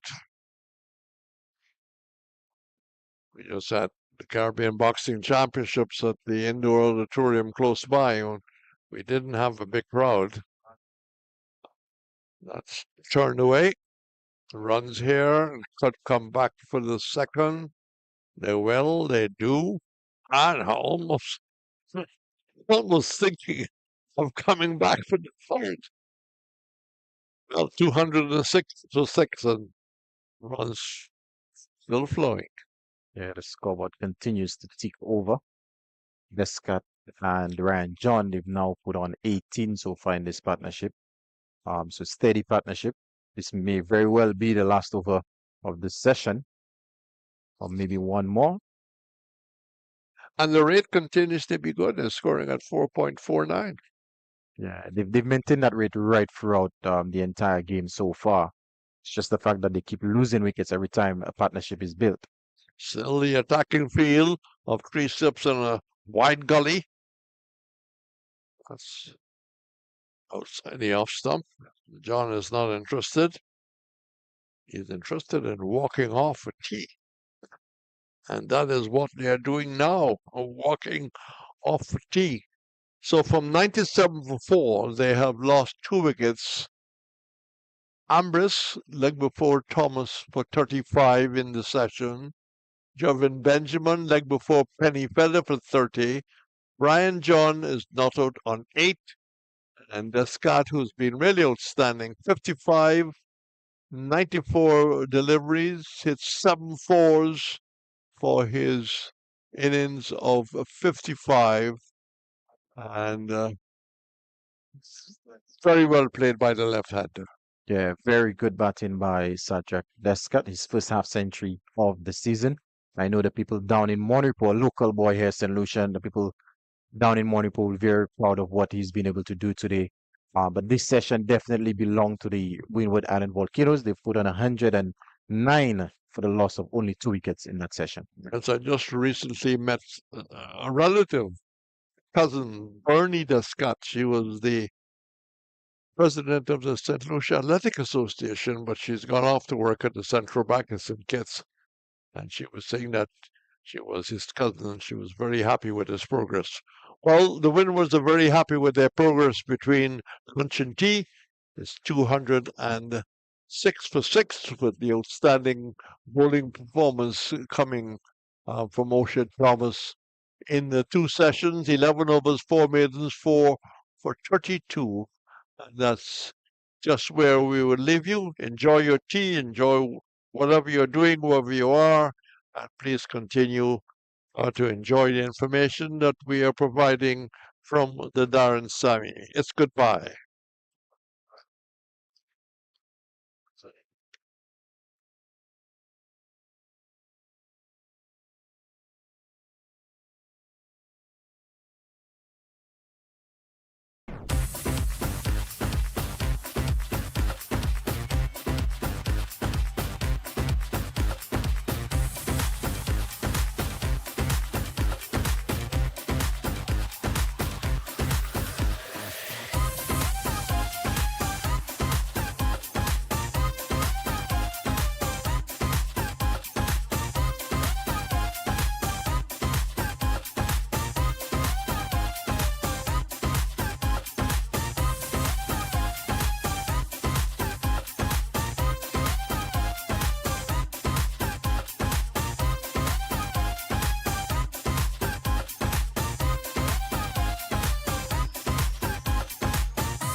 back to the post-tea session. Day 1, Windward Island Volcano versus Leeward Islands Hurricanes.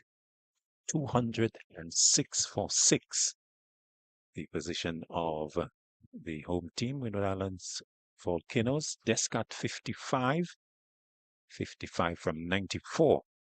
And Ryan John 8 from 14.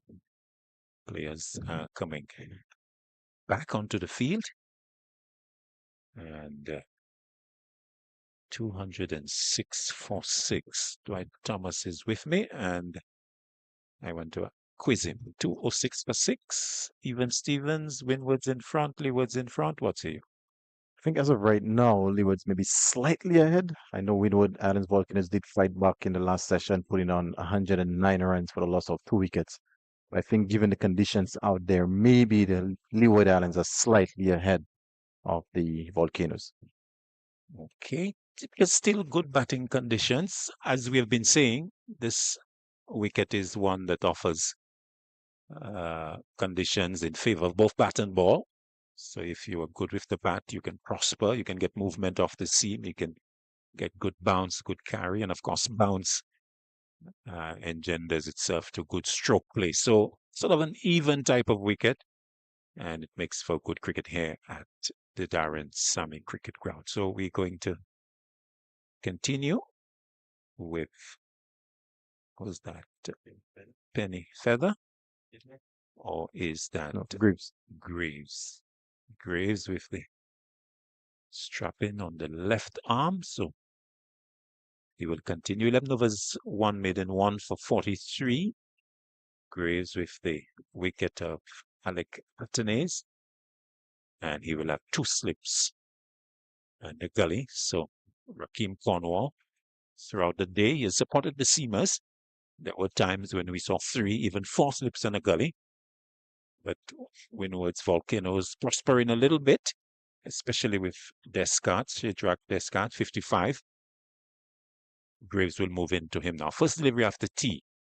Nicely worked away through mid-wicket, out towards the boundary. A lumbering run from Thomas will be just a retrieval effort.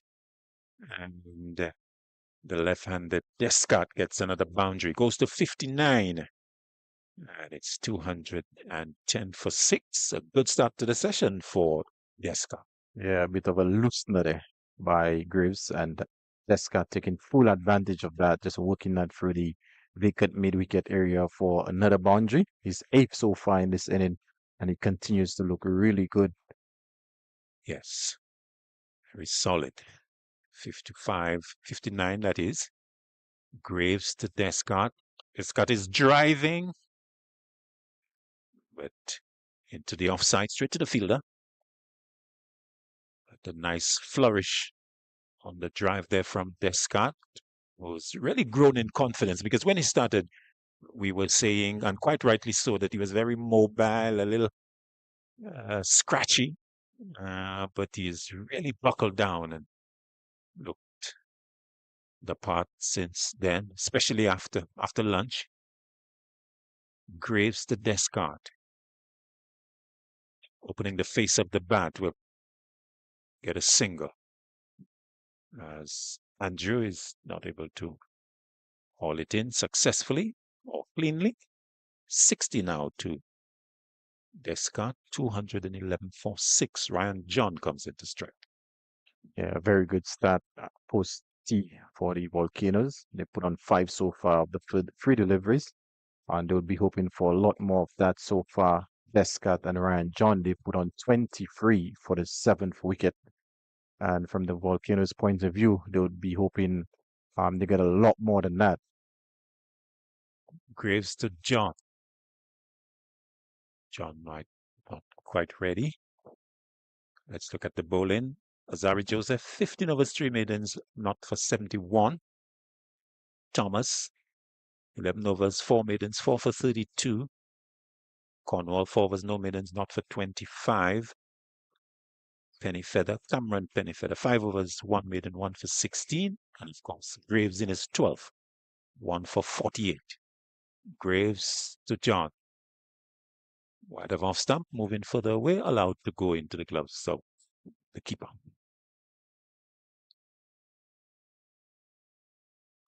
So partnership 23 between these two. And looking to push that total well above 300, you would think. We have seen the Leewards put their heads down to bat. Greaves to John. Again, almost identical delivery. Too wide to interest the all-rounder. Shall we call John an all-rounder? He would definitely call himself an all-rounder. But would you call him an all-rounder? I think at this level, he's yet to produce the goods with the bat on a consistent basis. He showed glimpses of his batting ability, but consistently he has not delivered for the Volcanoes. Okay, so a bowler who has pretensions to bat? Correct. I think that would be a more appropriate term at this point in time. Graves to John. John playing loosely outside off stump. And luckily for him, no touch. The over completed the first after tea. 211 for 6. 8 is John, 60 to Descarte. Yeah, so the Volcanoes are now moved on to 211. And again, the run rate has been very good throughout the entire day. I think they've been about 4.5, pretty much never really gone below that. So very consistent in terms of the scoring rate. Again, the only thing is that they would have maybe liked to maybe lose maybe 4 at maximum, but they've lost 6. So some rebuilding to be done. The last couple of partnerships, firstly between Ambris and Descarte, was very good, 70 odd. Then Descarte and Benjamin put on another 56. So definitely they've showed some fight, something that we have not seen prior to this round. So definitely good signs for the Volcanoes. Joseph, about to start over number 16. He'll be pulling to Descarte on 60. Joseph to Descarte. Driving into the ground. Straight to the field, that shot extra. So Descarte 60. Azari Joseph in his 16th over has been running in. This is his 4th spell. Don't know if Roland can confirm that. I think he would have had 3 and then starting after lunch. Correction, after tea. So spell number 4 for him. He is running all day. Good rhythm, but no success yet. Flipped away by Descarte, looking for a second. Will get it because Thomas is not really fleet of foot, and so he gives the batsman enough time to come for 2. Descarte is happy with that. He goes to 62, 213 for 6. Yeah, Descarte just keeping the strike moving along nicely. Very good running so far. He's been running quite nicely throughout his entire inning. He's been in for the 99 deliveries so far, and he's still able to push for the second run. Very fit young man. Joseph to Descarte. Short delivery. And ducking on the, it is Descarte. The bat a little up in the air, like a bit of a periscope, but no touch on the bat. A little danger with the bat dangling in the air there to do it. Yeah, better dropping his hands and allowing now to go by. But that one was well wide of him. That was well wide of him. So good aggression being shown there by Alzari Joseph. Joseph will continue. In fact, Descarte may be suggesting that he might have maybe uppercut the ball. Not looking to lay the bat down. Delivery that he plays defensively. So he stays on 62.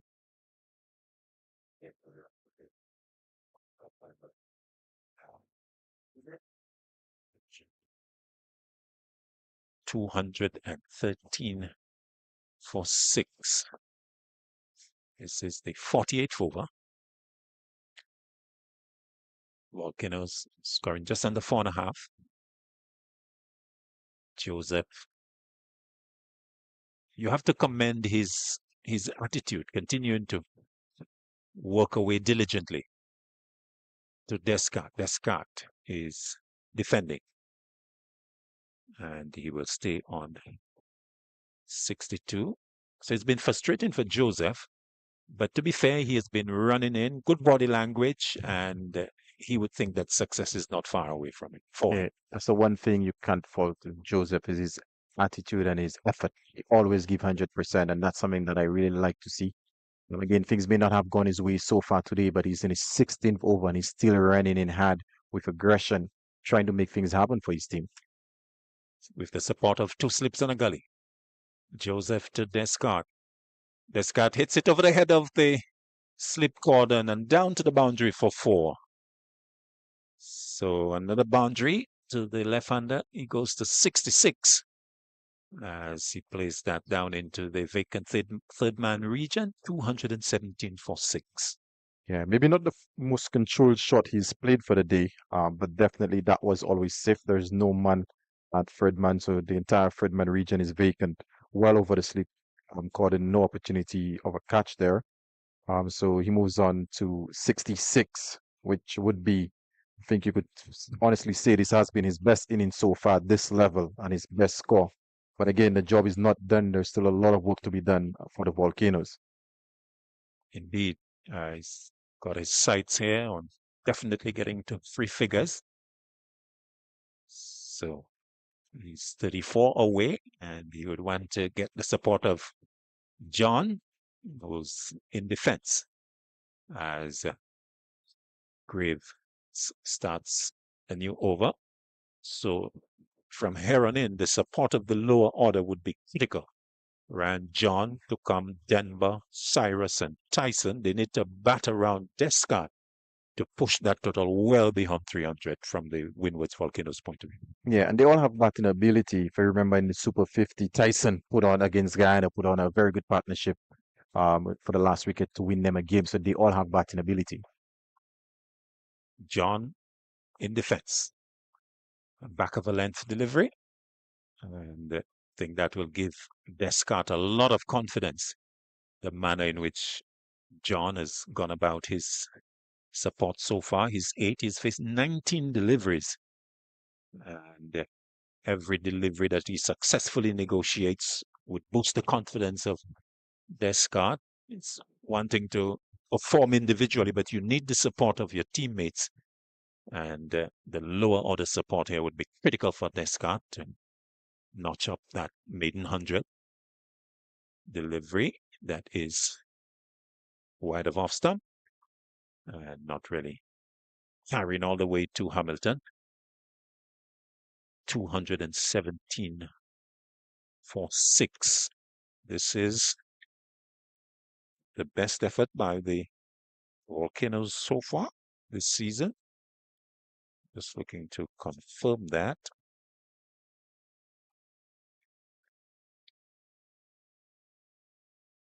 Greaves to John. Down the leg side. Hamilton looking to throw the stumps down. No damage done. So Windwards. In fact, Windwards getting 241 versus Jamaica in the first game. And so that would, and 248. 248 versus CCC. So this is not quite the best efforts, but 248 is their highest in this, their 4th game. So they have not been doing well with the bat. Greaves to John. John gets one that is seaming away and allows it to go into the keeper. Yeah, Greaves continues to bowl a really good line and length just on and about the off stump with some movement away.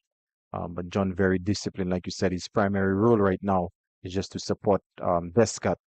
If he gets a bad ball, all well and good, put it away. But his primary role right now is to ensure that he stays in with the with Descarte. Field change for Greaves. Deep square leg or deep forward square on the boundary. He's posted. Greaves to John. John is taking up the challenge and looking to hook. but maybe coming out of the stroke at the last moment as the over is completed. 66 to Descarte, 8 to John, 217 for 6. We've had some 49 overs. Yeah, Greaves making the field change prior to the last delivery. And maybe as expected, bowling a short one. John again trying to take it on, backing himself to maybe clear the field. Wasn't able to make contact. But the Volcanoes continue to fight on. So far, this pair has put on 29 so far. So very good partnership, and the recovery continues. Descarte, 66, coming off 103 deliveries. And will now face up to Joseph over the wicket. Driving nicely down the ground, out towards mid-on. In fact, it's been given up by the mid-on fielder as another boundary to Shadrach Descarte. He goes to 70 with that boundary. 221 for 6, showing the full face of the bat, punching it nicely down the ground. Yeah, many would say an on-drive is probably the most difficult shot to play in cricket, and Shadrach Descarte on that occasion made it look very easy. That is the kind of form that he's in, and confidence is really showing out there. He's moved on to 70, and he's only 30 from what would be a very good 100 at home. Joseph to Descarte. Showing good judgment, allows it to go outside of off stump. The ball is angled across him. And showing Shadrach Descarte that it's really a combination of looking to attack the loose deliveries, but defense being very important in progressing in your innings. Yeah, so far he's been able to curb what would be his natural instinct, which is to be aggressive. He's been very disciplined and sensible in his approach. Anytime a bad ball has been on offer, he's been able to put it away. Joseph to Descarte. Short delivery and ducking and almost backing away after he had done so all the way towards square leg. He had it in control. So good calculated innings by Descarte. His previous highest this season, 47. In fact, he had got to 47 and was dismissed, holding out to long on, looking to take on the fielder. And one thought that that was a little ill-advised. And so I think he has learned from that disappointment and has been very measured so far from his point of view. Hope that he can take it all the way. Joseph to Descarte. Descarte is, what's that, down to third man, 4 runs. An interesting shot that it was short.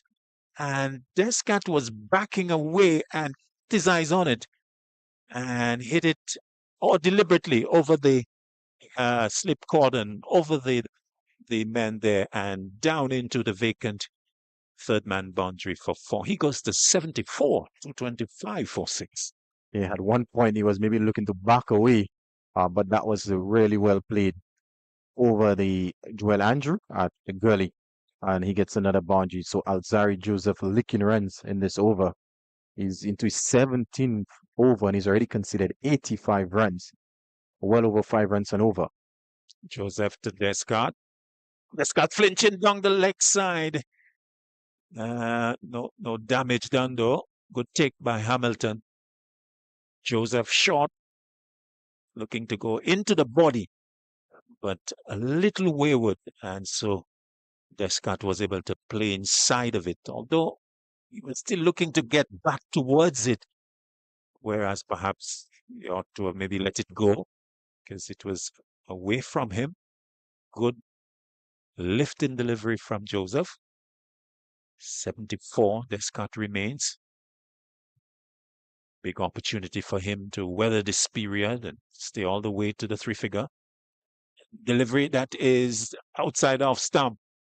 Descarte looking to help it over the slip cordon. Doesn't make contact, but the bye considered as Hamilton was not able to take it cleanly as the Joseph over. is completed. So 74, Descarte, 8, Ryan John, 226 for 6, Windwards Volcanoes. Joseph's showing some frustration the last two deliveries there. He's already bowled 17 overs and so far wicketless. Some frustration showing, and you could now see it in his body language. Putting some good pace, but not necessarily in the right areas. That's one thing you will always get if Joseph is. He's going to run in hard and bowl as quickly as he can, but not always in terms of line and length. But Sajak Descarte so far has been handling it pretty well. And so far, they've now put on 48 for that 6-wicket, for the 7th-wicket partnership for the Volcanoes. Greaves, 13 overs, 2 maidens, 1 for 48. Is going to come in. This is over number 51 in the innings. Very slow rate of bowling, as we have told you. And the Windward Islands continuing to battle. Quick single being sought and successfully obtained here by Descarte as he gets his 75th run, 227 for 6.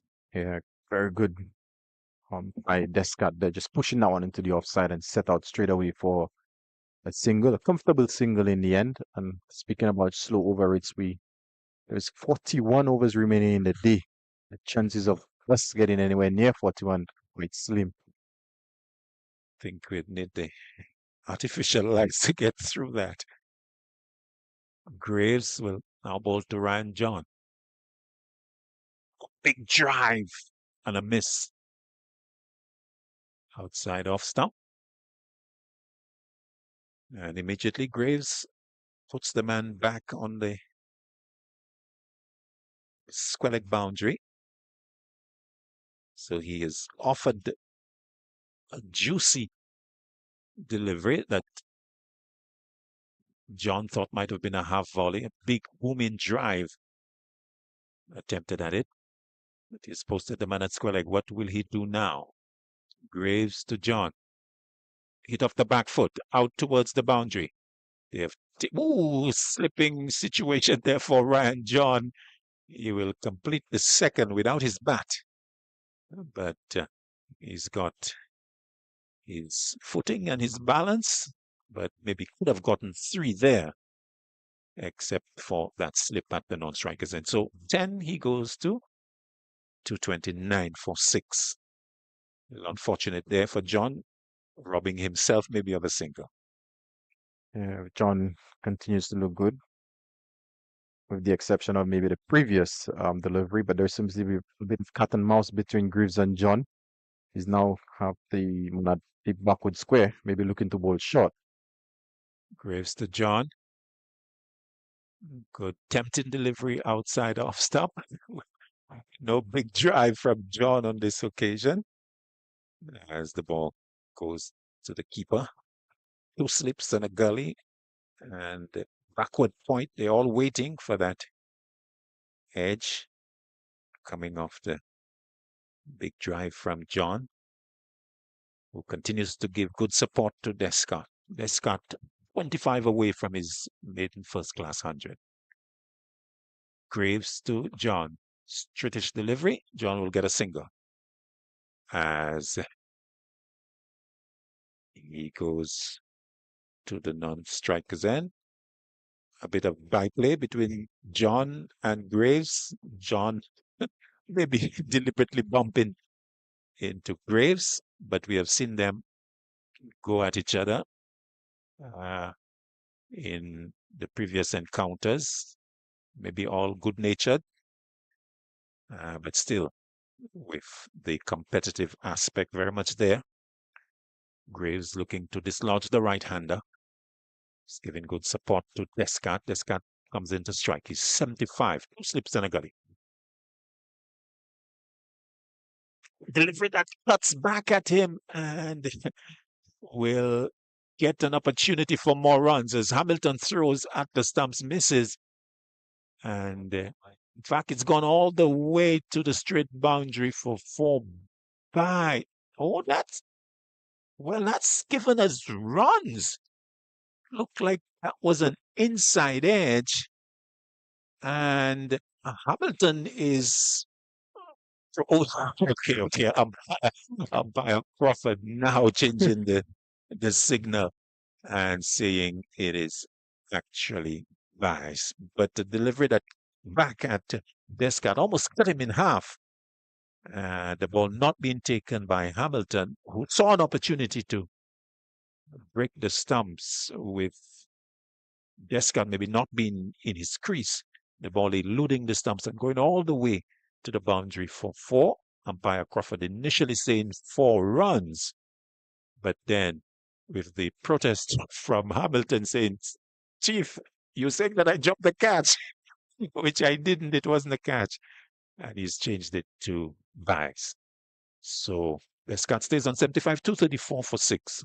Quite an eventful end to the over there. Yeah, Hamilton just gifting Volcanoes 4 bonus runs.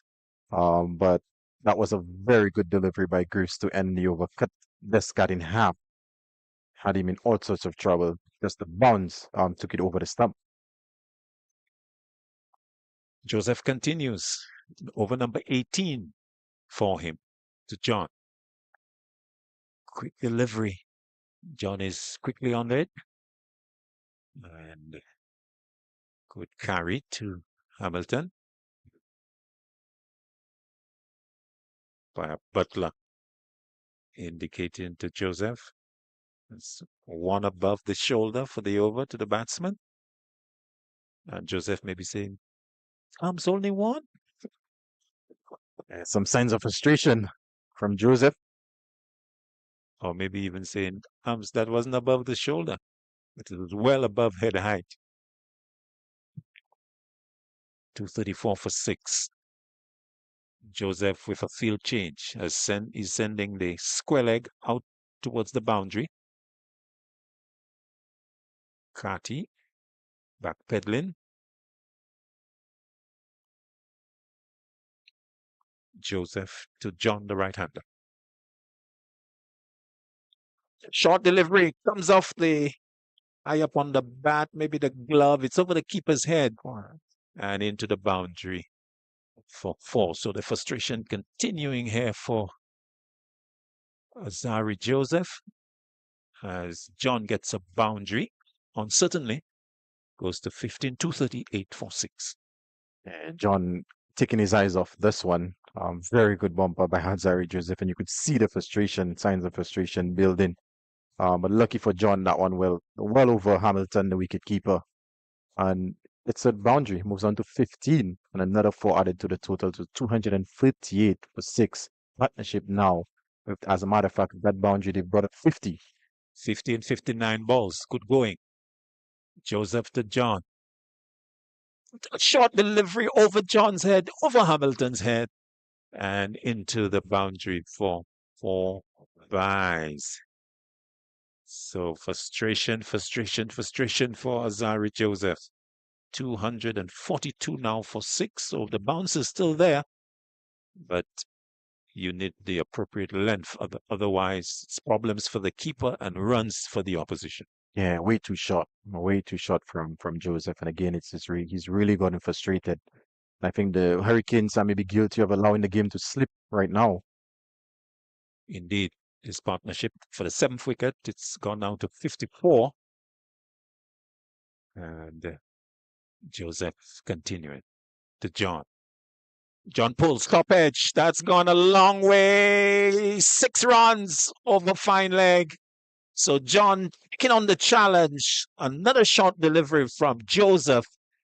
And the ball flying off the top edge and going all the way over long leg for 6.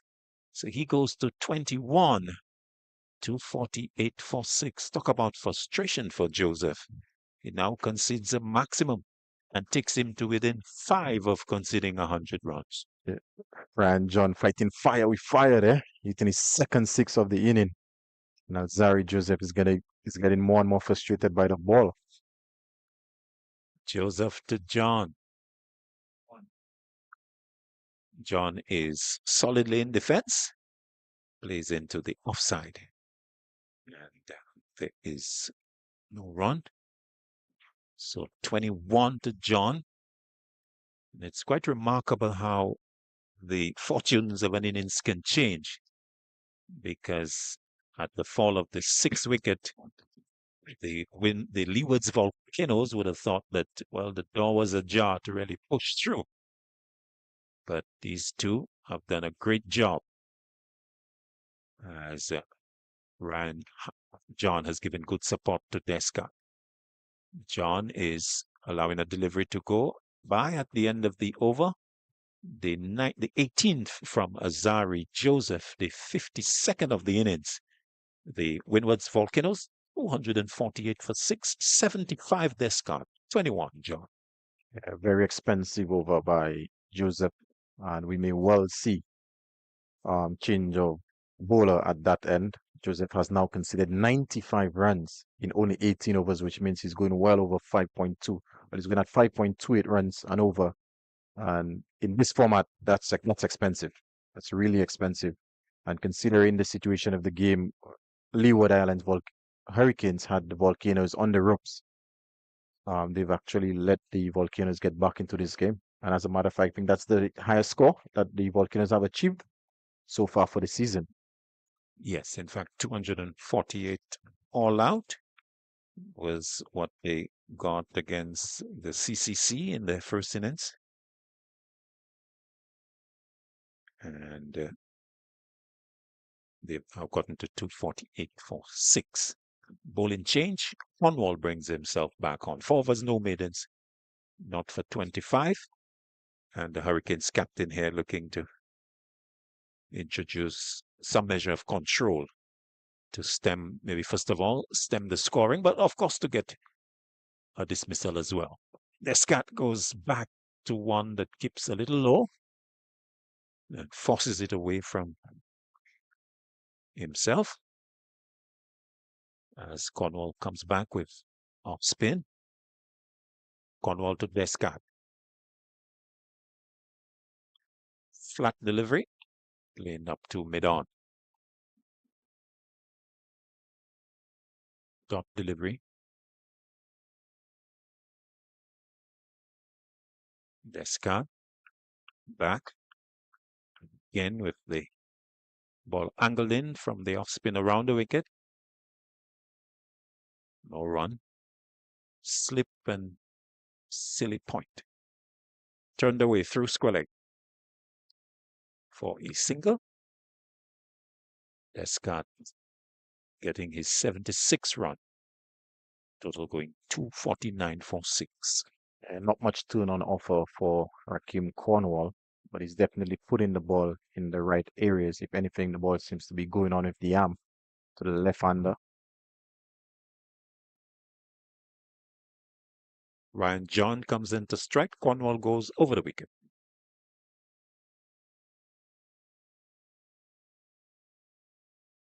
John is studious in defense.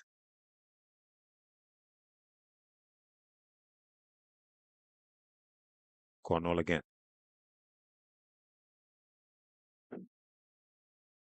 John ignores it down the leg side to complete the over.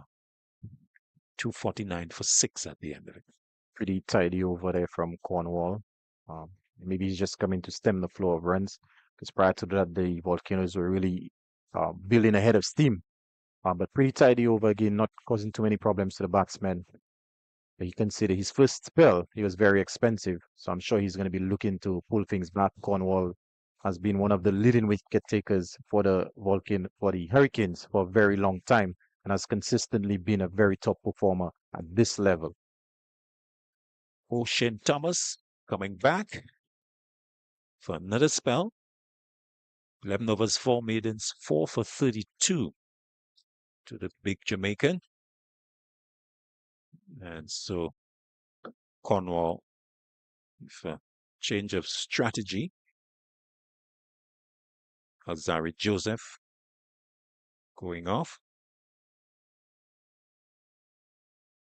Thomas moving in to Descarte. Lifted delivery. Played quietly. Thomas has bowled well all day. He's been very aggressive. He's been very good in terms of the line and lengths that he's bowled. When he's actually gone short, it has been pretty much straight at the batsman, forcing them to play or forcing them to get out of the way. Very successful day for him so far. So he's going to be looking to get his fifer, just 1 wicket away. He had the opportunity. Benjamin created an opportunity which was grasped by Louis at backward point earlier. That's short and wide and on the edge, and that's gone through the fake and footman area for another boundary by Descarte. Maybe not necessarily where he wanted it, where he intended, but it's 4 runs nonetheless. The Descarte who now moves on to 80. Yes, getting some good fortune there. Ball going straight in the gap between the second slip and the gully. So Descarte edging closer, 253. So the 250 coming up for the Windwards Volcanoes, coming in the 54th over. Scoring rate 4.74. Thomas changes his approach. Round the wicket to the left-hander now. A loose stroke being induced there by Descarte. Really a nothing stroke, just waving the bat at them. Yeah, pretty loose outside the off stump. Not on the first occasion that he's actually just throwing the bat at those. Just needs to be a bit more disciplined in terms of when he decides to play and when he decides to leave.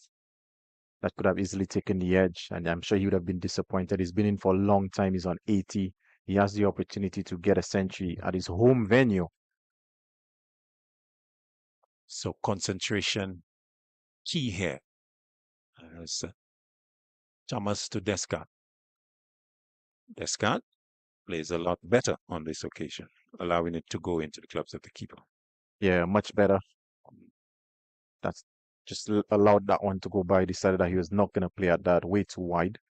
So much better from Sajak Descarte so far. He and John, they've put on 65. Like we said, the score has now moved on to 253 for 6. When they lost the 4th wicket, the Windward Islands Volcanoes, I'm sure they did not think they would be in this position. So very good fight back by the middle order so far. Absolutely. In fact, that 4th wicket fell at 58. So they've done quite well.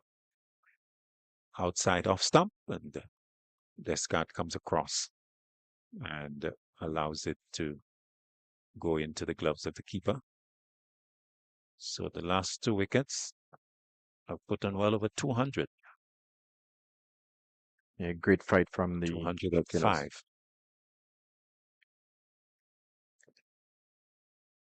So Descarte is 80 so far, 120 balls, 12 fours, scoring at a decent clip, 66.67.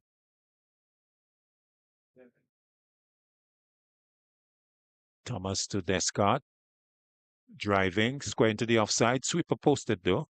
So just a single.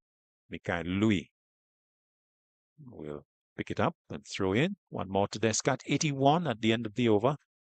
The 54th of the innings, 254 for 6, the Windwards Volcanoes. Yeah, Thomas has just bowled his 12th over of the day so far, 4 for 37. And the Volcanoes continue to fight, continue to show some fight, something like I said, we've not seen prior to today. And they've now put themselves in a very good position. I know, host T, you asked me the question who I think is slightly ahead, and as of right now, I think the fight that has the Windwards has shown has probably put them slightly ahead right now, being 254 for 6. They're in a position to get a very good first innings total that would really challenge the Hurricanes. Indeed, so they have done quite well. And of course, the common denominator has been Descarte, who's getting possibly to a bit of hesitation, but they will get 2 as he's getting good support from John. So 2 more to Descarte. He goes to 83, 256 for 6. So Cornwall, who might have thought at 4 for 58 that they would have probably been batting now, realizes that there's still some work to be done as Descarte gets a single that takes him to 84, 257 for 6 as the right-handed John comes into strike. He's on 21. Actually, rotation of the strike by Descarte, like you said earlier in the season, he got out close to a landmark playing down to long off, so much more sensible on that occasion. John is defended as Cornwall is on target. Long on and mid-wicket. The two fielders out for John if he wants to go aerial. Not on this occasion. Resisting the temptation. Cornwall is giving it generous air. John continuing to bat well. Good support in the 7th wicket partnership. Partnership which is worth 69 as he plays another dot ball. 257 for 6. Cornwall to complete the 55th over. John defends to keep the total 257 for 6. Again, pretty tidy over from Cornwall. Not much happening in terms of spin. Definitely getting some bounce. That's expected on this Darren Sammy wicket. But not much spin on offer for Cornwall. So it's just got a matter of trying to build pressure and hoping the batsmen actually play a false shot.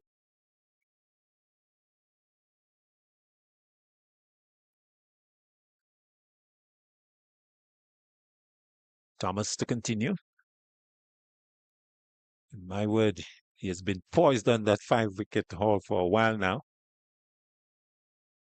And 4 for 37 from 12.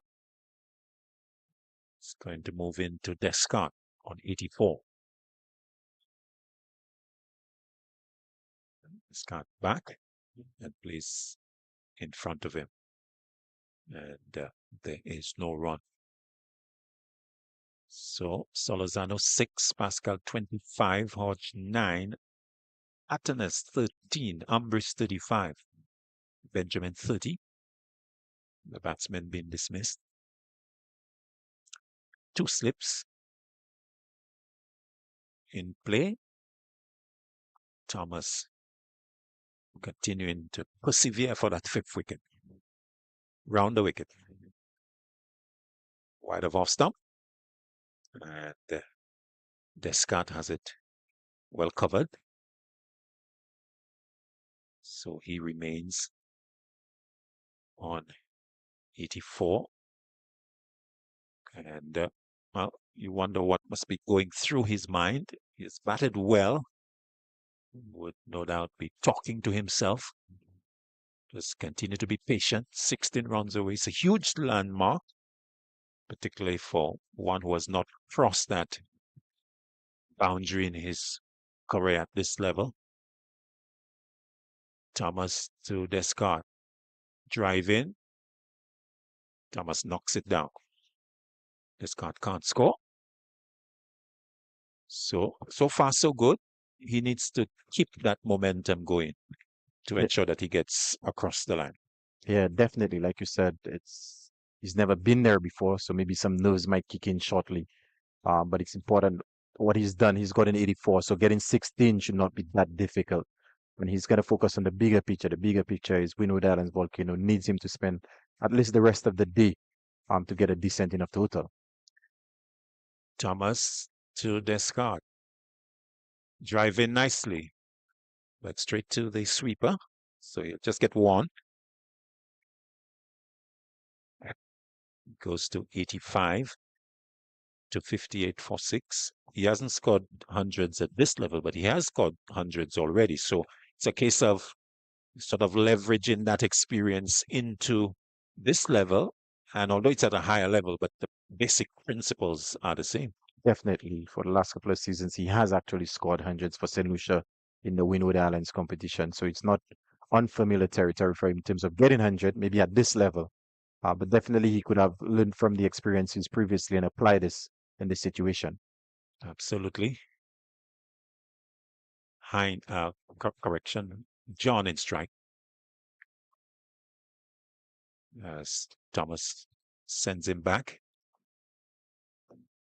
The total stays 258. 4-6.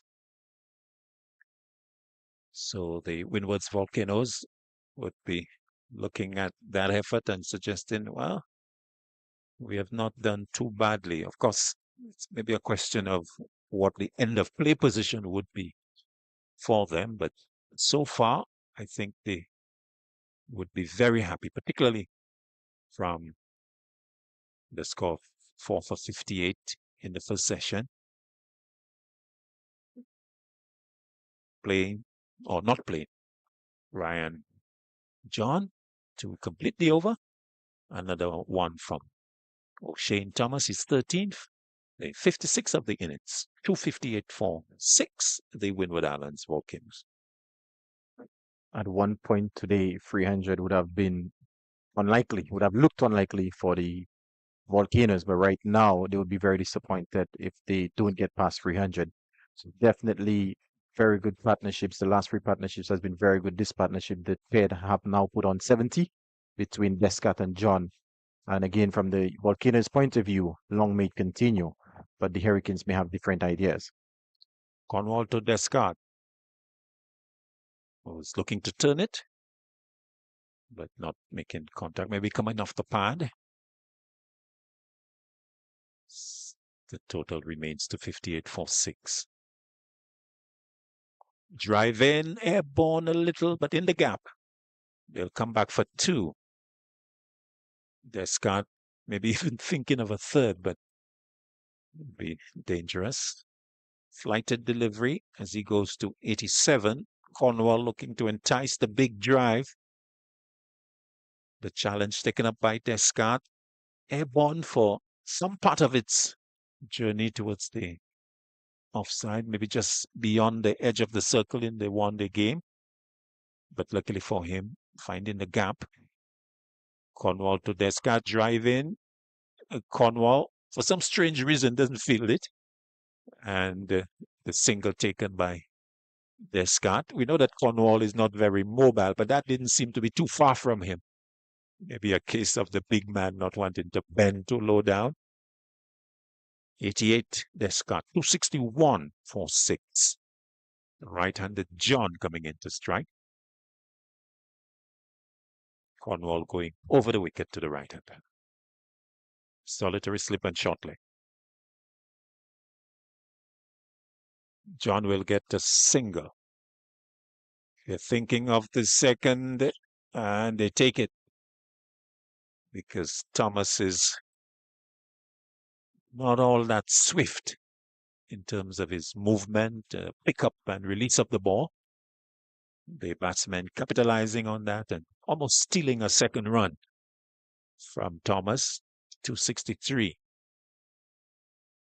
John is in defense to this delivery. The partnership going up to 75. John 23. Descarte 12 away from 100. John straight to the straightish mid-wicket fielder at the end of the over, the 57th of the innings. 263 for 6. Descarte 88. 23 to John.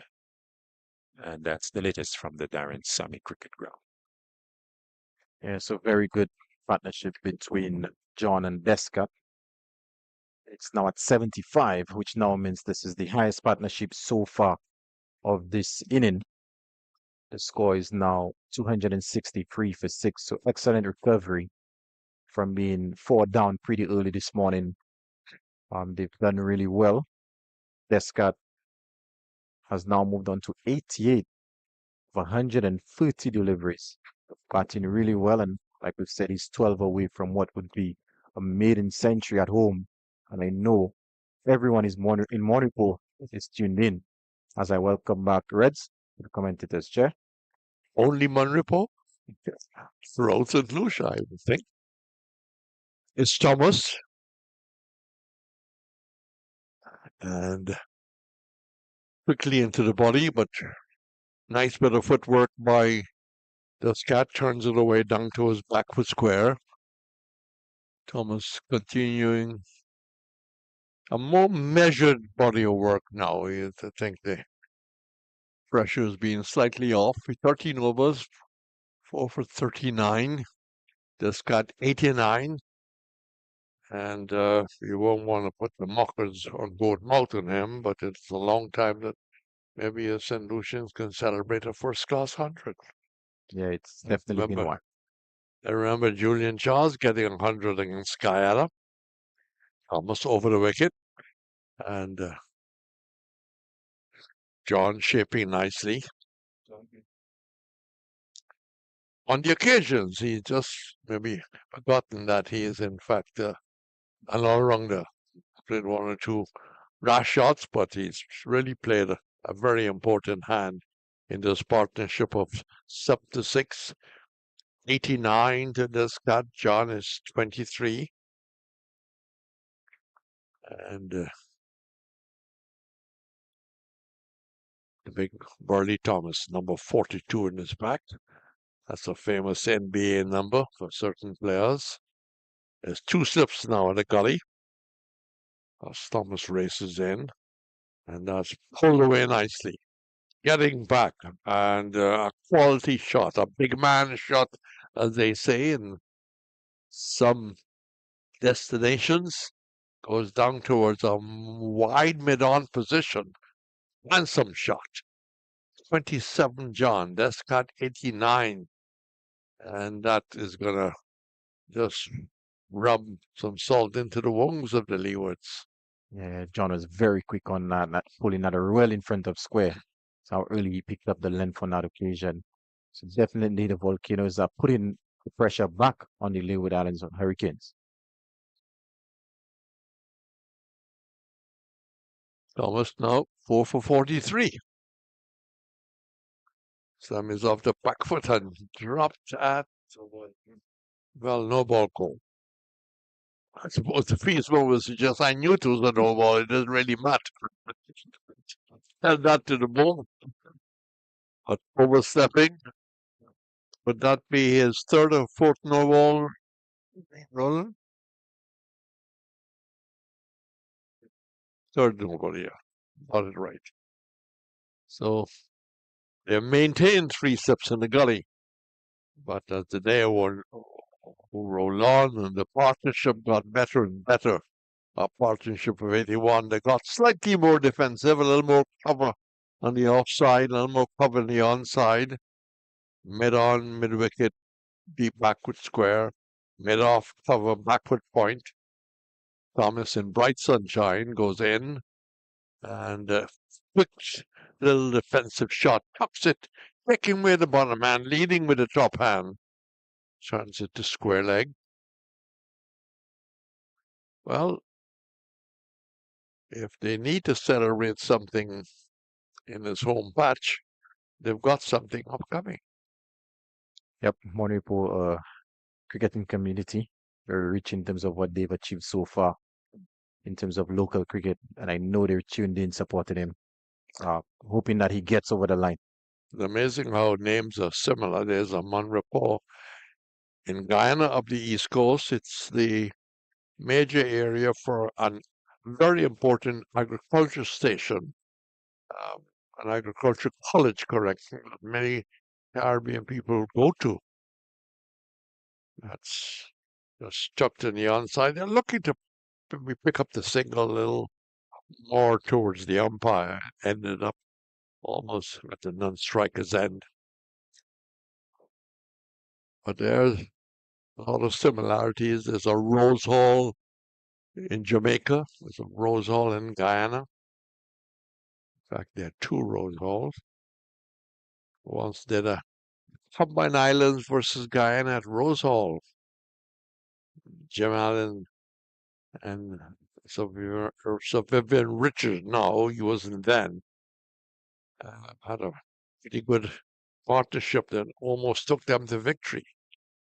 Thomas wired the crease and played back towards the bowler quietly. 276. Ron will probably tell me what's the highest Windward score for the season when he's got a chance. And 248 prior. right, okay, fine. So that's long gone. So I think better day in the 4-day competition in the life of the Windwards. Yeah, to definitely be pleased with the batting showing so far, and importantly, free of maybe their more senior batsmen missed out and other players are stepping up. So that's important as well. Well, their bowlers have been calling for runs, and at this stage, 300 and plus looks beyond, but there have been greater collapses in this game. That's a ball that turns a bit, takes the inside edge, and goes down towards a short fine leg. Let's look at his field. It's certainly changed a bit. This is off the back foot.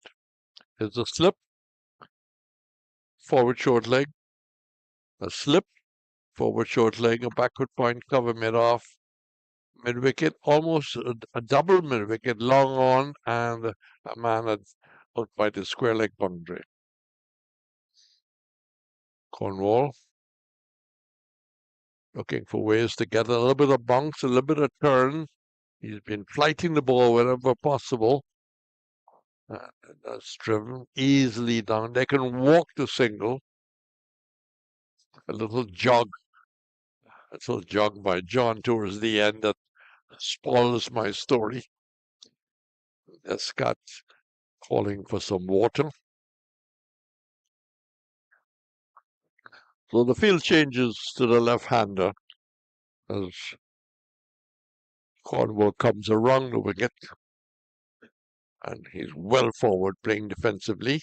The backward point comes in, clips it to Hamilton.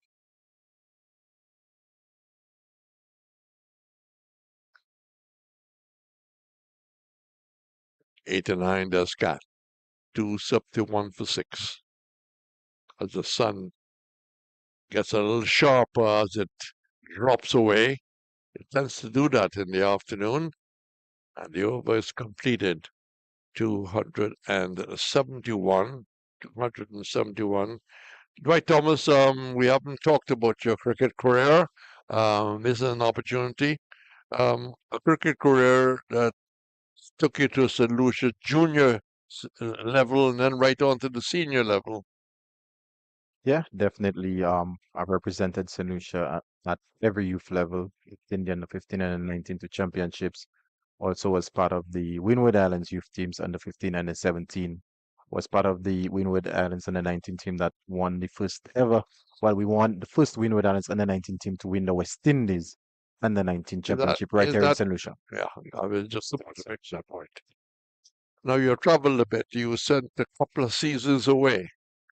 Yeah, spent 3 seasons in England, down in Nottinghamshire, Lincolnshire, and down in Yorkshire, and also 1 season down in Scotland, playing semi-professional cricket. And how cold was Scotland? Too cold, let's put it that way. It literally rained 80% of the days I was there. We're back with a bowling change. As we see Penn and Feather coming back in. And that's just played away for a single. Enjoy your trips to the United Kingdom? Yeah, it was definitely a learning experience in terms of the organization of cricket and the importance of cricket and everything that else that comes with it, the coaching programs. And yeah, it's a lot different from playing here. And you played in a league? Yes. Which league you played in? I played in the Basset Law League, that's in Nottinghamshire. As Penny Feather goes around the wicket, and back goes the battling Descarte. Plays it back to the bowler. So you went to the test ground very often? Yes, did get the opportunity to train at Nottinghamshire once. Also had a tour of Lords. Didn't get the opportunity to play there or train there, but did get the opportunity to tour the entire stadium and see the rich history of the Lords cricket ground. So yeah. There's a Guyanese coach at Nottingham at one time. That's outside the off stump. Just trying to remember his name. You ran into any Caribbean coaches? Not that I can recall, no. I think Yeah. down in Scotland I met, was it Desmond Haynes? Yes. Yes, because he played the club that I played for in Scotland. He actually played for that club as well. He was a professional maybe 20, 30 years ago. So there was some celebration and he came over. So definitely I got to meet him. Scottish cricket has moved on like Irish cricket. How big was the game in Scotland? Not as big as maybe in England, but it's definitely growing in Scotland as we speak. That's outside the off stump and just coming forward and using his hands and steering it square as he inches towards the 100, moves to 90. 90 and 9 could be a long period sometimes. Yeah, some batsmen get to 90 runs and the next 10 becomes probably the most difficult. Yes, I think the Leeward's keeper got into the 90s, got 93.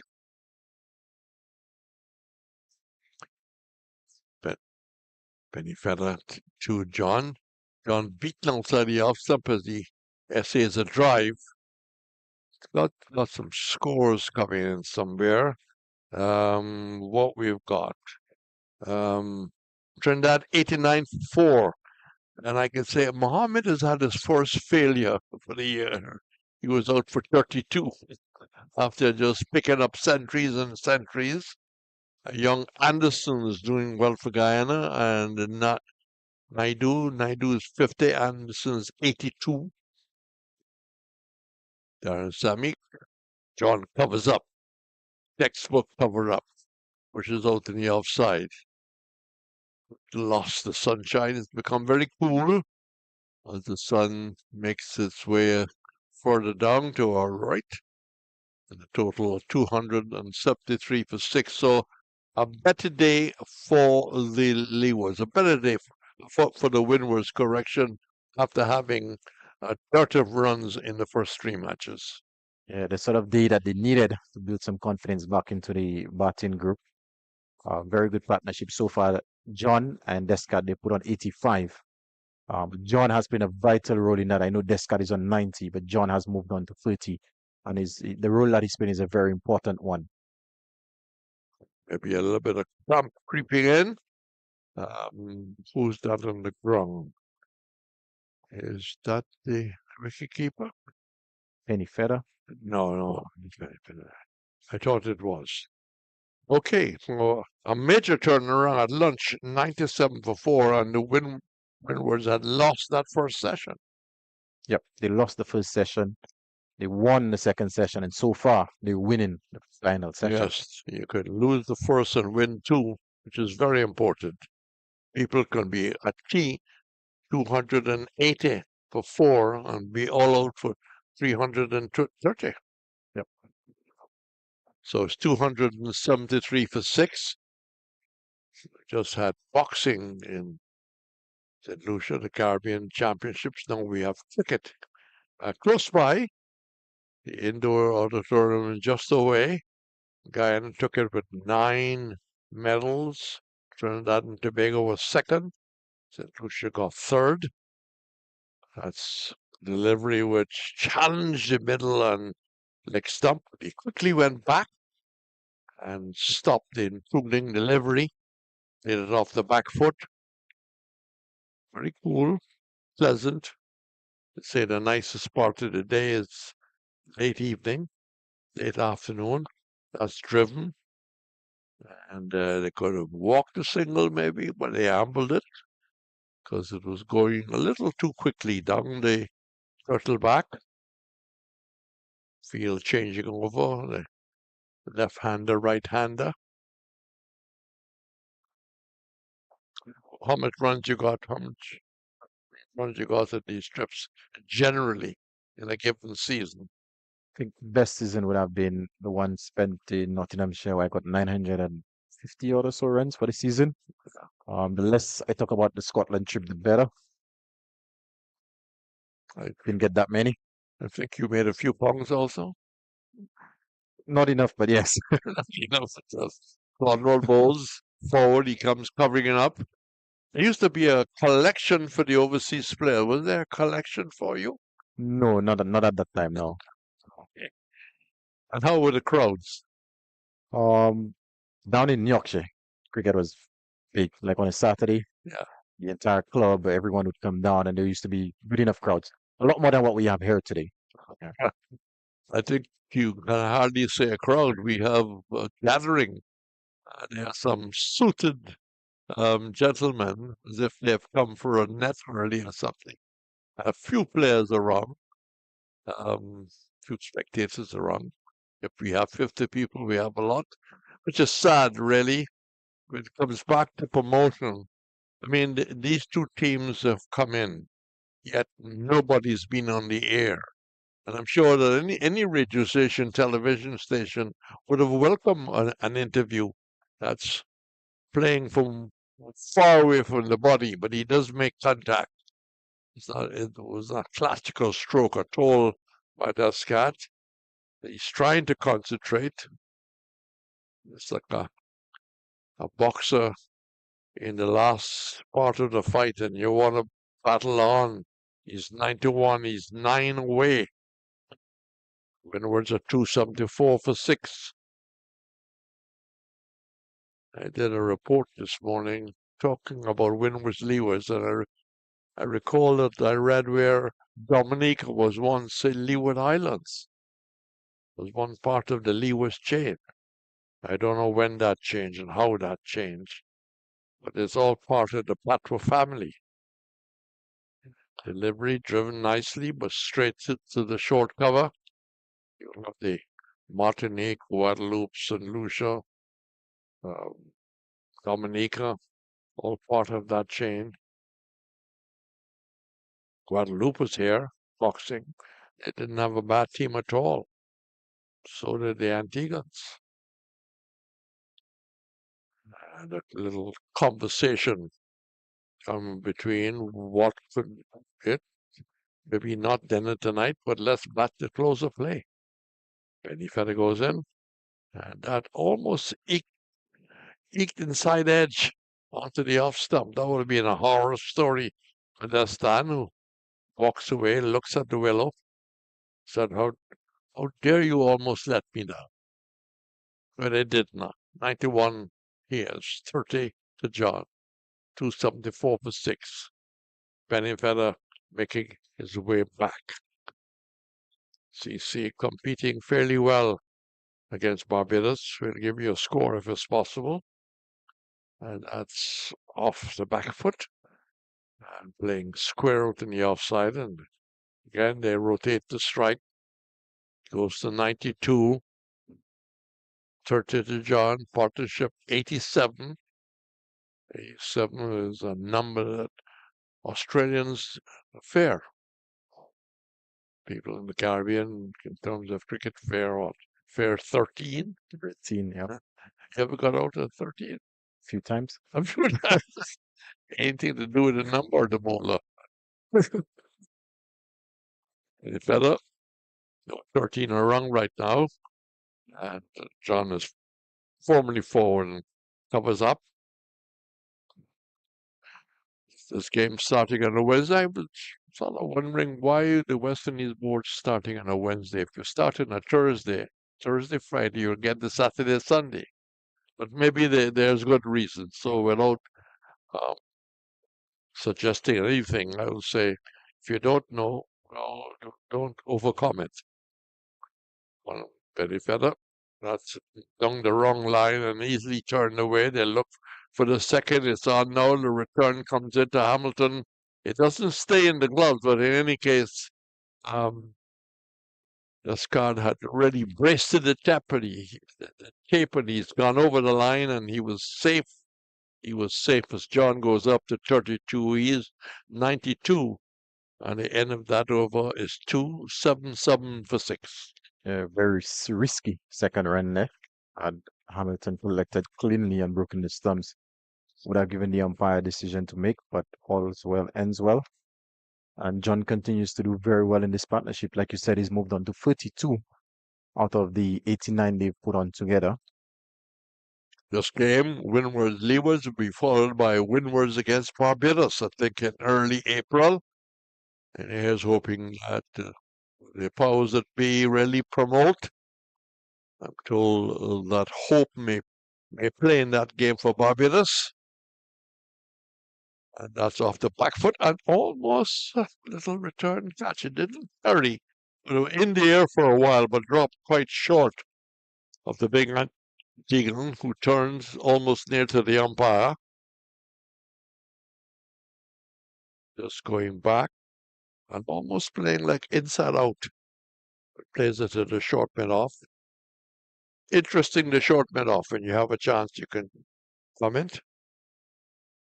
Again, almost playing from under him, pushing out in the offside. Why the short mid-off? And they're trying to build pressure because in the previous over, they had a long off in place, giving him the easy single, knowing that he's 8 away from the century. They may be trying to force him to play a big shot. The chance to turn that to square leg, but he found the short fine leg in the way. It was short. He got into his wicket, but just didn't have the right connection, the right angle. Cornwall bowls and goes for a reverse sweep that is in the air, and that would have been suicidal if he had in fact gone to the 100 with that effort. He moves to 96. Funny stroke to be playing at this time. It's a brave shot to be playing on 92, but well executed in the end. Very safe indeed. You say brave, other people might describe it differently. But I've seen a reverse shot many, many times played off the first ball. Not necessarily in a 4-day game, but very often in a short format. So he's 96 and looking to see if he might have been able to score off that. So he marches down to his partner. And what we have? Drinks. We have drinks. Yes, we have drinks. Yes. And with the drinks coming up, it's 281 for 6. And what we have in fact the departure of Dwight Thomas. Thank you very much for your time today. And it's very cool in the afternoon here. Very cool. 281 for 6. This ground used to be full of cattle and birds before it was earmarked to be a cricket ground of Beauchamp. Then it was developed very, very nicely, backfilled by pounds of earth. And then the architect, Claude Guillaume the late, designed it and also worked in Guyana at Providence and at Warner Park in St. Kitts. So it's really come on leaps and bounds. A change of name from Beauchamp to the Darren Sammy. And of course, millions of dollars spent recently for the World Cup. It's a brand new facility. A little disappointed the solutions that they didn't get any matches in the Australians or the Pakistan tour, and one or two of the venues seem to be maybe the favorite spot by the West Indies board for various tournaments. But that's how it goes. You win some and you lose some. But the good news is that Pakistan A will be playing against West Indies A here. I'm sure that Roland Cox will be sharpening his pencils if selected. If selected. I'll come and watch as a spectator. So you're not missing any cricket. There's a water break. What we have very quick return by Dwight. You had a short break. A short break. Don't want to miss Descarte getting that 100. You want to head someone ripple after. It's important what you perceive to be a celebration. There's a celebration, definitely. Well, you'll have to get permission from his manager. Go all the way to Monreport, come back. I mean, tomorrow is a playing day. Potentially, he might have to bat tomorrow. Exactly. It might continue tomorrow. So I'll get the batting time for some Roland if he's in a position to give me for his 96. So how many minutes of batting? That will come up very shortly if I know Roland Cox. Beg your pardon, Roland? 152 balls. 13 fours. Any minutes? Okay, we don't have minutes right now. But he's faced 152 balls, 13 fours for his 96. Dwight. Yeah, Descarte has been batting very, very well. Again, he's only 4 from what would be a very good century, a maiden century for himself. And again, to do it at home would be something special, I know, for him. How much youth cricket he played? He didn't play as much youth cricket as he would have probably wanted because he spent a few seasons down in Antigua. He spent some time playing cricket in Antigua. I see. So he would be very familiar with quite a few of the Leeward Hurricane guys. So he didn't play as much cricket, youth cricket. So like he didn't play in the United Insurance Massey. He did for 1 or 2 seasons. Okay. But thereafter, he went to Antigua to play more consistent cricket. Right. So Pennyfeather will continue as the play resumes after the break. And it's 281 for 6. You get a ball to John, who is looking to turn that away. Takes it in the pad. How much of that cricket you played, the United Insurance? And Yeah, I did Massey? play a lot of the Massey United Insurance under 19 school cricket. We won it 1 year. There was a T20 competition we won 1 year. Yeah. Yep. Dalton Polius got a scholarship. Yeah. Runs out of the United Insurance and runs against an English school. Pennyfeather goes in. That's clipped away, getting onto the back foot and a la almost a little Clyde Walcott shot. Hit it hard.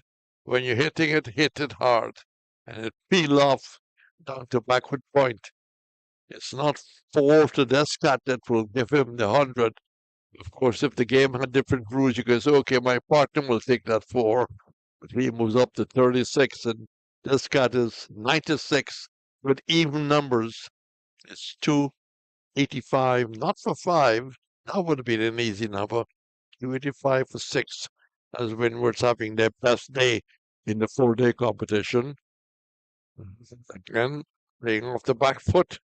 And that is a slip. They look for the second. Descarte is a little late. And there's more runs here as they overthrow. Overthrow. Now what? That makes it 6 runs in all total, Roland? Because that completed 2 plus the 4. But the wrong man was in strike. Goes to John. So I think John should move 42.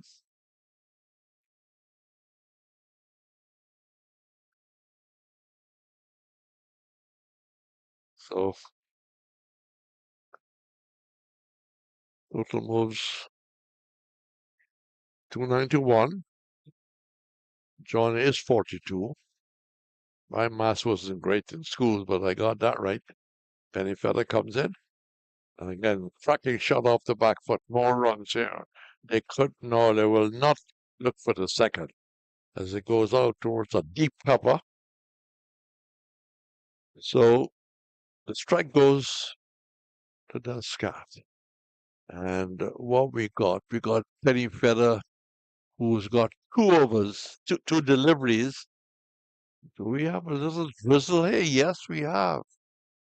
And it's a Creole saying in certain parts of the Caribbean when the rain is drizzling and the sun is shining, that the devil and his wife is having a late afternoon quarrel.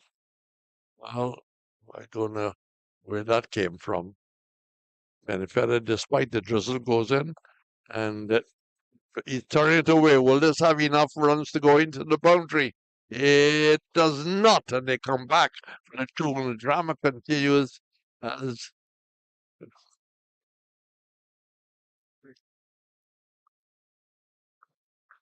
I was looking to see if there have been any overthrows.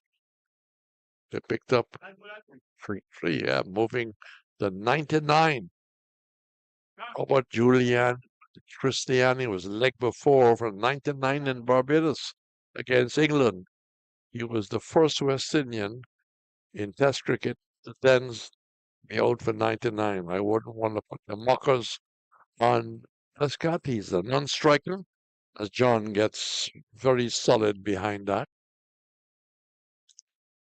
99, he remembered this day for a very long time. 295 for 6. Descarte will be in strike. John is 43. The partnership was quietly shot past the 100, 107 the partnership. Yeah, fantastic partnership between these two. Exactly what was needed from the Volcanoes standpoint. And as we speak, Wow, groundsmen are making a move. I don't believe it. Maybe Destag is protesting. The covers are being brought on. Now, how long this delay will be, I don't believe it's too long. This is just maybe a blowing drizzle. We've seen this many times at this ground. So it's only coming up to 25 past 4. So there's every chance that the Scot will get his opportunity to continue. In the meantime, the rule says that if it's drizzling, if it's heavy enough, you bring on the covers because you do not want to have a situation where the playing area and the pitch in particular is affected. So, and unfortunately, we have a stoppage, 295 for 6, and in high drama, the Scot is 99 not out, and John 43, a partnership of 107. And Descarte would just have to wait a bit longer. Bit more anxiety, but again, he's batted well for 99. Getting 1 should not necessarily be a problem. But very good partnership between these two. Again, they put the Volcanoes in a very good position at 295 for 6, having recovered from being 50 odd for 4. They would be very happy with where the position of the game right now. Yes, and it was a good call by the officials because it got a little heavier. It brought on the main covers for the square. Nothing else has come out, and they stand ready to see how this will in fact develop. But this obviously is something overhead that we cannot see. But there's a lot of blue to my left. The flags are blowing in the right area across towards Boshi. And I would think that we're going to be fortunate that this delay will not be too long, because it's a long wait. There's a book, The Long Wait by Mickey Spillane. Well, that has got a pretty long wait. Yeah, not necessarily what Descarte and the Volcanoes would have wanted, because they were pretty much in control of what was happening out there. That break me well work against them. The Hurricanes may be using this opportunity to regroup, because they will maybe falling apart in the last couple of overs there. If you recall, the previous over, there was an overthrow for 4, which considered 6 runs. So it might be a welcome break from the Hurricane standpoint, but not so much from the Volcanoes standpoint. And only 64 overs have been completed. So if the light was good, they could have had many chances to advance that total towards maybe a 350. And the over rate today has not been where it's supposed to be. With 28 overs left in the day, there's very little chance of us getting anywhere near those 28 overs. I think in the first session there was only 22 overs. Well, your eyes is better than mine, young man. I don't see a drizzle. So we could take a break as soon as there is any sign of player starting. In fact, they're starting to move the covers on off right now, which is encouraging, but we'll take a break where we have more play. We'll come back to bring you 100, hopefully, for the man on 99 and the rest of the information.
Welcome back. Rain delay. It's about over, and we're about to see the resumption. It's happening with Shadrach Descarte on 99, 43 to Ryan John, 107 the partnership for the 7th wicket, 295 for 6. So a break in momentum for the Windwards batters. Little edgy stuff you would think for Descarte, but as he comes back, Dwight, an opportunity for him to just continue what he has been doing. Yeah, usually those sort of breaks works in favor of the fielding side. Every Volcanoes supporter will be hoping that's not the case today, with Descarte only needing one from what would be a very well-deserved century, and a maiden century at that. He's batted well all day. Whether it be the pace of Alzari, the pace of O'Shane Thomas, he's been able to negotiate it quite well. So all of St. Lucians are really hoping that he gets that one more. But again, there's the bigger picture, not only the 100, but getting the Volcanoes to something competitive. He's in strike. The scoreboard suggests 28 overs left in the day. It's after 4:30. So we'll have to see. Cornwall starting after the break to Descarte. Descarte turns it. Good work by Thomas. Chipping himself to his right and keeping Descarte on 99. So good work from Thomas. Very timely piece of fielding for him as Descarte plays back to Cornwall. So solitary slip. Just one man out on the boundary. So everybody saving one. Cornwall to Descarte. Descarte is struck on the pad. Stifled appeal from Cornwall as Descarte missing. A little encouraging word from John to encourage him to keep his composure. Cornwall to Descarte. Descarte backs away, doesn't find the gap, down the track, but comes back into his crease. Oh, nervous stuff here for Descarte. Forcingly into the offside, but straight to, well, the fielder coming to his right, making a good save. And Descarte a few paces down, having to come back. He's looking to turn it, misses. Or was that a miss by the keeper? Catch not, well, the ball not being taken by keeper Hamilton. Not sure whether there was any touch on that. So pressure building on Descarte. He remains on 99, just composing himself. One delivery left in the Cornwall over. Slip in place. Delivery that sends it Descarte forward and defensively playing it up to the short mid-off. So Cornwall keeps Descarte on 99. Good tight over. And some anxious moments there for Shadrach Descarte on 99. Yeah, really looking for that single. I think maybe the fourth delivery, they're looking for a non-existent single to take him to that 100. He's got a 99 so far, been patient. Again, that one seems like a mountain at the moment, but it's going to come as long as he's out there. The runs will come. But Cornwall, very tidy over. His first spell, he was very expensive, but so far in his second spell, he's been very tidy and bowling a really good line, really good length, keeping the batsman very quiet. So a couple of anxious moments there for Descarte. Good fielding by O'Shane Thomas at backward square leg. And the good fielding on the offside by, I think it was Casey Carty. And taking a few exploratory steps out of his ground. Well, they were more than exploratory. He was in pursuit of that final run to get the 100, but had to come back. John in strike as Penny Feather continues. As he plays defensively.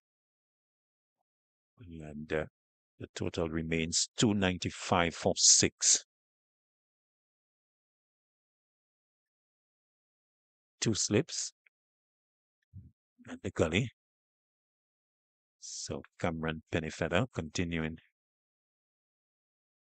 the job of the search for those remaining 4 wickets. John is playing nicely, straight to mid-off though. And there's no run. 107 the partnership. As we come towards the end of day 1 of this encounter. Leeward's Volcanoes, Leeward's Hurricanes, correction, in the field. Delivery outside the off stump, beaten. And Penny Feather going past the bat. Good, genuine delivery ball. Seaming away from the right-hander. No touch, good delivery. Excellent delivery by Penny Feather. That one just seamed away slightly from Ryan John. He did play at it. Maybe he's better positioned to just allow that one to go by. He's batted really well so far for 43. He's 7 away from a milestone himself. Penny Feather to John. Forward. Solidly so. To mid-off. And there is no run. So we have had some 65 overs. This is the 66 over. Of course, we had rain, so maybe an over or 2 subtracted from the tally for the day. The scoreboard showing 26 left. As John is clipping that out through mid-wicket. And in fact, all the way it's gone airborne, 6 runs over the boundary. Didn't really pick up that ball in flight, but it was so well hit that has sailed across the onside and over the boundary at mid-wicket for 6. An incredible stroke from John, who's helped himself to his 4th maximum, in fact, in his rush to 49. And getting good production from the bat. Yeah, fantastic shot there by Ryan John. What, the second time he's played that no-look shot made famous by his Grenadian countryman, Andre Fletcher. So Andre Fletcher himself will be proud of that. Like you said, he's now moved on to 49. And with that 6, the Windward Island Volcanoes have now moved on to 301, the first 300 score of the season. Yes, 301 in the 66 over. Rate 4.57. And they have maintained that brisk rate above 4. And in the overall in the overall context of the game, a much better looking scorecard for the Volcanoes. 300, 6 wickets down. They'd want to continue batting for the rest of the day, as many of those 26 overs that we'll be able to get in. So John poised on a half century. Waits as Penny Feather will go into him from the northern end. John is solidly onto the front foot. Plays away into the offside to complete the over. At the end of it, Windwards Volcanoes 301 for 6. 49 to John and 99 to Descarte. So both batsmen poised on their respective landmarks. Yes, both batsmen 1 away from milestones. Descarte 1 away from his maiden century, and John 1 away from a half century. He's not been, in terms of John, he's not been in the best of forms this season, but definitely showing some fight. Not too long ago, he was actually the vice captain of this team, so showing some responsibility here today and bringing the Volcanoes to what right now is a very competitive total and still 4 wickets left. Indeed. In fact, John getting 41 against Jamaica in the first game. So he's been into the 40s. Would love to convert this one to a half century.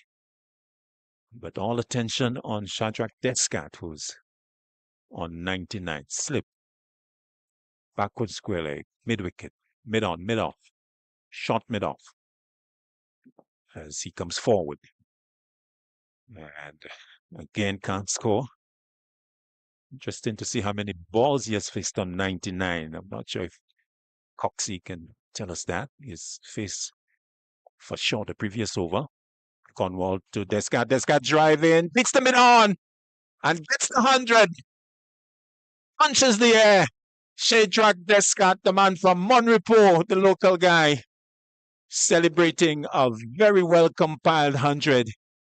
He accepts the congratulation from his teammates and the few spectators at the stadium. So a good knock by Shadrach Descarte. He gets a boundary at long on to go to 103, his maiden first class 100, as he takes the Windwards Volcanoes to 305 for 6. Yeah, take a bow, Shadrach Descarte. Fantastic inning. His maiden century at this level. And everyone, he could be proud of what he's done today, what he's accomplished. And everyone I know, again, I'm going to keep saying it, the people in Monaco are very proud of what he's achieved today. And St. Lucia by extension. So excellent innings at home, his home ground. Well done, Descarte. Cornwall to Descarte. Descarte turns it, wants a single, but John is saying no. As the 100 for Descarte, 161 balls, 236 minutes, 14 fours. So 161 balls, 236 minutes, 14 boundaries, no sixes. As he's driving back to Cornwall on the bounce.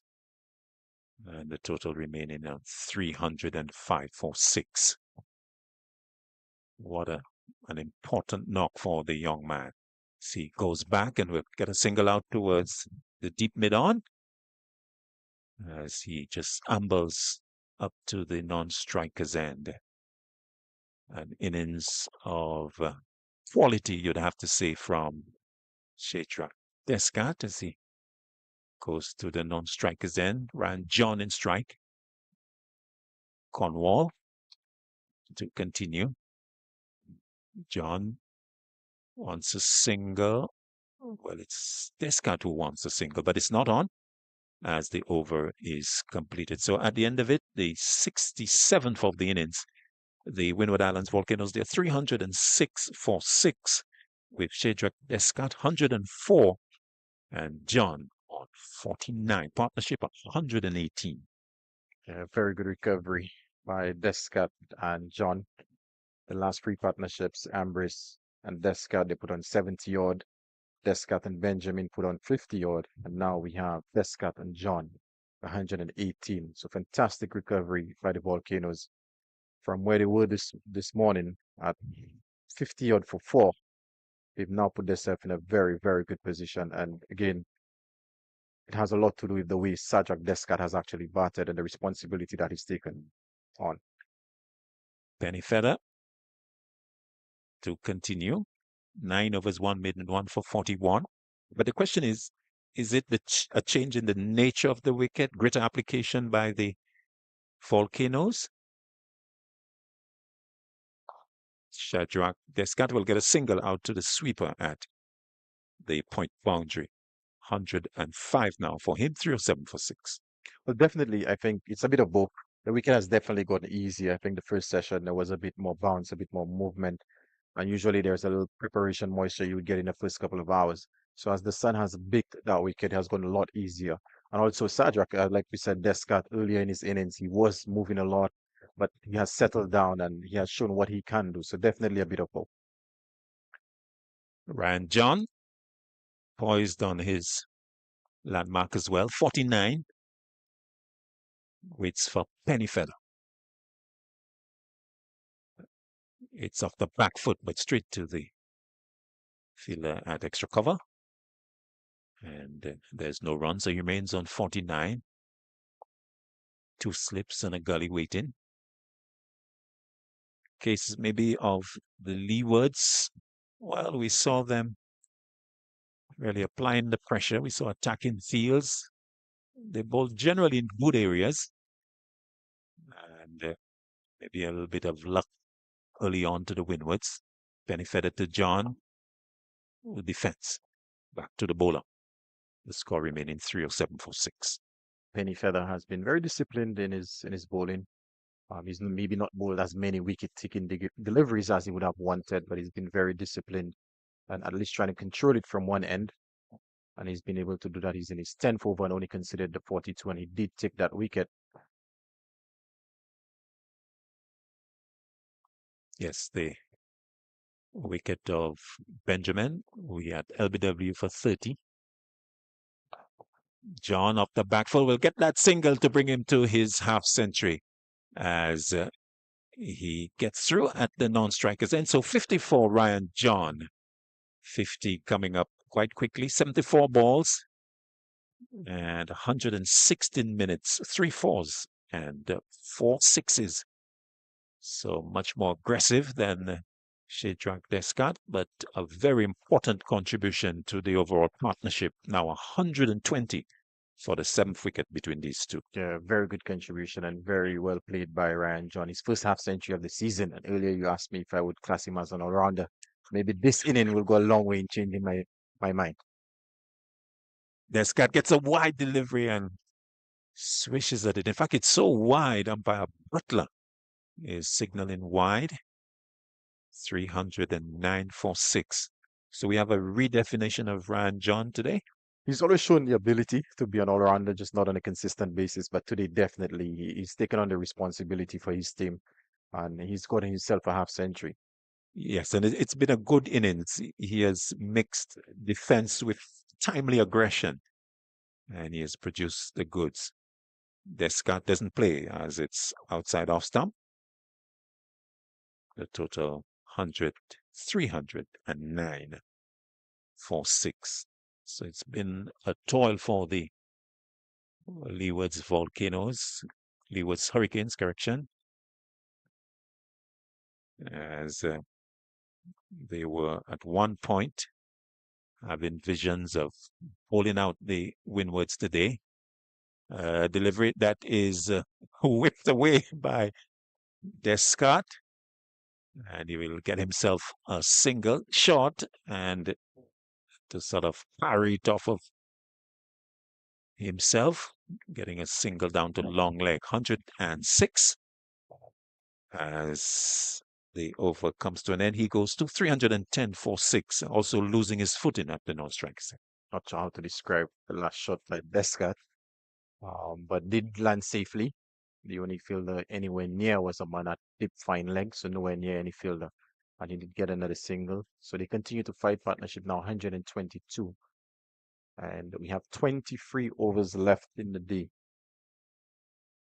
which means there's plenty of runs to be had if John and Descarte could bat out the remainder of the day.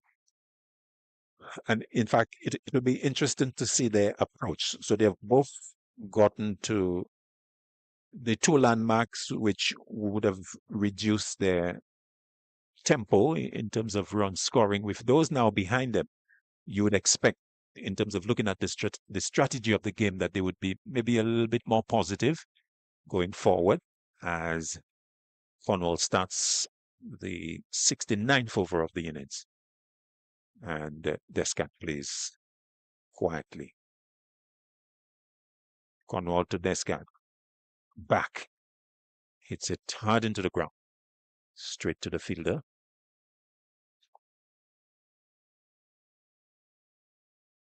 Cornwall again. Descarte turns it straight to Thomas at backward square leg.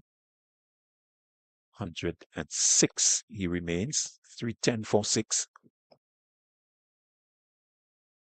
Cornwall again to Descarte. Backing away, but finding the point fielder. And there's no run. Sunshine coming back.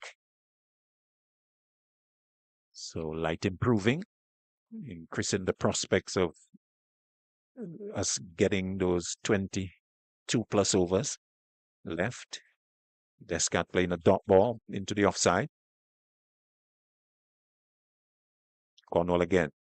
Reverse hit attempt, top edge over the keeper.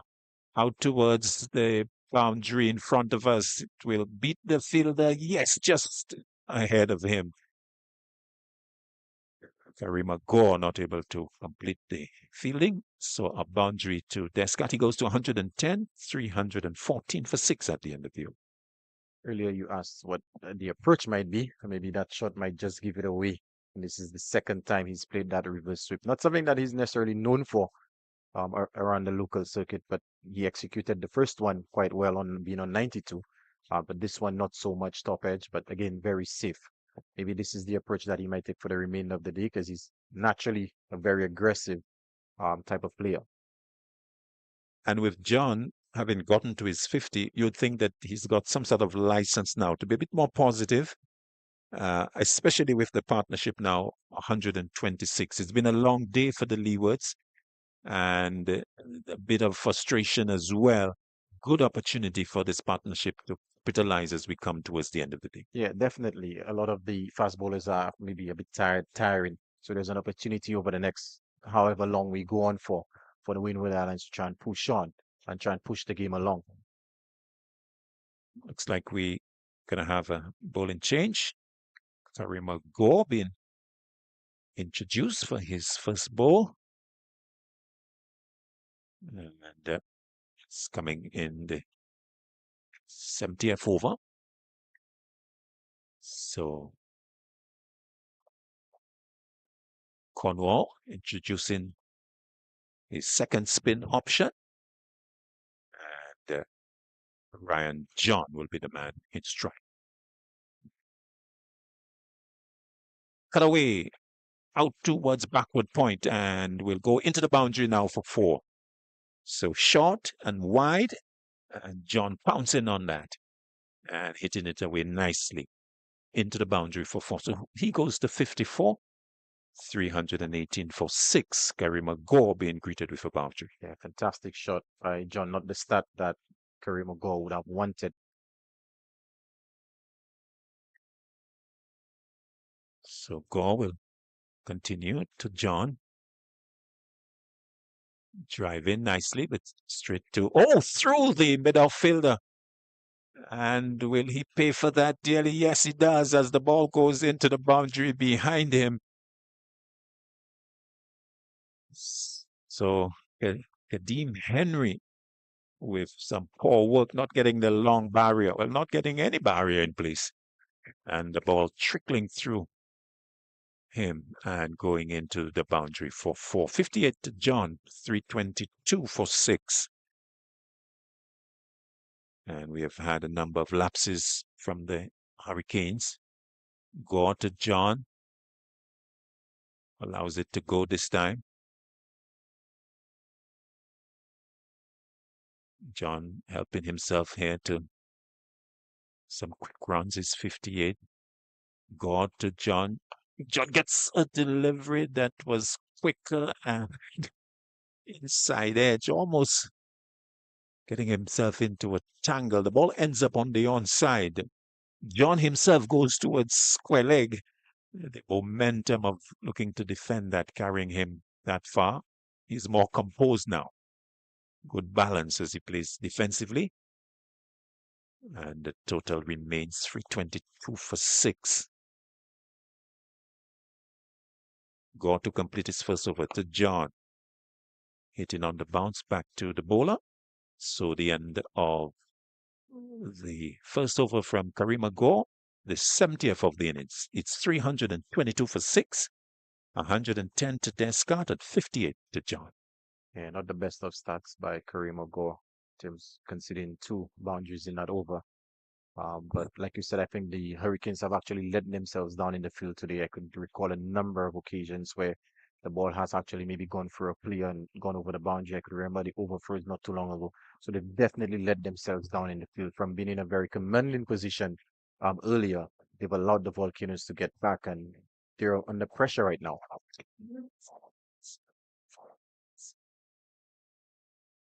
Yes, indeed. So we can just give you the fall of wickets as Descarte is hoiking a delivery over mid-wicket into the mid-wicket boundary for 4. Full toss by Cornwall and put away into the mid-wicket region for 4. Descarte helping himself to another boundary. He goes to 114. 326 for 6. Wickets for Windwards Hurricanes, Windwards Volcanoes, correction, falling at 1839, 58, 58, 132, and 188. Cornwall to Descarte, looking to turn it, struck on the pad. No damage done. So this partnership for the 7th wicket, 138. And the ascendancy being wrested from the Hurricanes towards the Volcanoes as we come to the end of the first day. Forward goes the left-handed Descarte and plays back to Cornwall. Cornwall in his 14th over.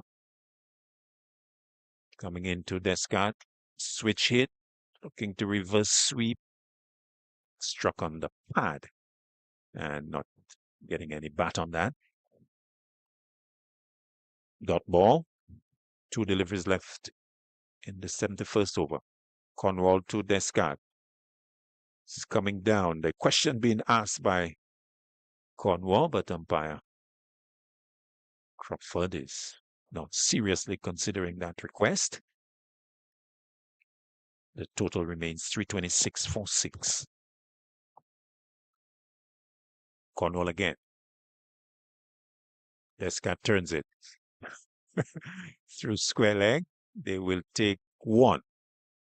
Although Thomas was going so slowly after it, they may have been tempted to go for a second. It was not on. As the 71st of the innings is completed, 327 for 6. Descarte 115. John is 58. The partnership 139 for the 7th wicket. Yeah, so based on what we've seen in the last 3 or 4 overs, it looks like both Descarte and John has decided that for the remainder of the day that they're going to be very aggressive, try and get as many as they can before the close of play. You're asking about what the approach would be, so definitely they're going in for a more aggressive approach for the remainder of the day's play. However long that we have left, there's still scheduled 20 overs remaining. We would do very well to get those 20 overs in. While I welcome back Reds. Yes, and we say congratulations on the 100 by Descarte.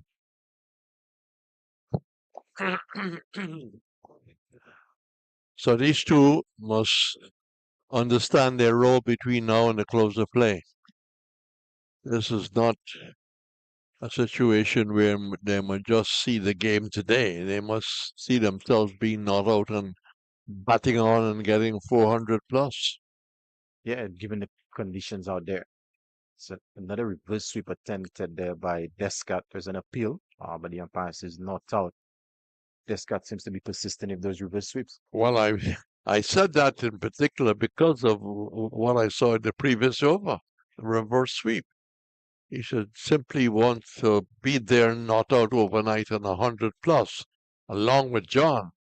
And Windward has had a horrible season batting, and this is a time to really totally change your form, your poor performances around. All they wanted a batting track, and they've gotten a batting track, and they've played well. Not that other people who scored runs against them didn't bat well in the conditions. So 327 for 6, an opportunity for these to go to close of play. Maybe a glove should come out and a message should come out from the coaching staff. So Gore late into the attack,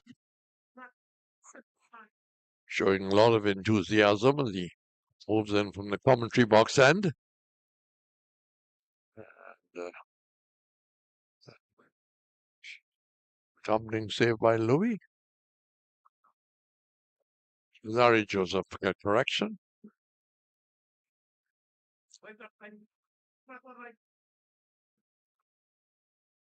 Or once more goes in. That's turned away. There's no single there. Going towards mid-wicket. So what is the time? The conditions are nice and bright.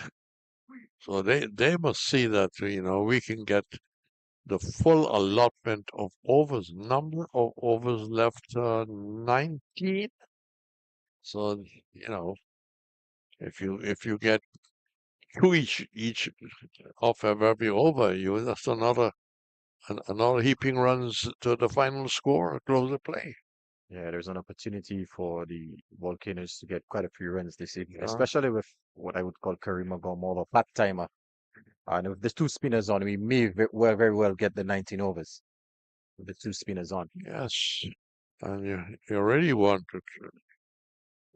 The greater the runs, the greater the pressure on the side batting in reply, because there's something called scoreboard pressure. The Lewis comes out and there are 400 runs on the board. There's only one side that can possibly win the game. Cornwall to continue, none for 54, and that just pushed out to the offside. It's a lovely afternoon. It's sun out in all its glory. The Johnson starts standing. The shadows a bit, just beginning to lengthen a bit. Strong recently had the independence activities. Ramadan, of course, is on for the next, 30-odd days, mainly in Trinidad and Tobago and Guyana, but in all other parts of the Caribbean too. Some major Muslim festival, and we will wish it every success where it is being held. And here's hoping everybody will be extremely disciplined and there are no accidents and incidents, and that's pushed down by John, gets a single where they virtually walked it. That's the tempo of the afternoon. Mary called the cattle home. As they say in the poem I learnt a long time ago, he's off the back foot, and that nearly gave an inside head catch to Hamilton. Yeah, Descarte looking to force that one off the back foot, completely missing that. Was also very close to the off stump as well. Yes, you're probably missing the length there. He could have been forward to that. He's forward to that on this occasion and lost it away as it goes towards a mid-wicket position. So runs continue to flow. They can pick up some very important runs. They don't have to give their hand away. He moves to 115. John is 59. And the partnership is 144. And this must be naming. This must be nearing. St. Lucia or Windwards, maybe a partnership of some sort. Yeah, maybe close, if not a record for the 7th-wicket partnership. Yeah. Because they've batted very well. Thereabouts. Of course, you've had people like Norbert Phillip who batted late I'm really talking Comrade Islanders then. But this could be, in fact, I'm sure that Roland will research it, whether this is a record partition for the Windwards. But the Windwards had some very strong batting lineups in the past. Don't forget that there was a period with Lockhart, Sebastian, and Irving Shillingford, and those outstanding players. And we were you talked about being part of a winning Windwards on the 19. I think before that they had won the under 19 in Guyana. I think the manager was in fact Lockhart Sebastian. Let's pick up the cricket as the ball is driven down towards the long off position. The man right back on the rope. The field is totally different now. It's widespread. There is a long off. There's a long on. There's a mid wicket. Man down at a cover position as a sweeper. As goal goes in, and the left-handed almost stumped. Yes, he's stumped. I think just about what every solution, every Windward Island was hoping that they would have stayed, really committing himself to drive, making no contact, and stumped. So he goes out for 119. If there was a big crowd here, he should get a standing ovation. I hope that the 15 or 20 people around, plus the ground staff, will also applaud. But the day he will remember himself and his family and everyone for a very long time. Your appreciation of his 100. Yeah, definitely batted very well. 119. Again, maybe a soft dismissal if you describe it as that, but definitely Descarte deserves all the applause and accolades that he's gonna get after the way he's batted today. He's put his team in a very good position at 333 for 7. That's 333 for 7. John 60. Well, from the Windwards point of view, they must see the opportunity to bat the rest of the overs out. But the light is very good, and you want to add as many as possible. That would be the sensible thing. The Windwards would, the Leewards would love them to lose a lot of wickets, and the innings end right this afternoon.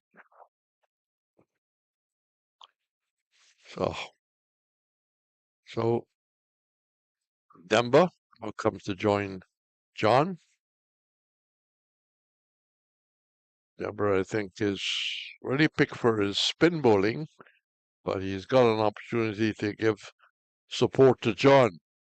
So all the threes, 3, 3, 3, 4, 7, 73.2 overs. So we're getting towards the end, but the end is not around the corner. Descarte getting 119 in a super partnership.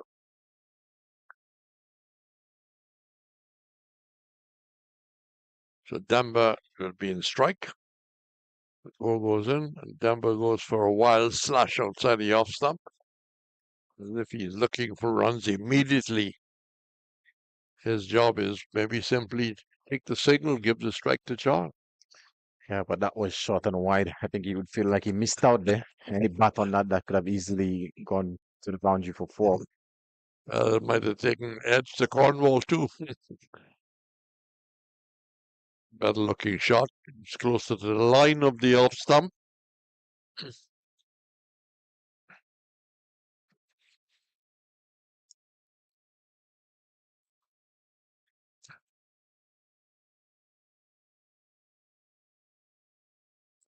Gore once more. Left arm orthodox. And tucked away, but doesn't beat the short third man, but overthrows again in this game, which allows Demba to get off the mark.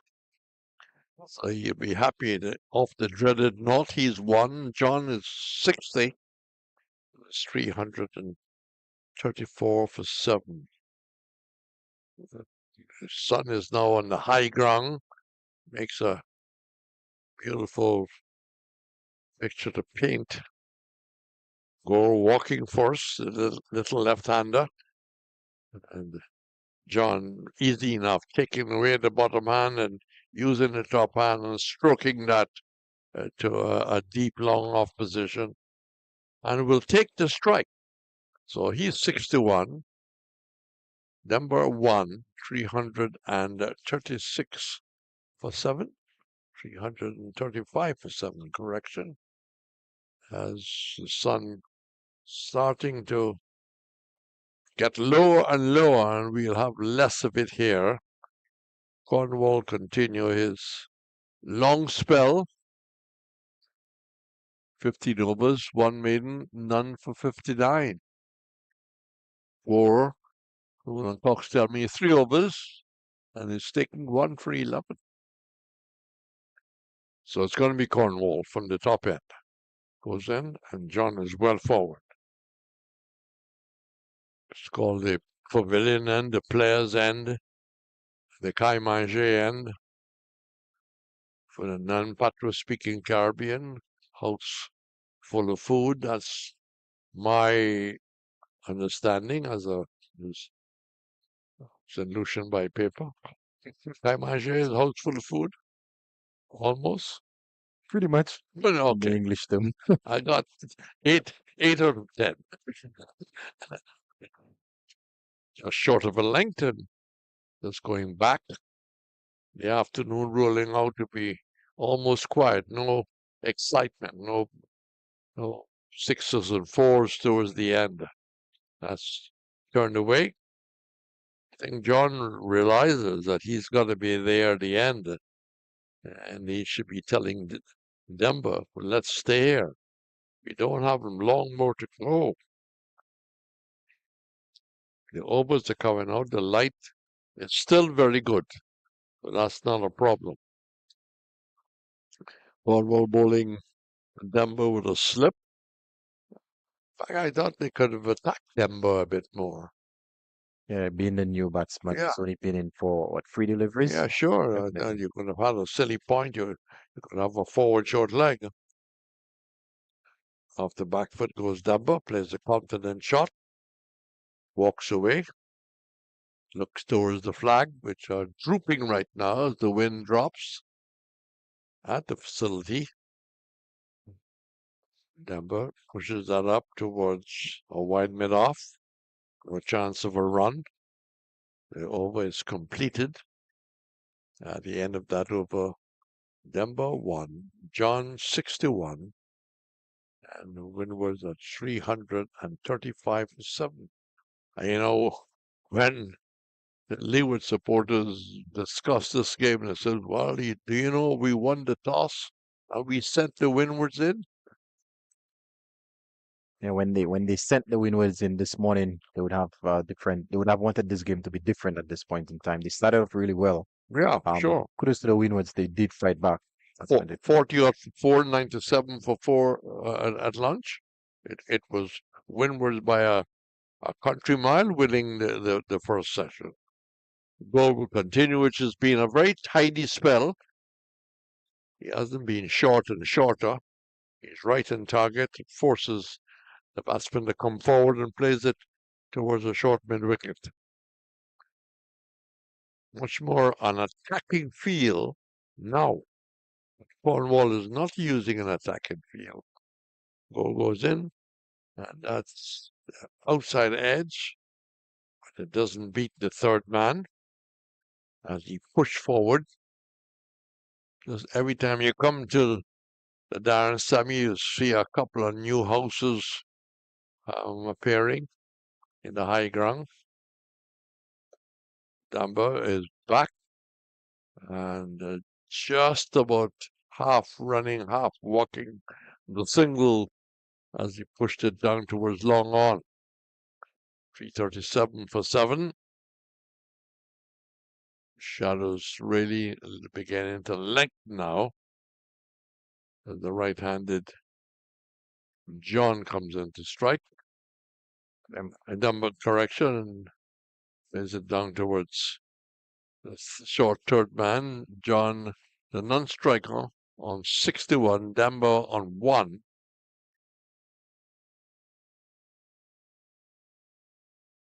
As goal falls to Dunbar. Dunbar driving and almost bowled off the edge.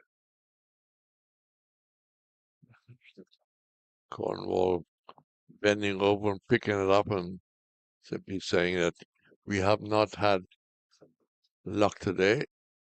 1 or 2 catches went down. The feeling has not been by any means the best for the Leewards.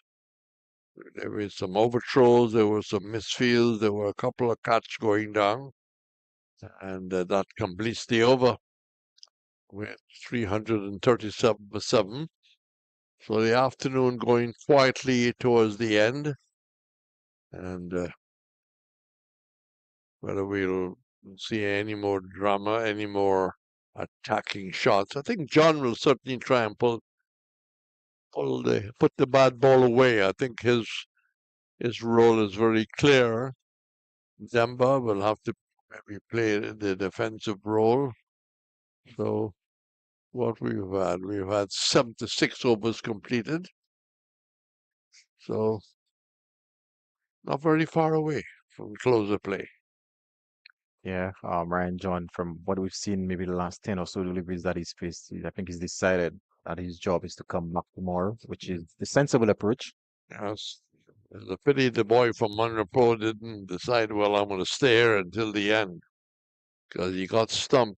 He virtually fell over. Momentum took him forward. So we have a change of bowling. Cornwall gives away. And Henry, who's done a good bit of batting for the Leewards. Another left armour, and that's played off the back foot. Henry has got a couple of useful scores. He opens with Louis, and that was one that seemed to come in with the arm. And John must be watchful, capable of doing things. He is 63, Denver is 1. And he's right forward, showing with respect, but the cover is have to move around to his left. The strike is rotated. John 64, Denver 1, 338 for 7. Over number 76.3.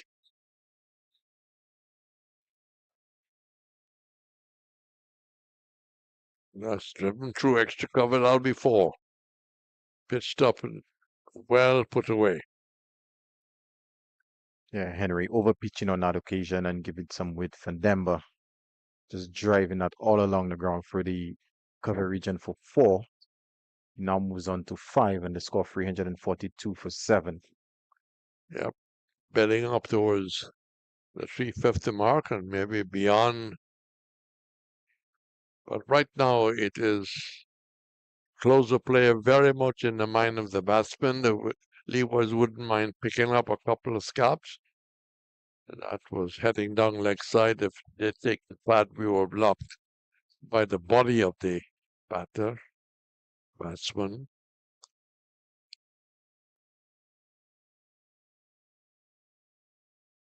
So Henry again clipped off the back foot. Does get through the overs very quick. He doesn't have a long runner for a spinner. Very much like Cornwall, a couple of steps and delivery is there. 342 for 7. And you just get the impression that as the day comes to an end, the players are walking a little slower. Yeah, Nobody's hurrying. yeah, and the fact that we have Kareem Ogo and Kadeem Henry, who are primarily batsmen in that team, bowling operating now, may be a sign that the Leewards are just waiting for something to happen as opposed to trying to make something happen for the remainder of the day. Yes, the Windwards batsmen will virtually have to throw their hands away.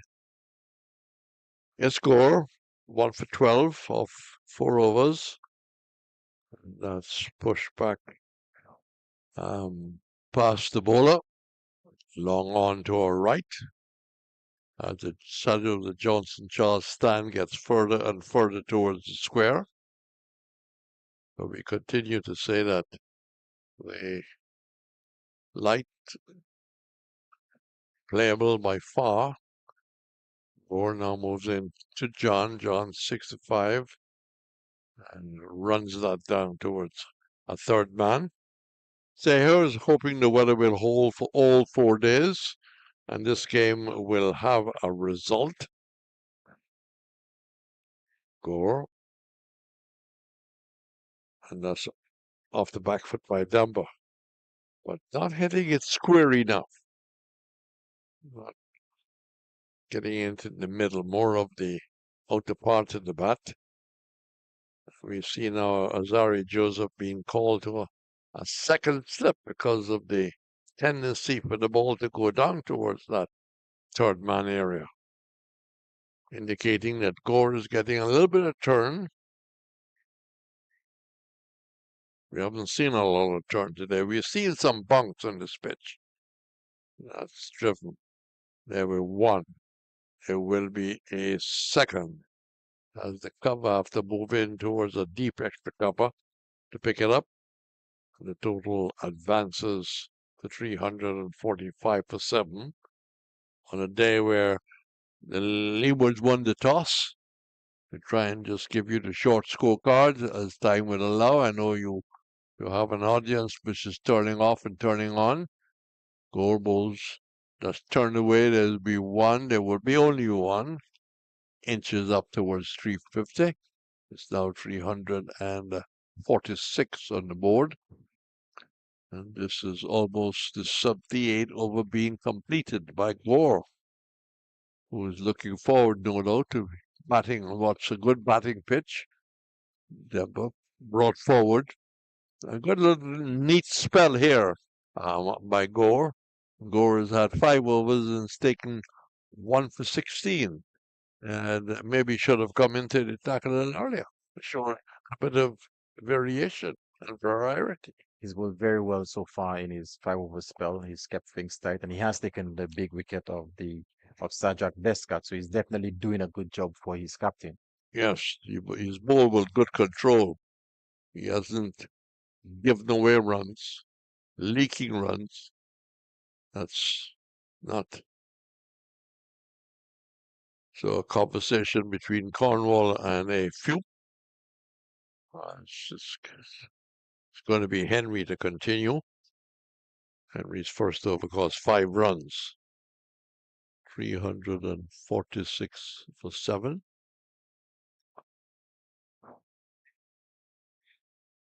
Demba in strike. Turns it out to the offside. Could get a run out. Well, again, the return is all over the place. Denver was halfway down and had that return come quickly in. He would have probably been scrambling and trying to get in. And the result of the wild throw, he is back for a second as he moves to 10. The total goes up to 348 for 7. Maybe underlining what I've been saying, that the fielding has not been good. Yeah, another example of poor fielding. What should have been a straightforward run out became 2 runs. Henry, that's turned fine. This can run close to the boundary. Hamilton is after it. I think they will no. They will do win the battle. Hamilton with all the pads on. Of course, pads are much liker these days for the wicketkeeper. Was able to come all the way down, and they came back for the run 4. Yes, they ran 4 because there was again another opportunity to add. So that puts 352 on the board. So for a team which has been struggling to put runs on the board, they've really gone past their very best for the year by a country mile. 65, John, 14, Demba, partnership of 19, the rate 4.49, and they've been averaging that basically throughout the day. Yeah, pretty much throughout the day. The run rate has never really gone away from a 4.5, I would say. So they've been very consistent in run scoring. So, keeper trying to get his breath back because he ran all the way right down the rope inches away and pulled it back. It stopped by Henry, pushed down towards mid-off.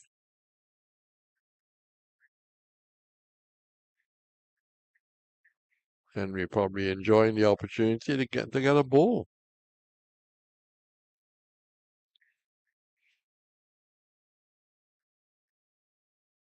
Henry finally comes in, and that's cut away out towards the cover.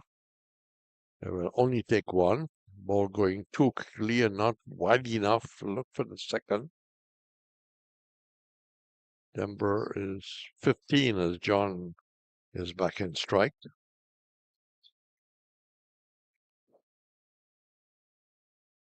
So news out of Jamaica's Anderson, the young batsman, has got 100. Naidu 60 odd. Chanjapal made 32. And a young player in Barbados, Evelyn, got 100 against Barbados for the CCC. That's driven straight. Will there be more than one? There'll be a lot more than one because the fieldsman got to it but didn't have the control when he made contact and the ball rolled over the rope. So more runs to the Windwards as they climb towards 357. We're in over number 79. So not far from the end. But I know there are sometimes conditions where the overs might have been bowled, but the playing time is still available. So we just have to wait and see how they will call it. You play, sometimes you play over, but you also play time. And if the conditions are not good, you call it straight away. But there's nothing wrong with the conditions. Nothing wrong with Gore as he's about to continue.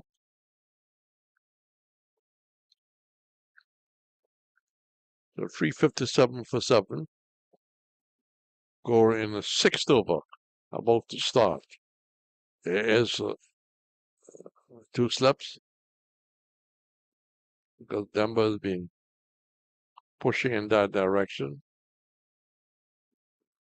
This time he makes contact, hit into the sweet bread of the bat, pushes out to the offside.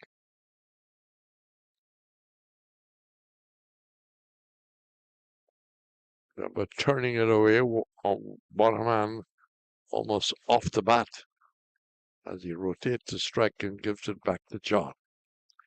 So Denver happy to be the non-strike on 16. 79.2 overs. Zari Joseph comes down to pass a bit of advice to Gore. Could be saying toss it up. And he does not toss it up. He brings John forward, who plays a very sound-looking defensive shot.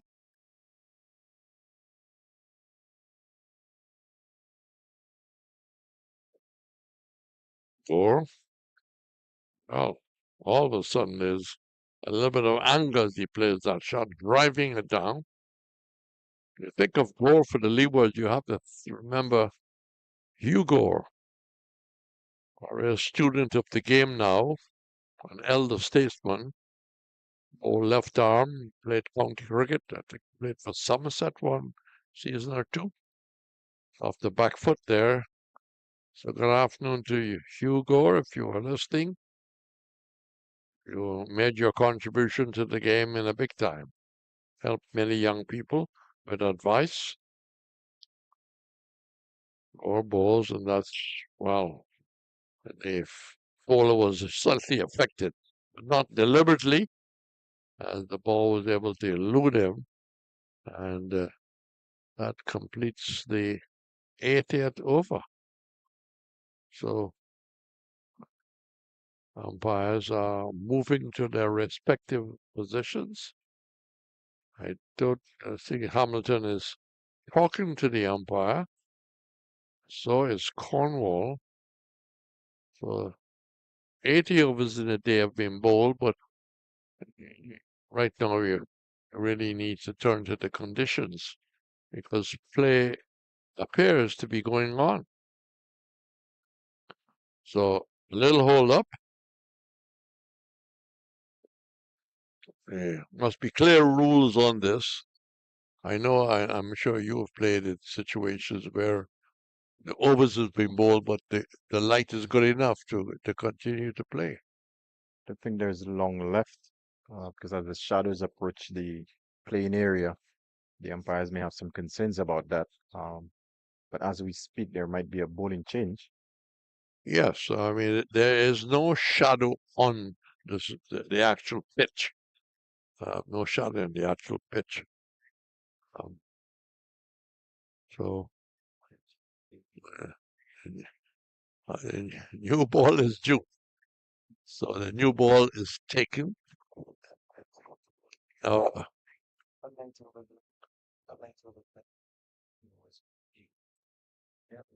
a question, Dwight.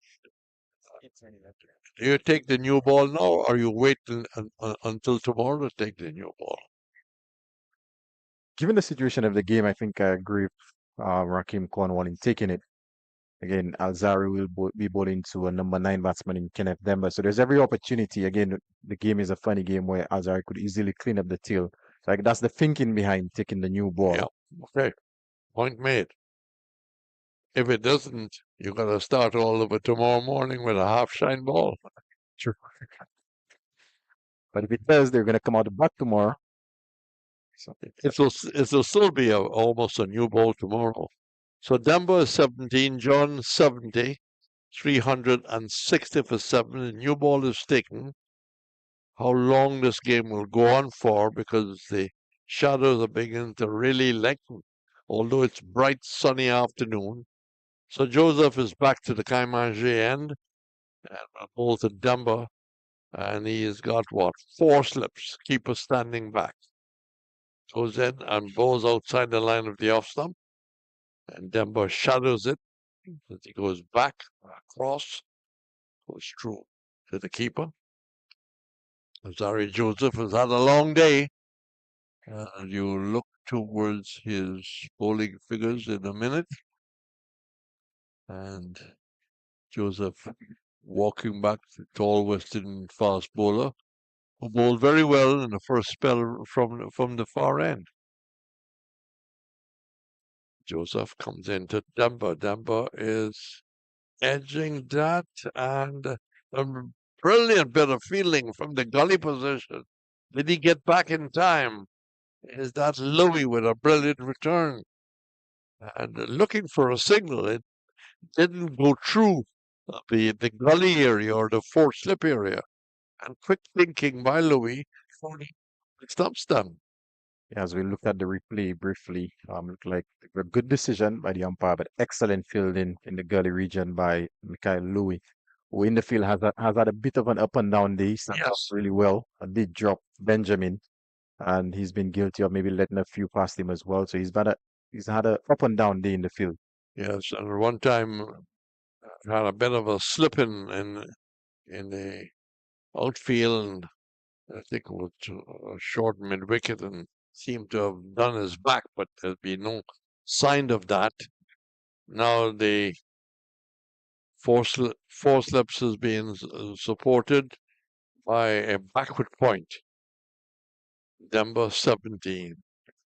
Joseph goes back to his mark. 360 for 7. We are nearing the end of the day. That's down the leg side and well taken. I thought it was well taken. Thomas comes around as if he's playing the right wing for Jamaica and used the right boot to stop it.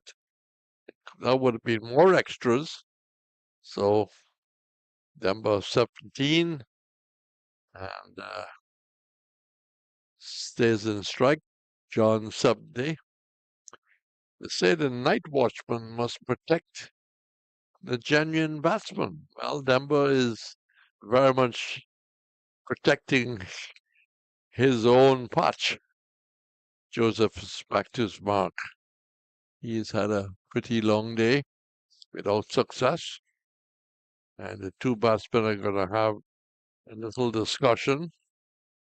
So a lot of tactical presentations being made. Don't know what could be the discussion. The umpire Knight and Butler walking in. I think we're probably getting close.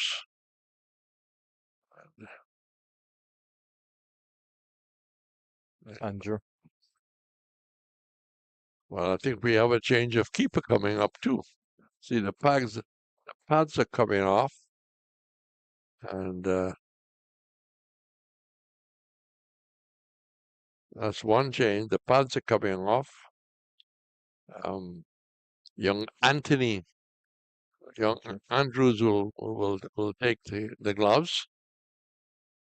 The keeper is in fact going off. I think he got a bit of an injury. The hand is hanging down as if maybe a little bit of blood is coming from it. It's difficult to see from here.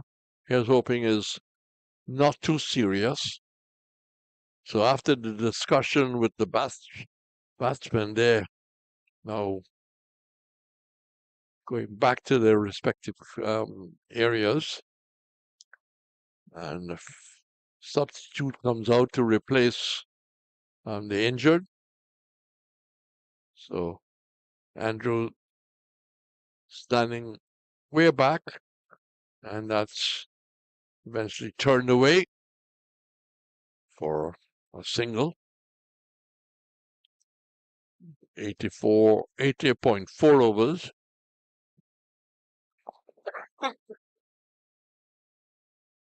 Joseph back to his mark as the shadows of the Johnson charge stand virtually covering the square.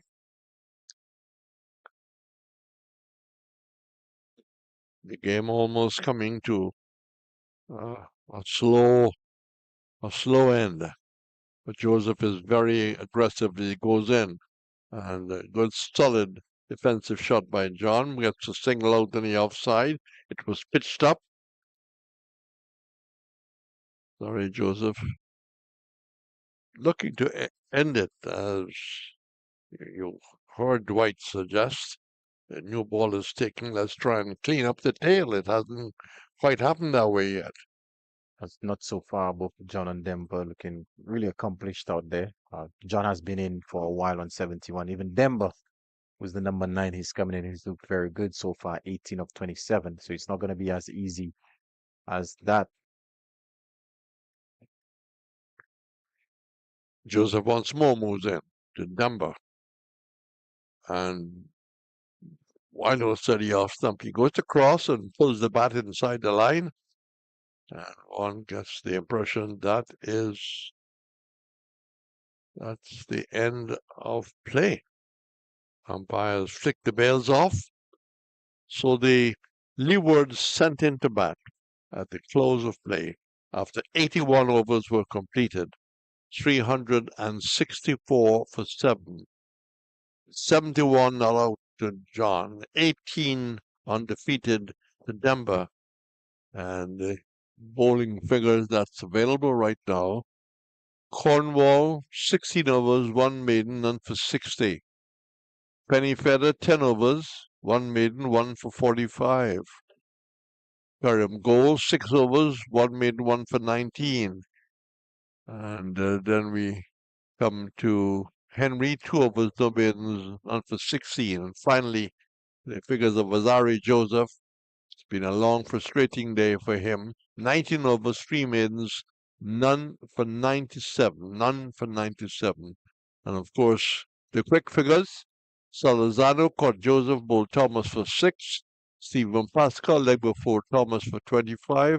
Hiram Hodge caught Louis, bowled Thomas for 9. Athanaze, bowled Greaves for 13. Solon Ambris, bowled Thomas for 35. Shadrach Descarte, Stubb Hamilton, bowled goal for a well-played 188 balls, 17 fours.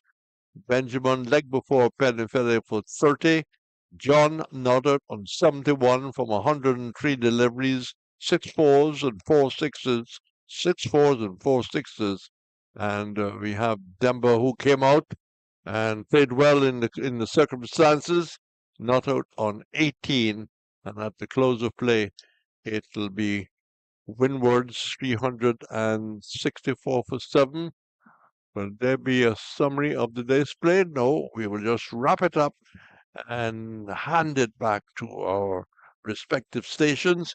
Hope you have enjoyed the information provided by the commentary team from the Darren Sammy on behalf of Roland Cott, behalf of our young technical operator who is not looking in my direction right now. I want to say thank you very much and join us tomorrow morning just before 10 o'clock and we'll bring you the start of the second day.